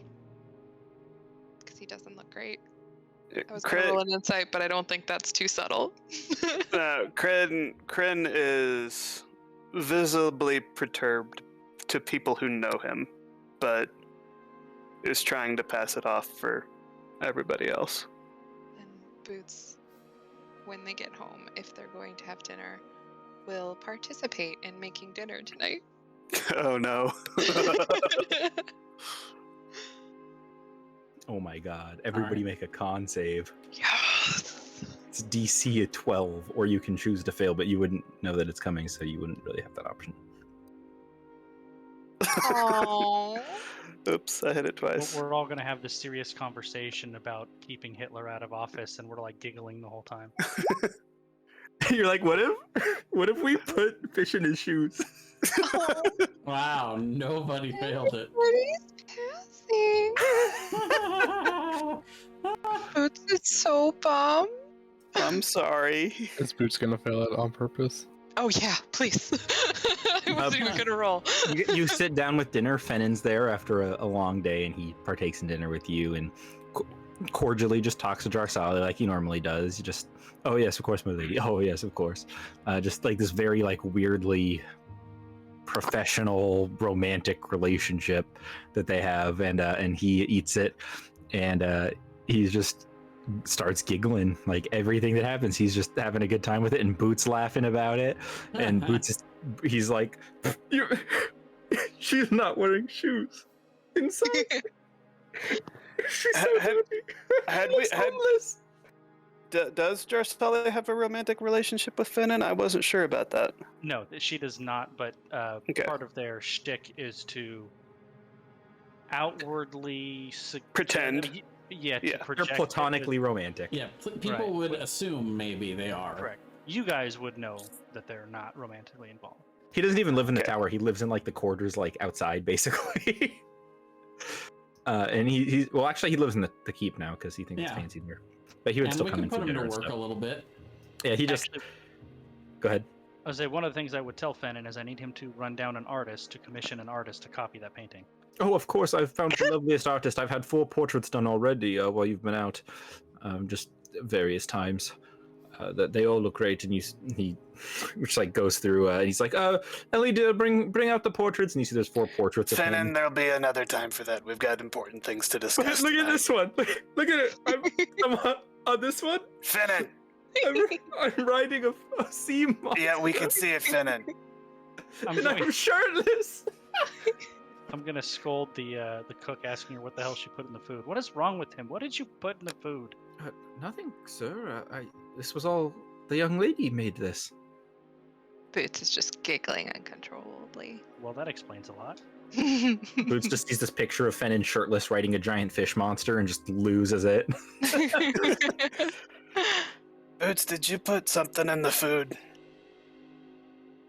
No. Insight check. I'm gonna cast detect magic on the food. 17. I'm gonna roll a deception just for the fun of it. You wouldn't catch it with detect magic. It's like Okay. it's naturally imbued magic. It's druidy magic. It's not like a school of magic. you Not can detect. arcane, right? Okay. It's not arcane. No, it is natural magic. Kryn's gonna just be like, Boots. You seemed sad. He's always sad. Oh. He's always in a bad mood. Look at his I face. will throw I'm the going salt to get shaker up. at Fennon's. I'm walking over to him. I'm just gonna pick him up by the collar and take him to another room. The cat's picking me up by the scruff. Can you believe it? I'm gonna Instead of carrying put him, my I'm just gonna hand- toss him. I'm gonna put my hand on Boots' head and ruffle her hair and say, That's thoughtful of you, but I'm fine. Thank you. I appreciate it. After Boots dismissing just- the chef and having Fennin literally thrown out of the room, The effects of Jester Root never last longer than 30 minutes, so you're already coming down off it. Coming down off that high. having Oh. laughter withdrawals. It's not like a high. It's like a laughter aphrodisiac. I know, but I just love the way you phrased that. Coming down sorry, off it. sorry, what were you saying, Brian? so I think basically she's in trouble. Well, I does anybody disagree with me that we absolutely cannot let that man finish that process? Well, if he finishes the process, then he'll be able to figure out it was us. We either have to take steps to ensure that the site is disturbed so he can't put two and two together, and then also walk on eggshells around him at all times. Or, as Jarsali suggests, not allow him to complete the process. Well, even our own safety aside, that man is going to launch a coup. Likely. Even if he didn't launch a coup, he's shown no remorse with acting behind the Emperor's back, and I think he would probably establish some sort of secret police My to first, terrorize and control the populace as he saw fit. my first thought was to delay the start of his transformation by some good old-fashioned elven diplomatic niceties that will draw out the alliance negotiations that will maybe stall his departure until I can officially assume the office secured with an alliance. Well, and it's possible I think if the Empire rejects his proposal, which I hope he will, he'll go through with it anyway, but against the express wishes of the Emperor. He'll be going rogue at that point, Mm-hmm.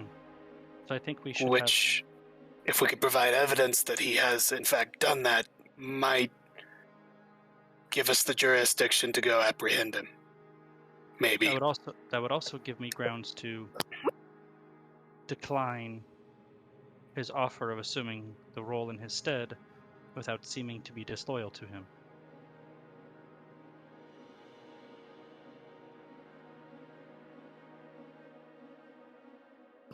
Once he starts that transformation, we're on a ticking time bomb. I think once he's at the order, I don't know if we can stop him once he's there. So we have to stop him from ever getting there.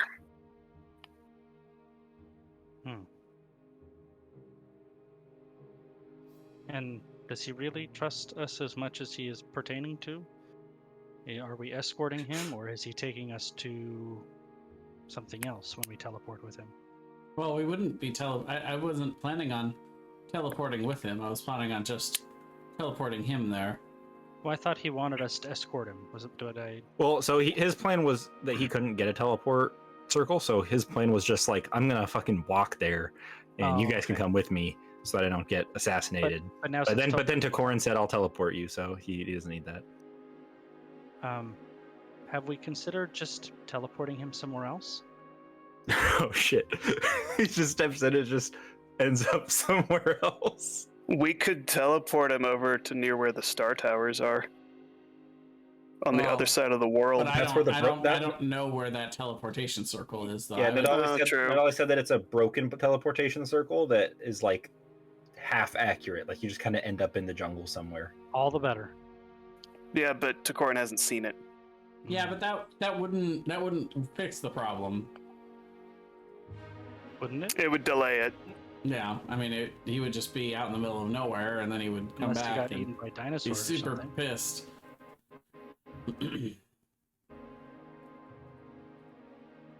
He would be super pissed, but he would be gone for, unless he found someone to teleport him back.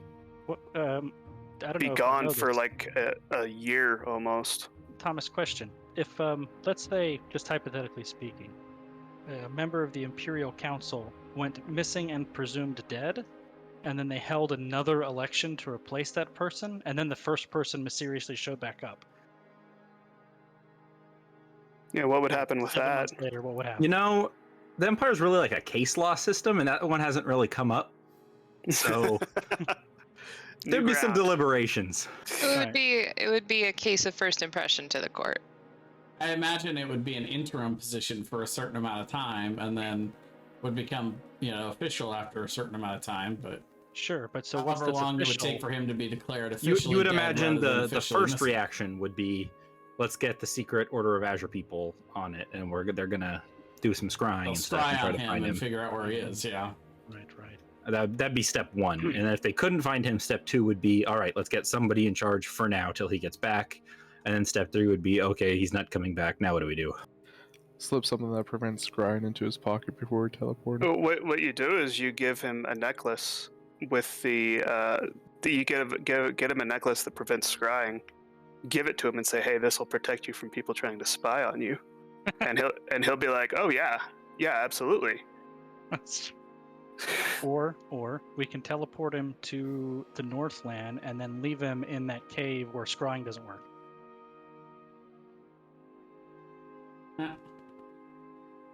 Well, we would have to actually get him to the cave. That is true. And then make it to where he couldn't get out. And also And we would have to go with him, and we were supposed to be the ones protecting him, and then he's gone. And how does that reflect on us? Oh, that would definitely be the hardcore kidnapping murder plan. Yeah. We just dropped him off. I don't know. Yeah. How does that not track back to us? That's the. I mean, I could get you guys political refuge if you want to move. Yeah, Takorin loses his new position, though. we could do the thing where we say we will escort him in the walking, and if it's just him and us, if we feel confident enough about it, we could just murder him. If it's literally just him and us, and no one else knows that we have gone, Well, even then- if people know that we've gone, we can just say, we were overrun by a bunch of bandits or something, and they just Right. got in a lucky shot. yeah, Rogar but the then Destroyer got overrun by bandits. Come on. we're going to be interrogated with magics. that- Rogar, who's been taking gladiators apart just for fun for the last 6 months or whatever. Well, Just, not to mention also then help him. Yeah, I'm not saying it's a great lie, but it is something we could try. Well, the Order of Azure would be wanting to cast detect truth Zone of detect truth. zone of truth on us, and then they would interrogate us. They would probably also speak with his corpse if they ever found it. If Diplomatic immunity. That's what I try to say. Diplomatic immunity. Yeah, no, I kind of like the plan could work where like we teleport if we had somewhere specifically that we could a teleportation circle that we could specifically teleport to, that would work. You know, like away from not to the Order of Azure, but away from civilization. But we don't Right, but have that. We well, don't then it have also any needs- of those anywhere. Well, and also it needs to be not just away from the Order of Azure, but in theory, away for them to not be able to find him with divination magic. Well, I mean, I'm just saying to kill him. We Oh, could sure. go, yeah, we could all teleport. You know, we could teleport him there and then teleport us there, or Maybe- just do it all together, Alternative suggestion. and then we could attack him. But you know, that depends on how much people know and the whole Maybe thing. we find out what his transformation entails. Like, is he like sitting? You know, obviously we don't know this now, but is he like sitting in a Bacta tank for 4 months? Like, could we break into the facility and he could have a Quotey Fingers accident while being transformed? Also, and I'm this is building off what you're saying, Brian. Nadali is connected to the Order of Azure and could potentially know what is going on and how we could impact. Because I don't think she wants him to have that either. Oh, definitely not. So But I don't she know might if be she's able to willing work. to actively sabotage it, though. You know, No. like if we had a plan to kill Hellbrim, I'm not entirely sure that Nadali would be on board with participating in that. But what if we She- just she ask her wouldn't about the actively. process? She might Yeah. be willing to tell us about the process and what dangers may occur, in which think- case we could make his death look like an accident. I think if we gave her the context of we're concerned about this process because Hellbrim is very interested in it, and ask what it entails and what we could do, or like, you know, any suggestions she has about the process, we could then use. To me, that sounds like the best plan as of now is to find out information about the process that maybe we could sabotage him during it. The other potential argument being, I think that's the second best. I think the best is if the shit with the Emperor tomorrow, because we're going to go to the meeting. If the shit with the Emperor is that the Emperor says, no, don't do that, and he goes through with it anyway, then he's gone rogue. We have grounds to apprehend him and bring him back and take him before the Emperor and said, look, he tried to do it anyway. Right, yeah. I mean, you guys also are just friends with the council. Like, if something like that happened, you could probably just like vote him off the island. Like, I mean, yeah. Armor's I- Buster might. I don't know. You guys know what she'll do. She's more the wild card, but Nadali would probably vote to kick him off. I was gonna Sure, say, yeah, I, he Well, went yeah, against and the then expressed words of the Emperor. and us, yeah. So at the very least, it would be the up to the Emperor. We'll just send Krind out for one night, and then we'll have her vote. Oh God. Pimping out Kryn. They're like, Crin, you got to sacrifice for the cause. He's like, Crane comes back with like a handful of gold and just a face full of shame. well, I do have to cut us off here soon because we're actually gone quite a bit over. I was gonna cut you guys off like half an hour ago, but you just kept planning. Yeah, we're just talking. We're talking it all out.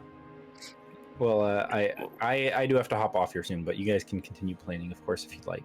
Well, The only other thing that I'd add that you would think of is that you've already expressed to Hellbrim that you're on board with this plan. So if you go to the Emperor's meeting and then you're like, nope, it's a bad plan, it would look weird. Well, no, we were going to go to Emperor's meeting. As I was imagining as just kind of almost neutral observers. And if our inputs were asked, If our inputs are asked, we're concerned about the general being away for so long. Even though I'll do my best, I'm certainly no General Helgrim, and I'm not sure if I can adequately fulfill his role in his absence. Even though I'll certainly do my best. Well, and there's also we're also kind of approaching the Emperor about whether or not that we're even going to do any of this, because the whole point is moot if the Emperor doesn't approve the creation of this magic item in the first place, this another obelisk, then there's no reason for Helbram to do any of this. Well, but so Helbram said that the Emperor wasn't happy about what he did before. Right. So He said because he hid it from the Emperor didn't like it. Right. And I'm gambling on the Emperor didn't like it in the first place, and Helbram also hid it from him, which made him not like it even more. So that's kind of where I'm hoping the Emperor's going with this, but yeah, I think one of the best options for us is to if it's something that the Emperor isn't sure about, we could maybe leave it up to a council vote. You know, like, do we want to pursue having this made and acquired for potential usage? Well, do we and want also to have the council approve that? And if no, and then he decides to do it anyway, then that's something we can try and get him ousted for. I mean, I think especially if we work the angle, this is giving a council member an excessive amount of power over all of the other council members, which is kind of an unbalance of power. But also, I want to say real quick, do we have to figure this out before next session? Because I know Thomas needs to get going. I mean, we don't have to like figure it out. I mean, I can hang out for a little bit, but it'd probably just be nice to know what your kind of overall game plan is. Okay. I think we need to talk to Nadali before we And can see how cement that meeting with the Emperor goes too. Yeah. Well, talking with Nadali will at least give us a game plan for going into the meeting, because we're going to want her to know what's going on with Helbram so that she can appropriately put roadblocks in front of him that we can't due to our trying to pretend to befriend him, right? Right.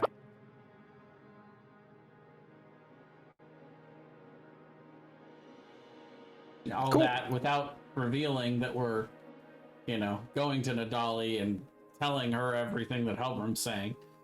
And you can teleport us to her teleportation circle from our tower. Well, sure, but yeah. I'm just saying we have to work with her in a way that isn't obvious to Helbram. Yeah. She can't suddenly have all this information, You guys have really... I was never expecting this part of the campaign to ever go like, we're hanging out in Helbram's office. You know? Yeah, it didn't- has been kind of strange, hasn't it? Like I thought that the way that would go is you guys would just be like, Helbram's doing something shady, we gotta look into that. Wonder what he's doing. But instead you guys have somehow Drarsali's become like his most trusted friend.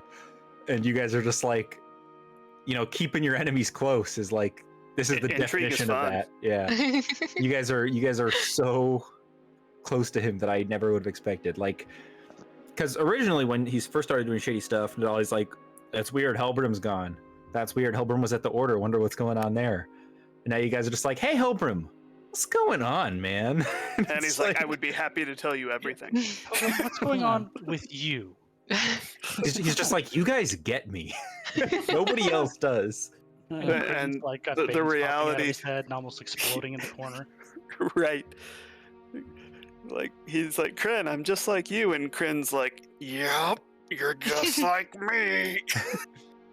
He's like, you get it. You're not from here. You're from those dirty places that aren't here. You know how terrible they are. Yeah, you're doing a very good job of making him seem like super bigoted, and definitely need to get him out of power. He's not Bigoted, authoritarian. He's not war- bigoted, Jay. He's just a patriot, okay? Sure, yeah. He's extremely patriotic. So patriotic, you might almost call him a national.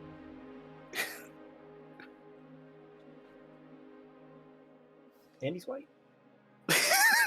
I mean, we can definitely just like adjourn here and then talk about it on Discord, and That'd figure it probably out. be best. Or we could talk about it a little bit before the next session when we get started. But next session when we get started, the first thing we need to do is go see Nadali. Which is the question I was going to ask is this is at night, right? We're having this conversation. Well, we went Around over. Yeah, we went over in the evening. So by the time we got all the way back across town to our tower and talked about this, it's gotta Yeah, be 'cause late. You know. We were So- sitting down having dinner. I would imagine that Takorin would have messaged Nadali on the way back, saying, "Hey, we're gonna need to talk to you tonight. Like, it's very important." Sure. Well, Is she I'm not even sure in about the that city? because What? Sorry. If I message Dolly, is she even in the city right now for us to talk to? She is in the city. Yeah. Okay. Oh, excellent. I just don't know if we would have necessarily considered talking to Nadali until we were already sitting down talking about this. Kryn would have. Like, Yeah. Kryn was one of the first things he was saying when we left the meeting was, "We need to talk to Nadali." Yep. Okay. And I basically said, let's talk first and then talk to Dolly. Okay. Because I just know we wouldn't have had any of that conversation while we walked. Sure. No, So- no, we wouldn't yeah. have. We had that at dinner, and then we're going to go talk to Nadali after, I Okay. think. Okay, that makes sense. Because I worry if the meeting with the Emperor is the first thing in the morning, we may not have time to go talk to Nadali in the morning. That's true. Yeah, so we'll do that before Betty by time tonight. It'll be a late night. All right. Well, I do have to hop off here soon, but Okay. absolutely we will take care of that next session. And that was fun. Had a fun time. Yeah. Absolutely. Yeah. Sorry. Did you expect our meeting with Helbrim to go that way? No, I really thought you guys were just gonna strongly discourage him from doing that, or like, pick whoever you thought would be the most killable. Well, I was kind of thinking. I thought you guys were gonna be like, oh yeah, Taraj needs to be on it, right? And then you guys were just gonna murder him. I kind of had the feeling that Helbrim is like metaphorically saying, "Look at how much rope I have," and me just trying to say, "Oh, you need more rope," until he has enough to actually hang himself. He's like, you're right. You're totally. You get it. You get it. I need all the rope, obviously. Yeah, trying to set him up for a position where he incriminates himself in a way was my goal. Yeah, my thought was basically like, well, if we can get him out of here, we have 3 months to 1 year to get rid of him while he's gone. There's that too. Well, yeah, and I can always teleport us in there. It's just a matter of infiltrating the biggest Order of Azure. secret organization. Well, either that or we're going to start a civil war by ousting his position while he's away, and then he'll get the Order of the Azure to support him, and we just brought the Empire into a civil war. There's that too. Which we would probably lose our support with Nadali for that. Sure. But better that than him toppling the Emperor and being like a bloodthirsty, conquering Genghis Khan. True. Well, I don't either think way. I don't think he would be as nice as Genghis was. Uh, I know That's a pretty really saying decent amount. something. I know a pretty decent amount of how the Mongols worked. Basically, they'd roll up to a city and they'd go, "You gonna surrender or no?" And if they said, "Yeah, we'll surrender," then they pretty much let you do your thing as long as you pay Yeah. your tribute. yeah, And exactly. if They you were didn't, like, then they slaughtered the shit out of everyone. they killed all but one person, and they go to the next town, tell them what we did, and we'll be there in a week. Basically like the Dothraki. The Dothraki were modeled after the Mongols and the Huns, Well, there you other peoples of the All the steppes. horse archers, yeah. go. There's actually they did a study on like global population during the height of Genghis Khan's thing, and he actually caused global population decline. They were slaughtering so many people. Yeah. Hmm. And I don't remember what the percentage, but it's an alarmingly high percentage of people have can Mongol trace their blood. lineage. Yep. Yeah, trace their lineage to Mongol blood. And there's a whole thing to this day that nobody knows where Genghis Khan's burial mound is or whatever. Yeah, no one knows because they Because- didn't want it defiled. Right. So they buried him, and then they slaughtered everybody who knew where he was buried, and then slaughtered all their families and all the workers and like everybody. So there's like a whole pseudoscience based around finding Genghis Khan's like tomb. And there's this place in central Mongolia where they're pretty sure it is, but there's like a whole tribe of people that like to this day keep people out, and it's like a whole thing. Yeah. That's gonna be Boots' tomb.